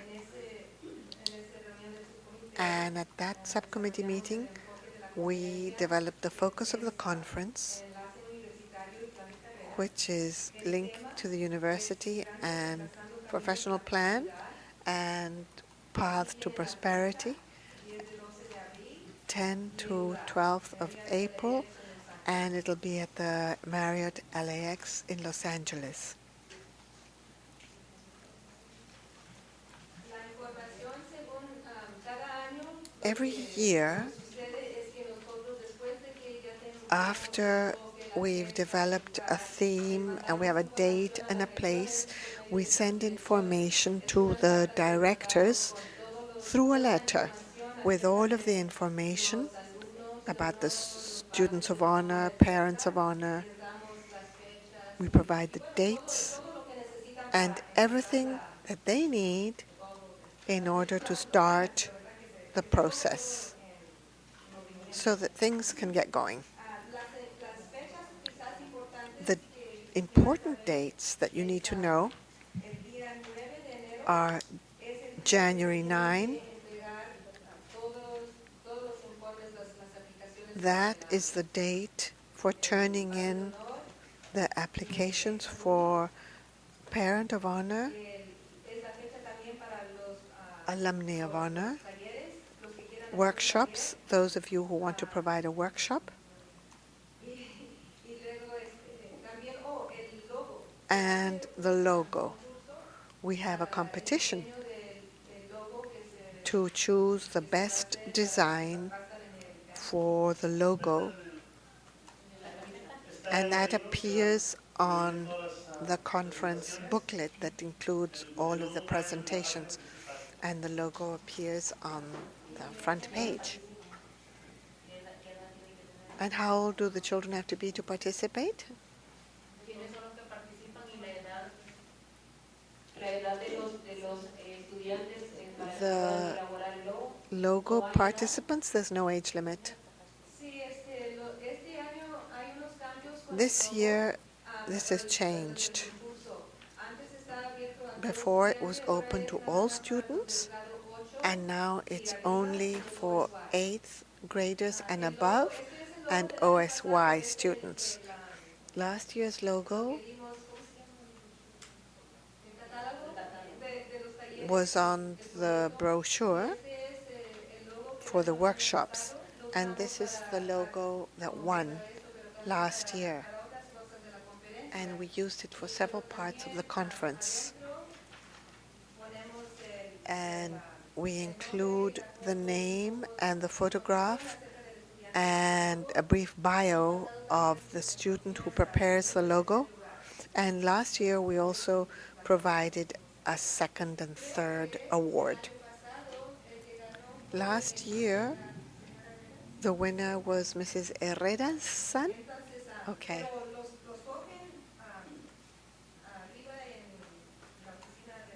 And it's selected at the superintendent's office. This year, some art teachers are going to be involved in the selection process. I wanted to ask if we could include all the logos, whether they were selected or not. We just want to see the drawings that were sent. I don't know if anybody shares that opinion so that we can see what each region sent. I sent a logo from Region 5. I don't know about 14. It doesn't matter who wins. What we should have done last year, and I forgot, and which we will do for this conference, is to bring all of the logo drawings to the conference and exhibit them. And I think we could have them here also, so that you can take a look if you want. It's not a problem. A question? In our region, we have children from kindergarten to 8th grade, and you're limiting us a lot because only the 8th graders could participate. And the little kids have lots of ideas. So why did you restrict the competition? We wanted to give it a bit more prestige so they could use it in their college applications. And you're right, little kids are very creative and they have wonderful ideas, but they will have further opportunities. The ones who are older are closer to graduating, and they have fewer opportunities to create a portfolio. We've also changed the criteria, the requirements. We've given them more opportunities. Before, we allowed only pencil drawings. Now we have more media that they can use to prepare the logo, not just pencils. And the elements are broader. I don't know whether I have the criteria here. We wanted to give this competition more prestige. We're requiring more skills in the logo. So lately, in the past 2 or 3 years, we received not that many participants, but some students, in my experience, and I've taken art classes, and you think about the composition, you consider perspective in your drawing to make things look bigger or smaller, and so that things align. And we had some entries with very well-developed skills. And you could see that the student had studied. The student had training and knew what to do.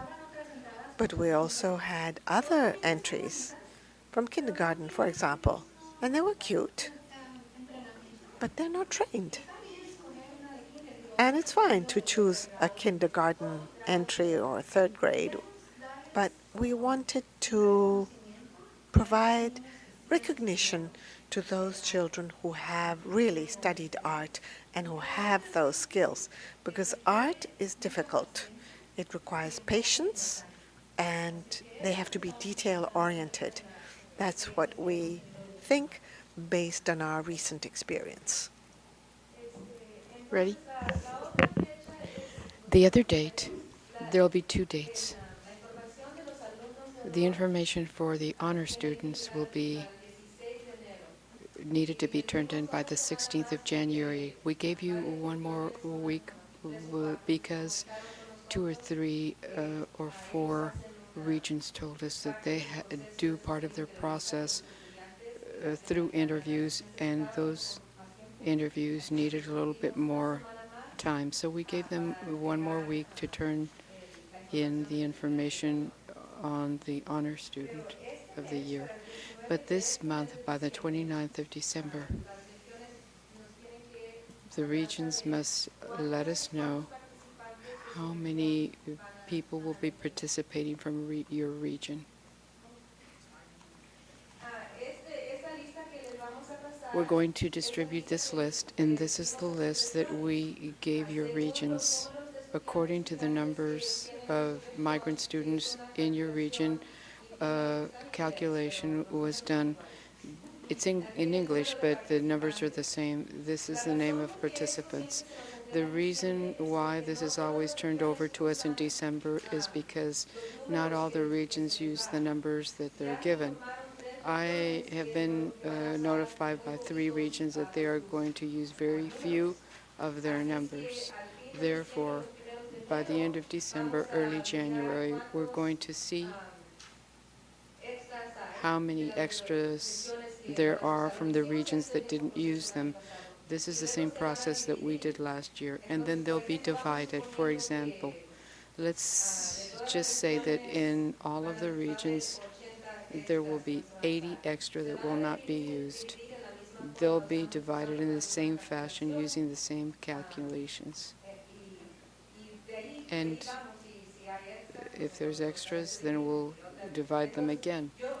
So I imagine that almost everyone will receive at least 5 more. según el año pasado. Si es igual, According to what happened last year, if it's the same as last year, you'll receive a esos números few es more. un poco diferente del These año numbers pasado. are a little bit different from last year's. It includes Los empleados del programa migratorio employees from the migrant la persona de los program padres, in your region, encargada de padres, the coordinator of the parents or the director.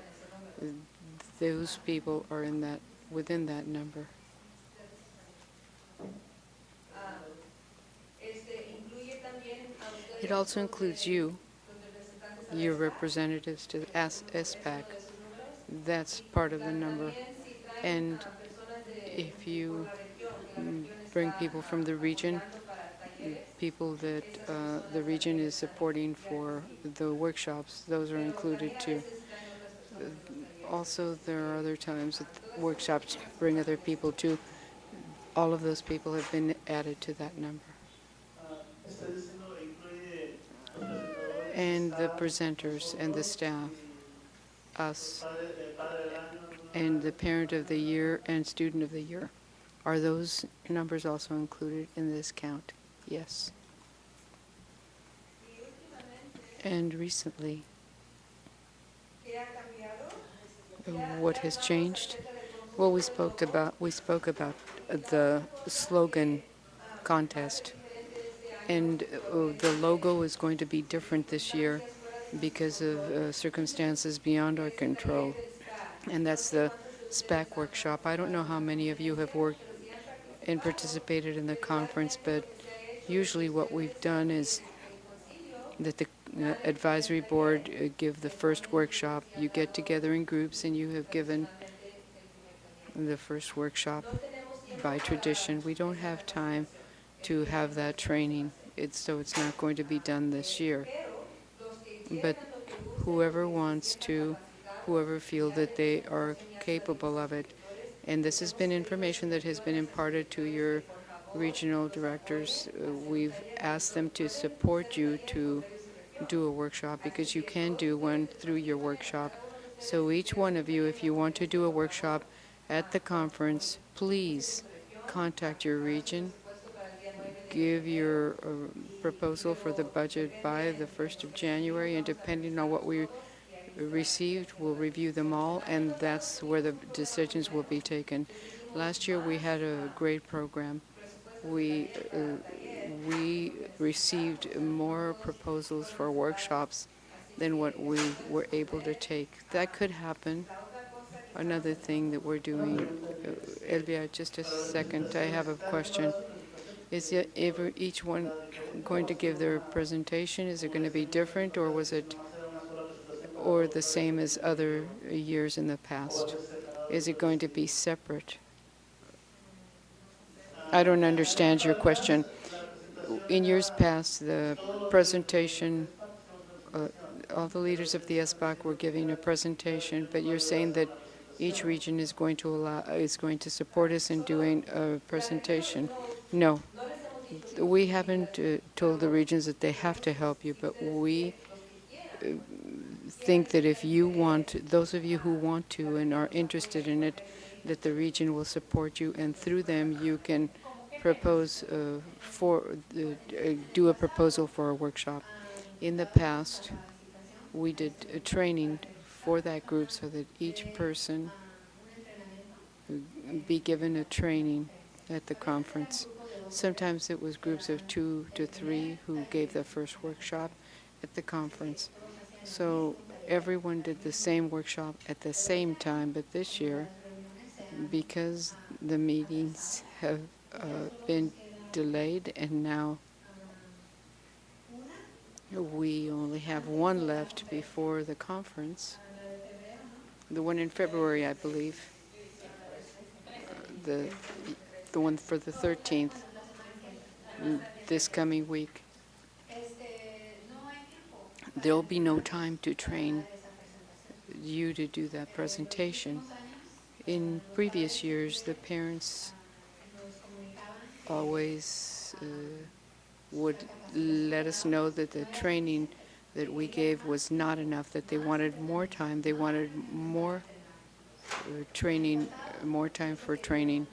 I believe last year there were 5 meetings given for training. Therefore, we're not going to do it this year because there's not enough time, and we want you to, we don't want you to feel that we haven't trained you to do something that we've asked you to do. So, if I am understanding you, I've gone to conferences, state conferences, where you, like you said, there's the same workshop at the. I wanted to ask you if are we going to be trained at the regions so that we can change, so that we can choose a different topic? Is that correct? Yes. We have given you in this slide here, slide 32, we have given you a copy of the workshops for the state conference. It's similar to the way it was last year, and it's aligned with the state plan. So in the state plan, in addition to this, we have given the directors and all the people that would like to make a proposal a list of the training required by the state plan, and each one of you has received a code. For example, in the state plan, this is something that you have in your binders, so if you'd like to look at it, it says right there that for preschool, these are the specific trainings that you should be giving. For literature and English language, these are the specific trainings. So we've asked you to do training in those specific areas that are in the state plan, in those workshops. So if you see that list, in it, we can send it to you as well. The directors already have it. You will be able to choose a workshop that falls within these requirements. I have a question. And the first workshop that was organized, that subject won't be considered? What they were talking about on that first workshop? It wasn't the same one year after year. It would change. For example, 2 years ago, who was here? What did they do? Do you remember?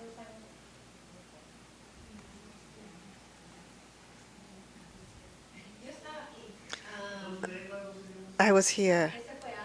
2 languages with Fernando. That was 3 years ago. It was about how to involve parents. And then last year, it concerned technology. Last March, it concerned technology. It wasn't the same. The list that we sent the directors, which I can place here, it's in English. It shows all the trainings and their respective codes, for instance, parent participation, developing effective skills for parents. I think you can do that. That's a topic. There are many topics. So any topic could be the subject of a workshop.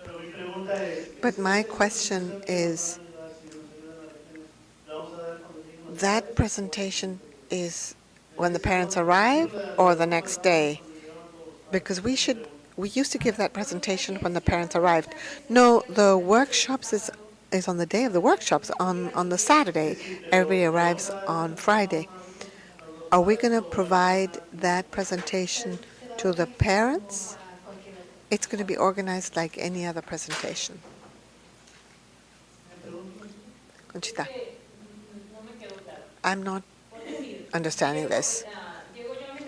I return to my region and I say, I want to talk about a health subject.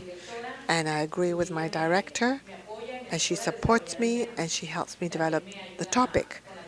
And she helps me acquire the necessary skills. That topic then for instance, diabetes and obesity or whatever. y lo envía ella. And she sends that, and it's accepted. And then Yo, por ejemplo, lo voy a dar en un salón. I provide it in a classroom, Primera hora, es opcional, el padre the se puede quedar first a la casa slot, o el joven and el mismo. the parents can attend that workshop or not. No, it's going to be different. And it won't necessarily be at the first session in the morning. We're going to see how it fits with the other topics, might rearrange the topics, because some lecturers are only available at certain times. Some tell us that they are only available in the afternoon. So we have to organize this together with all the other presenters. Talking about health, what does that cover? Because last year I gave a presentation with a colleague, and it was on physical activity and health, nutrition and physical activity. What does health cover? One of the issues that would help you is to look at the state plan. This is in English. I can read it to you. In the health topic, there are 4 workshop subjects. You might be very creative and change this a little so that it fits within one of these categories. Sometimes if you change something slightly, you can fit into one of these slots. It was very successful. It was full. Yeah, I remember. I have a comment. I think we're all leaders. Every year we have made presentations. Let's put together a presentation. We are adequately prepared to present. We don't need to study. Last time around, we provided a very successful presentation to the parents, and we only got together 4 times. That's all we did. I think we can do it without getting together. We know how to make a presentation. Most of us do. We're here to help each other. Last year, we provided a presentation. The person who gave the presentation didn't know very much, but everybody can help. So I suggest that if we can, let's talk about it next week. Let's look for a subject that matches the conference, and we study. We can do it. We can practice. We can get together. And if we are 5 presenters, we can gather in groups of 2. We're leaders. We can do it. What do you think? We support you from the department. If you want to do that, we will support you as far as we can. The reason we took this decision is because our feedback was that they didn't have enough time to prepare. They wanted more time, they wanted further resources. So if 4 meetings and a trainer that we paid to come and help them led to a conclusion that they needed even more, then that's why we took the decision. Because if we tell them that they can prepare with only 1 meeting and no trainer, they're not going to like it. But if you want, and I agree with the words of your president, you are leaders. You are more trained than what you think. So if you want and if you're willing, we will support you. What do you think? Do you agree? Yes, we agree. And those of us who cannot speak in public, we have a team. We have a president, a vice president. We just need support. If I can't address the public, well, I can help control the room. So if our president wants to do that, I personally will support him. Do you agree? I think we're in good shape. We've done it before. We can help. We can all help each other. We're a team. And we have, and in addition, we have information about most of these topics. This is not something foreign to us. We need at least 6 persons to take the lead for each room, and then other persons to provide support. So we would need 6 persons to say, okay, this is a certain subject that we're going to take on. Or it could be the same subject. Yeah, it would be the same topic. It's always the same topic. So we can choose the same topic. We've done this before. And you've made presentations elsewhere. I think we can do this.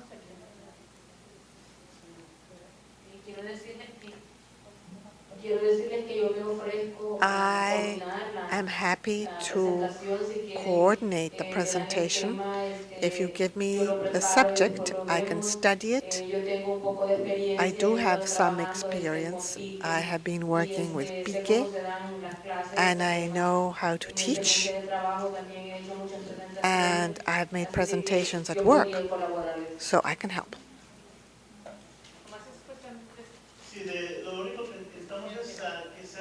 We need 6 people to focus on this, and we need support. So who can put together 6 groups?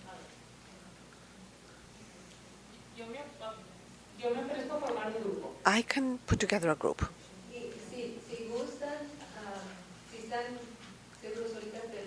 If you're sure right now, fine. But if you want, you can tell us what you decide next Saturday, whatever you think best. Do you agree? Yes. Okay, so Conchita will put together a team.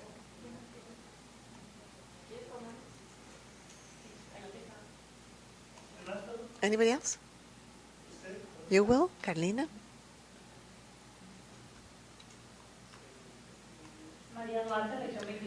Maria Duarte, Region 24. I can put together another group. I can put together another group. Anybody else? Julio Salazar, Region 1. And I offer to put together another one, and that's 6. Now, we need to find out who's going to be in which group. I didn't understand. We're going to have 6 groups, and there's 15 of us. And how many people per group? By the 13th of December, there are going to be 3 more people here, and we have time on the agenda to discuss this further. We can organize this next Saturday on the 13th, and this would give you time to think or to talk or bring up the ideas of the workshop you want within these areas. This is just a suggestion. If you want to do this on the 13th, that would allow you a better organization.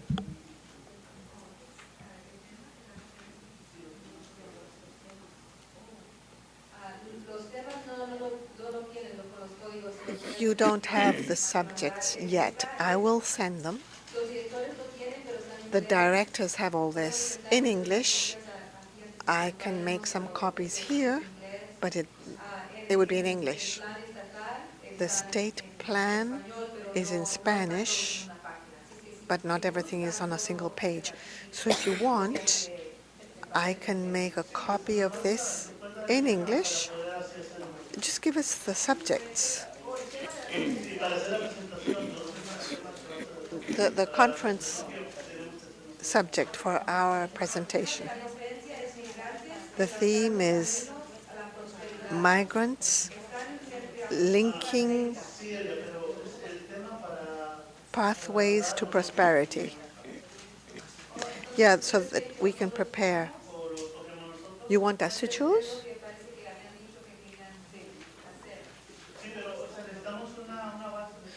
We need to know what we're going to talk about. Usualmente, lo que hacemos es preguntarnos a We usually ask the group el entrenamiento les interesa. what sort of training Y tomamos interests you. 5 o 10 minutos para And diferentes ideas de we las personas. hear your ideas in about 5 minutes, and then we vote to decide which idea will be used for the training. Shall we do that?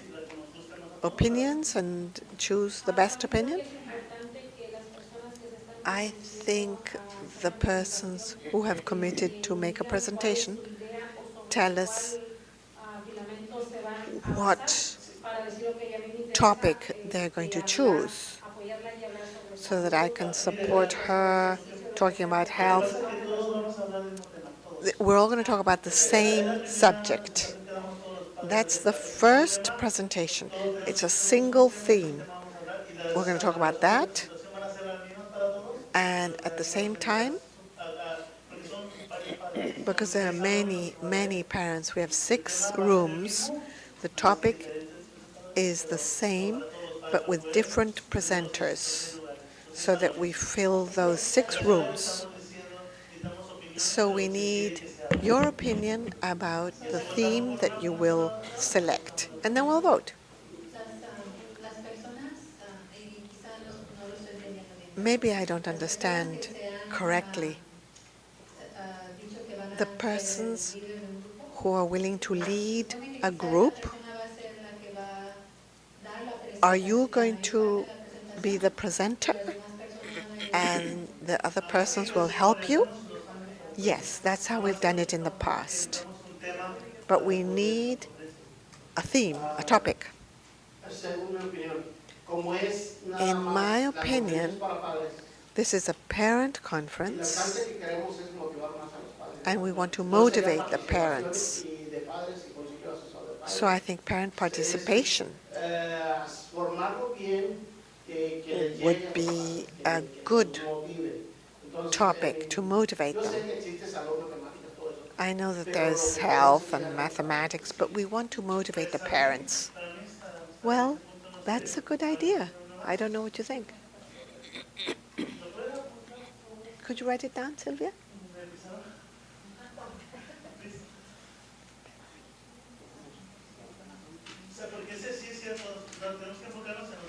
But we have to focus on the parents because they are the first teachers of their children.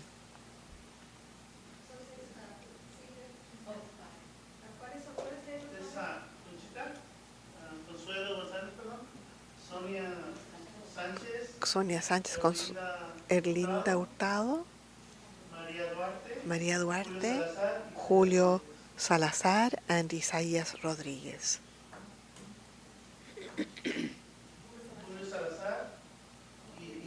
Julio Salazar and myself, and Erlinda.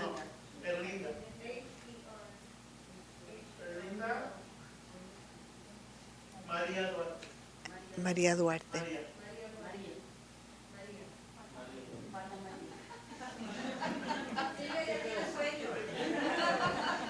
Silvia's tired. Any other topic? Are we good?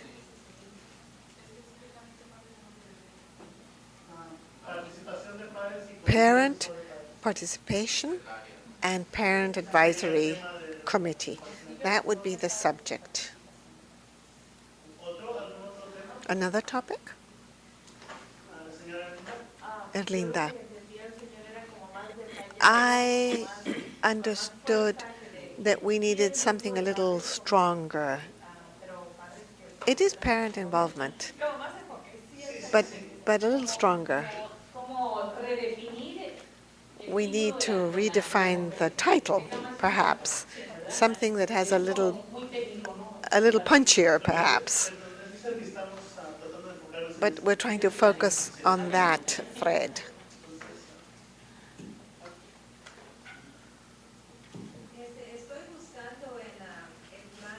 And I'm looking in the state plan that is in your binders. Unfortunately, the pages aren't numbered, and it's a bit confusing. But here are the subjects for each thread. What I'm going to try and do is to number the pages to make this easier to read.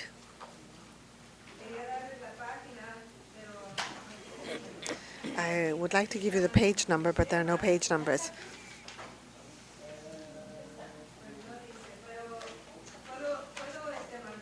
I can send this to you.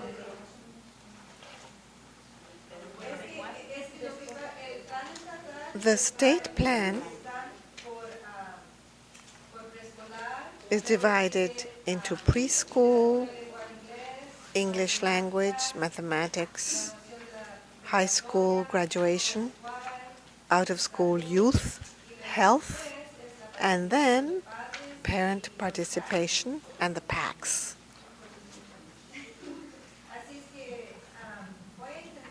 I'm going to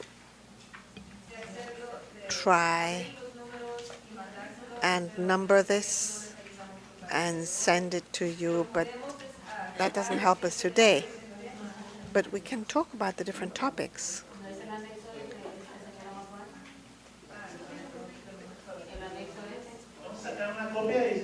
We're going to make copies so you don't have to hunt around. It'll be quicker.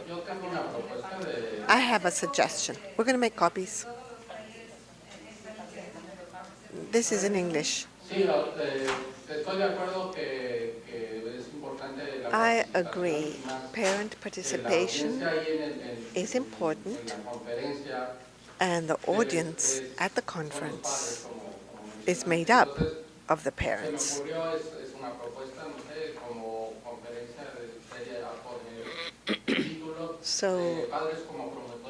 So something like parent as community promoters or promoters of education.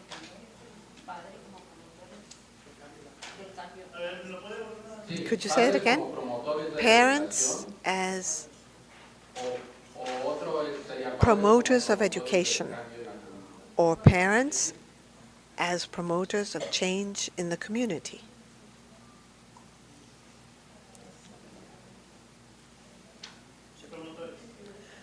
Promoters.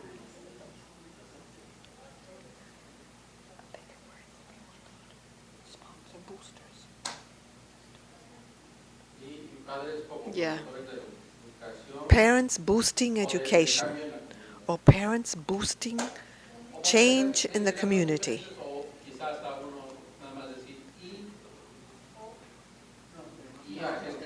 And parents as agents of change in the community.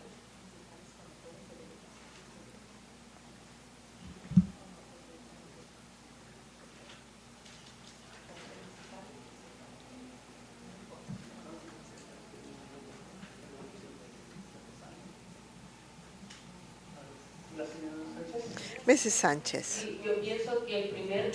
I think that the first topic is a perfect title given our experience with Common Core. Parents boosting the education of our children. What do we want? We want our children to go to college. So we have to create that change. This is a great topic. Do you agree? Do you want to vote? The first topic would be parents boosting education. Parents boosting education. Do we want to vote? Do we agree? That would be the theme? So the title would be Parents Boosting Education. No, la de arriba. La de arriba The es top la que one. se oye mejor. That one sounds better. Recuerden que tiene que caer bajo una de Remember, estas it áreas has to be específicas, within one of these o threads, aislamiento, que ahorita van a ver esto en inglés. and all of this is in El English, código tiene but que there's a caer en code alguno de esos. Y me estoy that segura has to de be que applied. pueden hacerlo. And I'm sure you can do it. Sonia can help us with the PowerPoint. So next Saturday, we'll have something, and we'll see what we need to add. Do you agree? Ya ves que llegamos un día antes, los que podamos. If we juntamos, arrive a ya day en la earlier, pasada, we can get y luego together ya and review it, tendremos la agenda. and then in the morning, we can make a presentation, see what you think.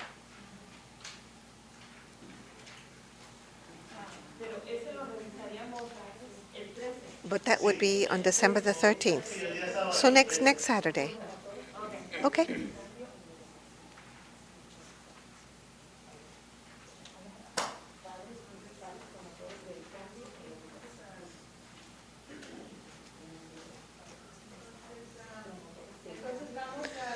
So let's continue with additional information about the conference before you decide to volunteer. The role of the SPAC at the conference. Clearly, you are part of the conference planning and organization, and you have surprised me with your decision to provide a workshop. I'm very proud of you. The truth is that that's not what we were expecting. We thought that you were going to say, "Oh, no, that's not enough time," because of the feedback that we had received previously. But I'm so happy. I'm just very proud of you, and I'm very excited about your leadership. I wanted to just add about the subject. Can we put something that will motivate the parents? Parents, promoters for change in education. But I think that sounds a little bit better. Parents, the promoters of change in education. Something that will specify that we're trying to motivate parents to action. Parents, promoters of change in education, if parents agree. Parents, promoters of change in the community.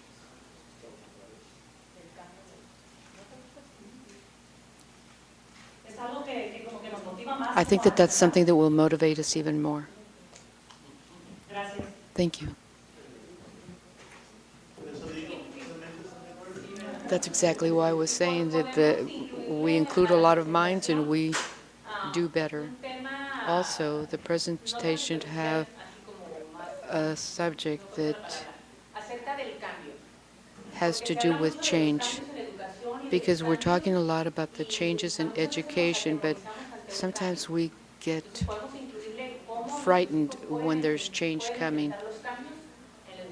So our children are going to confront changes in education, but throughout their whole life as well. So I think that this is perfect for us.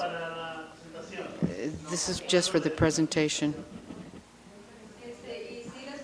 And I would like to say that I'd like you to really look at this, because you have to work with these codes. I'm not saying that you can't do this, but the content has to go aligned with the state plan. I don't know.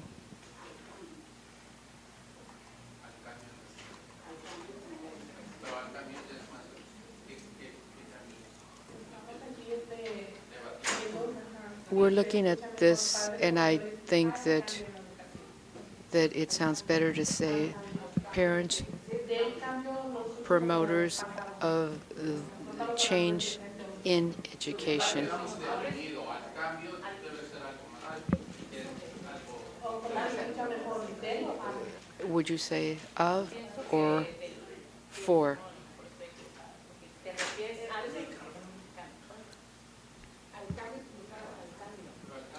For change, I believe, is more specific. One person at a time, and please use the microphone, otherwise we can't hear you. I believe that of change is of the process, and for change, maybe it's because originally that's the way that I had considered it. Maybe of change also sounds good. I don't know what everyone thinks. I think this is good. Yes, there are two different things that we're talking about here. So, parents, promoters of change in education. A good conversation. Thank you. Is everyone familiar with the raffle baskets that we have at the conference?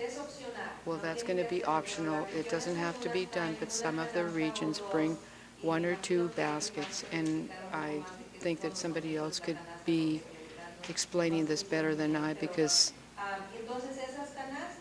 I'm not really the one to express it.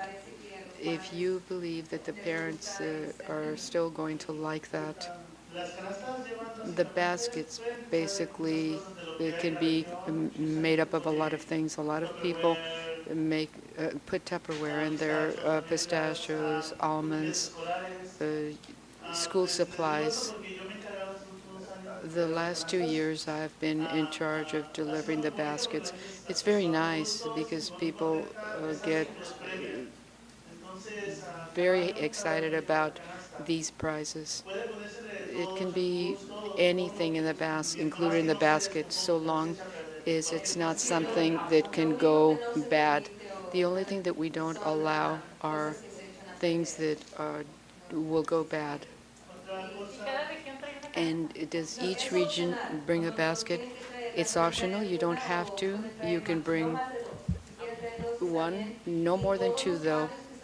And every parent that's registered has their name going into the basket that we choose the names from. And I believe last year about 3 per meal were chosen.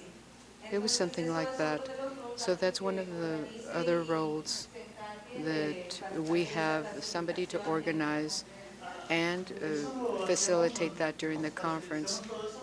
We used to do all of that. Somebody used to pick up the luggage, other people were doing the baskets, exclusively that. So we made those plans with all of the parents. So this is talking about doing it voluntarily, but everyone would have a role for working that day. Other people were in charge of information. This is a voluntary position, but those are the positions for working for us that day. This is part of everything that the subcommittee does. We come to the meetings and they speak to you, and the subcommittee tells you what they've been doing, what their roles are. Those aren't things that need to be decided today, but I would like, now that you've got the information, I'd like to know whether there are any volunteers to be part of the subcommittee. Those of you that would like in these, Sylvia can give you a little piece of paper to write your names, and then we can choose anyone that would like to be a volunteer. Does anyone have any doubts about what the subcommittee does? Do you know what the subcommittee does? If you would like to be volunteers. In years past, we've already had the exhibitions from each region. I don't know if we're going to have them, but Because we don't have a subcommittee right now, we haven't talked about whether we would set up a table for exhibits. I believe it's going to run the same way, though.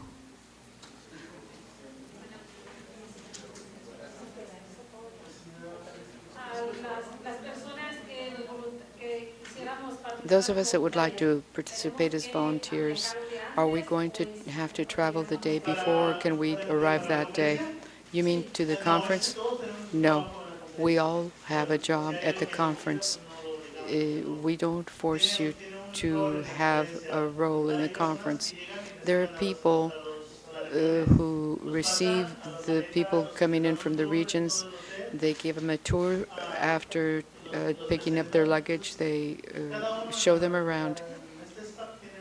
At the SPAC, everybody has a role at each conference. But I mean, the day of the conference will arrive on the 9th, the day before, for the meeting. We don't have the times for the meeting yet, but some of us may have to come in on the 8th, which would be Wednesday, late Wednesday. But that's decided on that day, on the 9th, as far as who's going to take what position they're going to do. I believe that although we don't have a date, we have to approve it the day before the meeting in February. We'll have a meeting on the 7th of February, if I'm not mistaken, so the 6th would probably be a day that the subcommittee would meet. The only thing is that it would be a day before the meeting. For example, yesterday we would have had to have been here at 2 in the afternoon for the subcommittee meeting. Here? It's here in Sacramento. It's the offices here on over by over at the Department of Education. So you have to come the day before. I also believe that through WebEx, we will probably have another meeting too. Has everybody participated, Ms. Elvia? So if I want to participate in the subcommittee, but I'm coming from Los Angeles, could we do it through the telephone? We have done it through WebEx. We could try to do it on the phone. That would depend on the whole group, I think, according to how people could participate.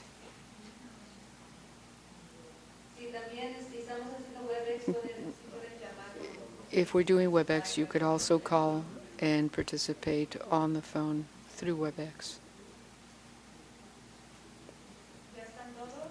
Has everybody put their slip in?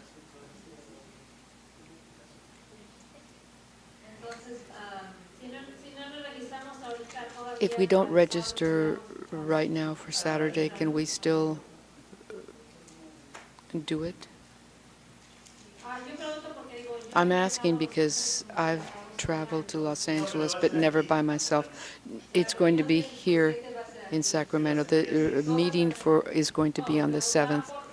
No, the reason I was asking for the volunteers for the conference. I think maybe you misunderstood me. We all have a role for the conference. The meeting before is when we give the role, the position, and the training for the people for volunteering. This is training for the food, for what's being done at the conference, not for working there. Do you understand? We're talking about the food, about what's going to be done for presentations. In general, yes, and the work in the conference is completely apart. Did you understand me? This is for the food preparation and everything that's going to be done at the conference, the organization of the conference. So for the volunteers position is going to be totally separate. All right, then I'd like to sign up for that. Did you put your name in there? No.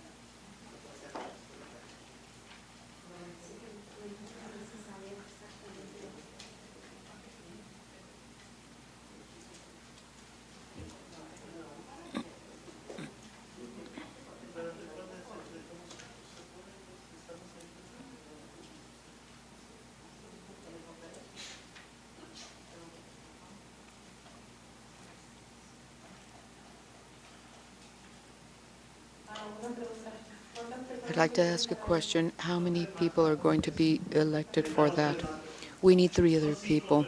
There'll be 5, but it's me and Region 3. He's already in, and we need an alternate. I was supposed to be in that too the last time. All right then. Then I don't know why I'm not included there. But are you a representative? No, I was the 3 that were left. All right then. We have 2 positions. So I didn't know because my name wasn't given, just yours and the other gentleman who's not here in Region 3. Did you put your name already there? Yes. Then we're just looking for 2 people and an alternate. Thank you for letting us know.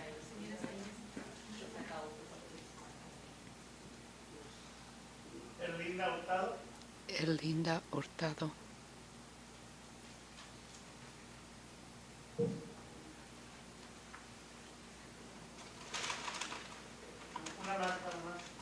One other and an alternate.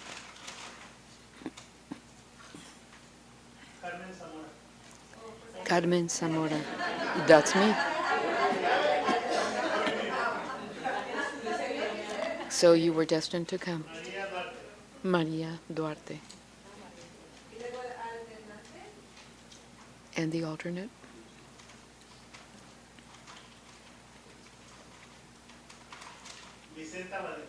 Vicenta Valentin. You see? Whether you wanted it or not. I'll contact you. We'll have to speak to Lupita, our deputy superintendent, to see how she would like to handle this committee. If she will allow us to meet in person, that's great, but I'll let you know.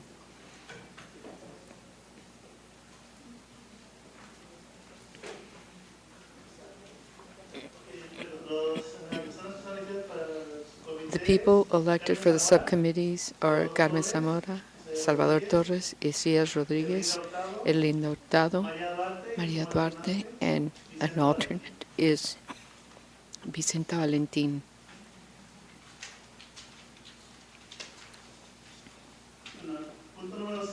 Point 7, public comments.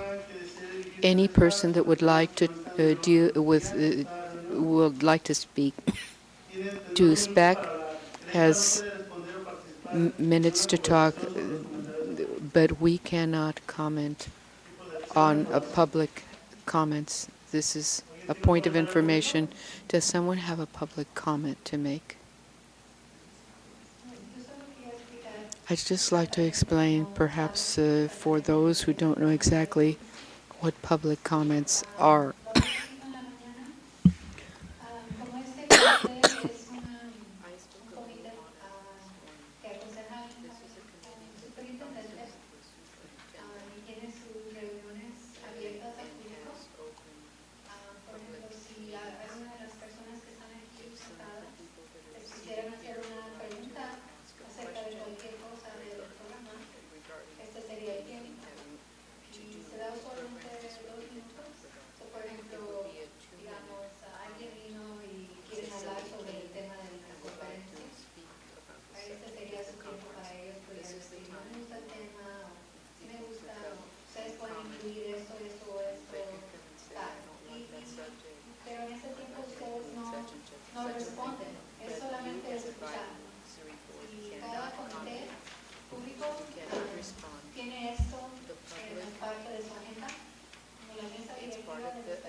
And people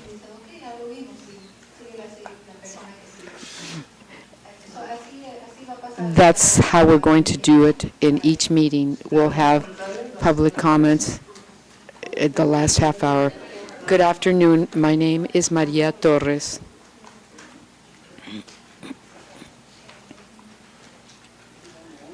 Two minutes, Ms. Torres. My name is Maria Torres. Good afternoon. I'm from Region 11. I would just like to remind the department that they have the commitment that that the meeting should be complete, that they should not make arrangements, that they should not allow the San Diego people to do half a meeting because they won't have the full information. They won't be arriving at the right time, so the safety is a little bit of a concern. That meeting needs to be a complete meeting and not a partial meeting. Thank you, Ms. Torres.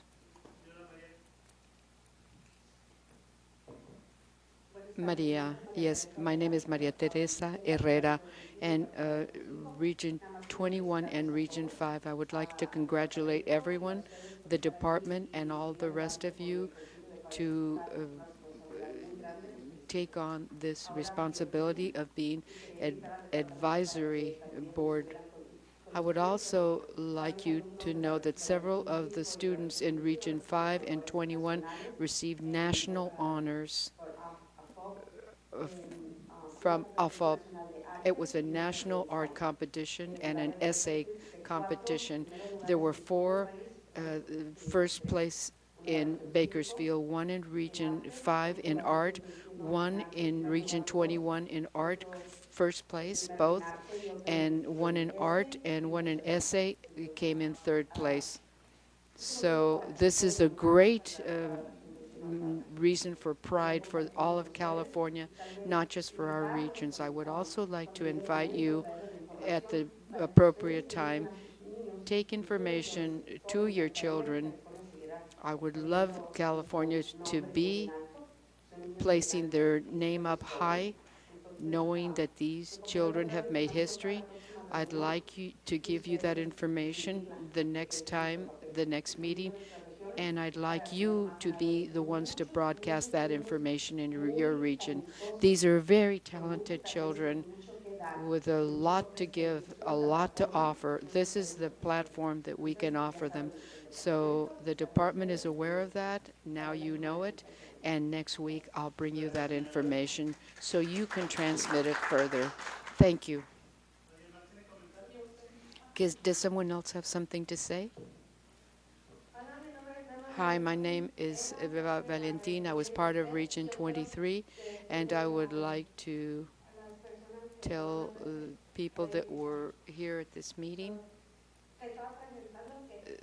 that these parents need to be explained further what camp is, because we can't all go into camp. They need to know what the requirements are for it and who can go in, because we can't all go into that program. Thank you very much.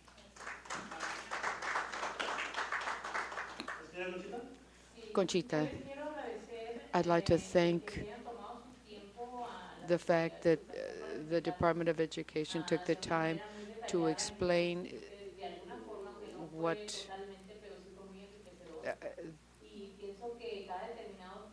at each particular time, whenever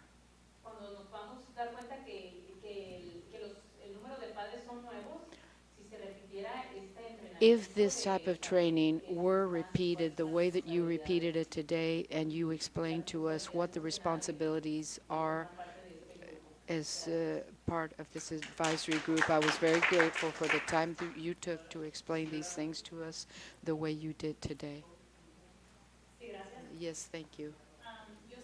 I would just like to deviate. This is my first time at this meeting, and I believe that it was excellent. A truly great job that you did. I think we worked well as a team. I believe that the majority of us are taking a great deal of information back to our regions. I'm so grateful to the committee for such a great job that you did today. Thank you very much. Thank you, Ms. Duarte. Any other further comment? All right, then. The meeting is about to end. I wish you a good trip back home. Thank you so much for your support. I hope that we will be even more united to help our children, which is why we're here as parents. One other reminder, please fill out the evaluation and the paper that says that if you want to share information, leave those at the table after filling them out. Please bring those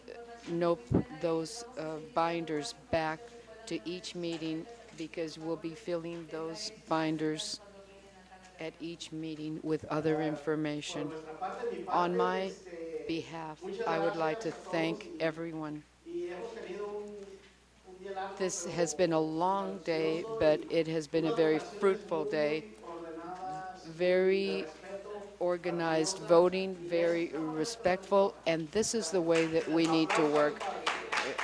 An applause for all parents here. Thank you.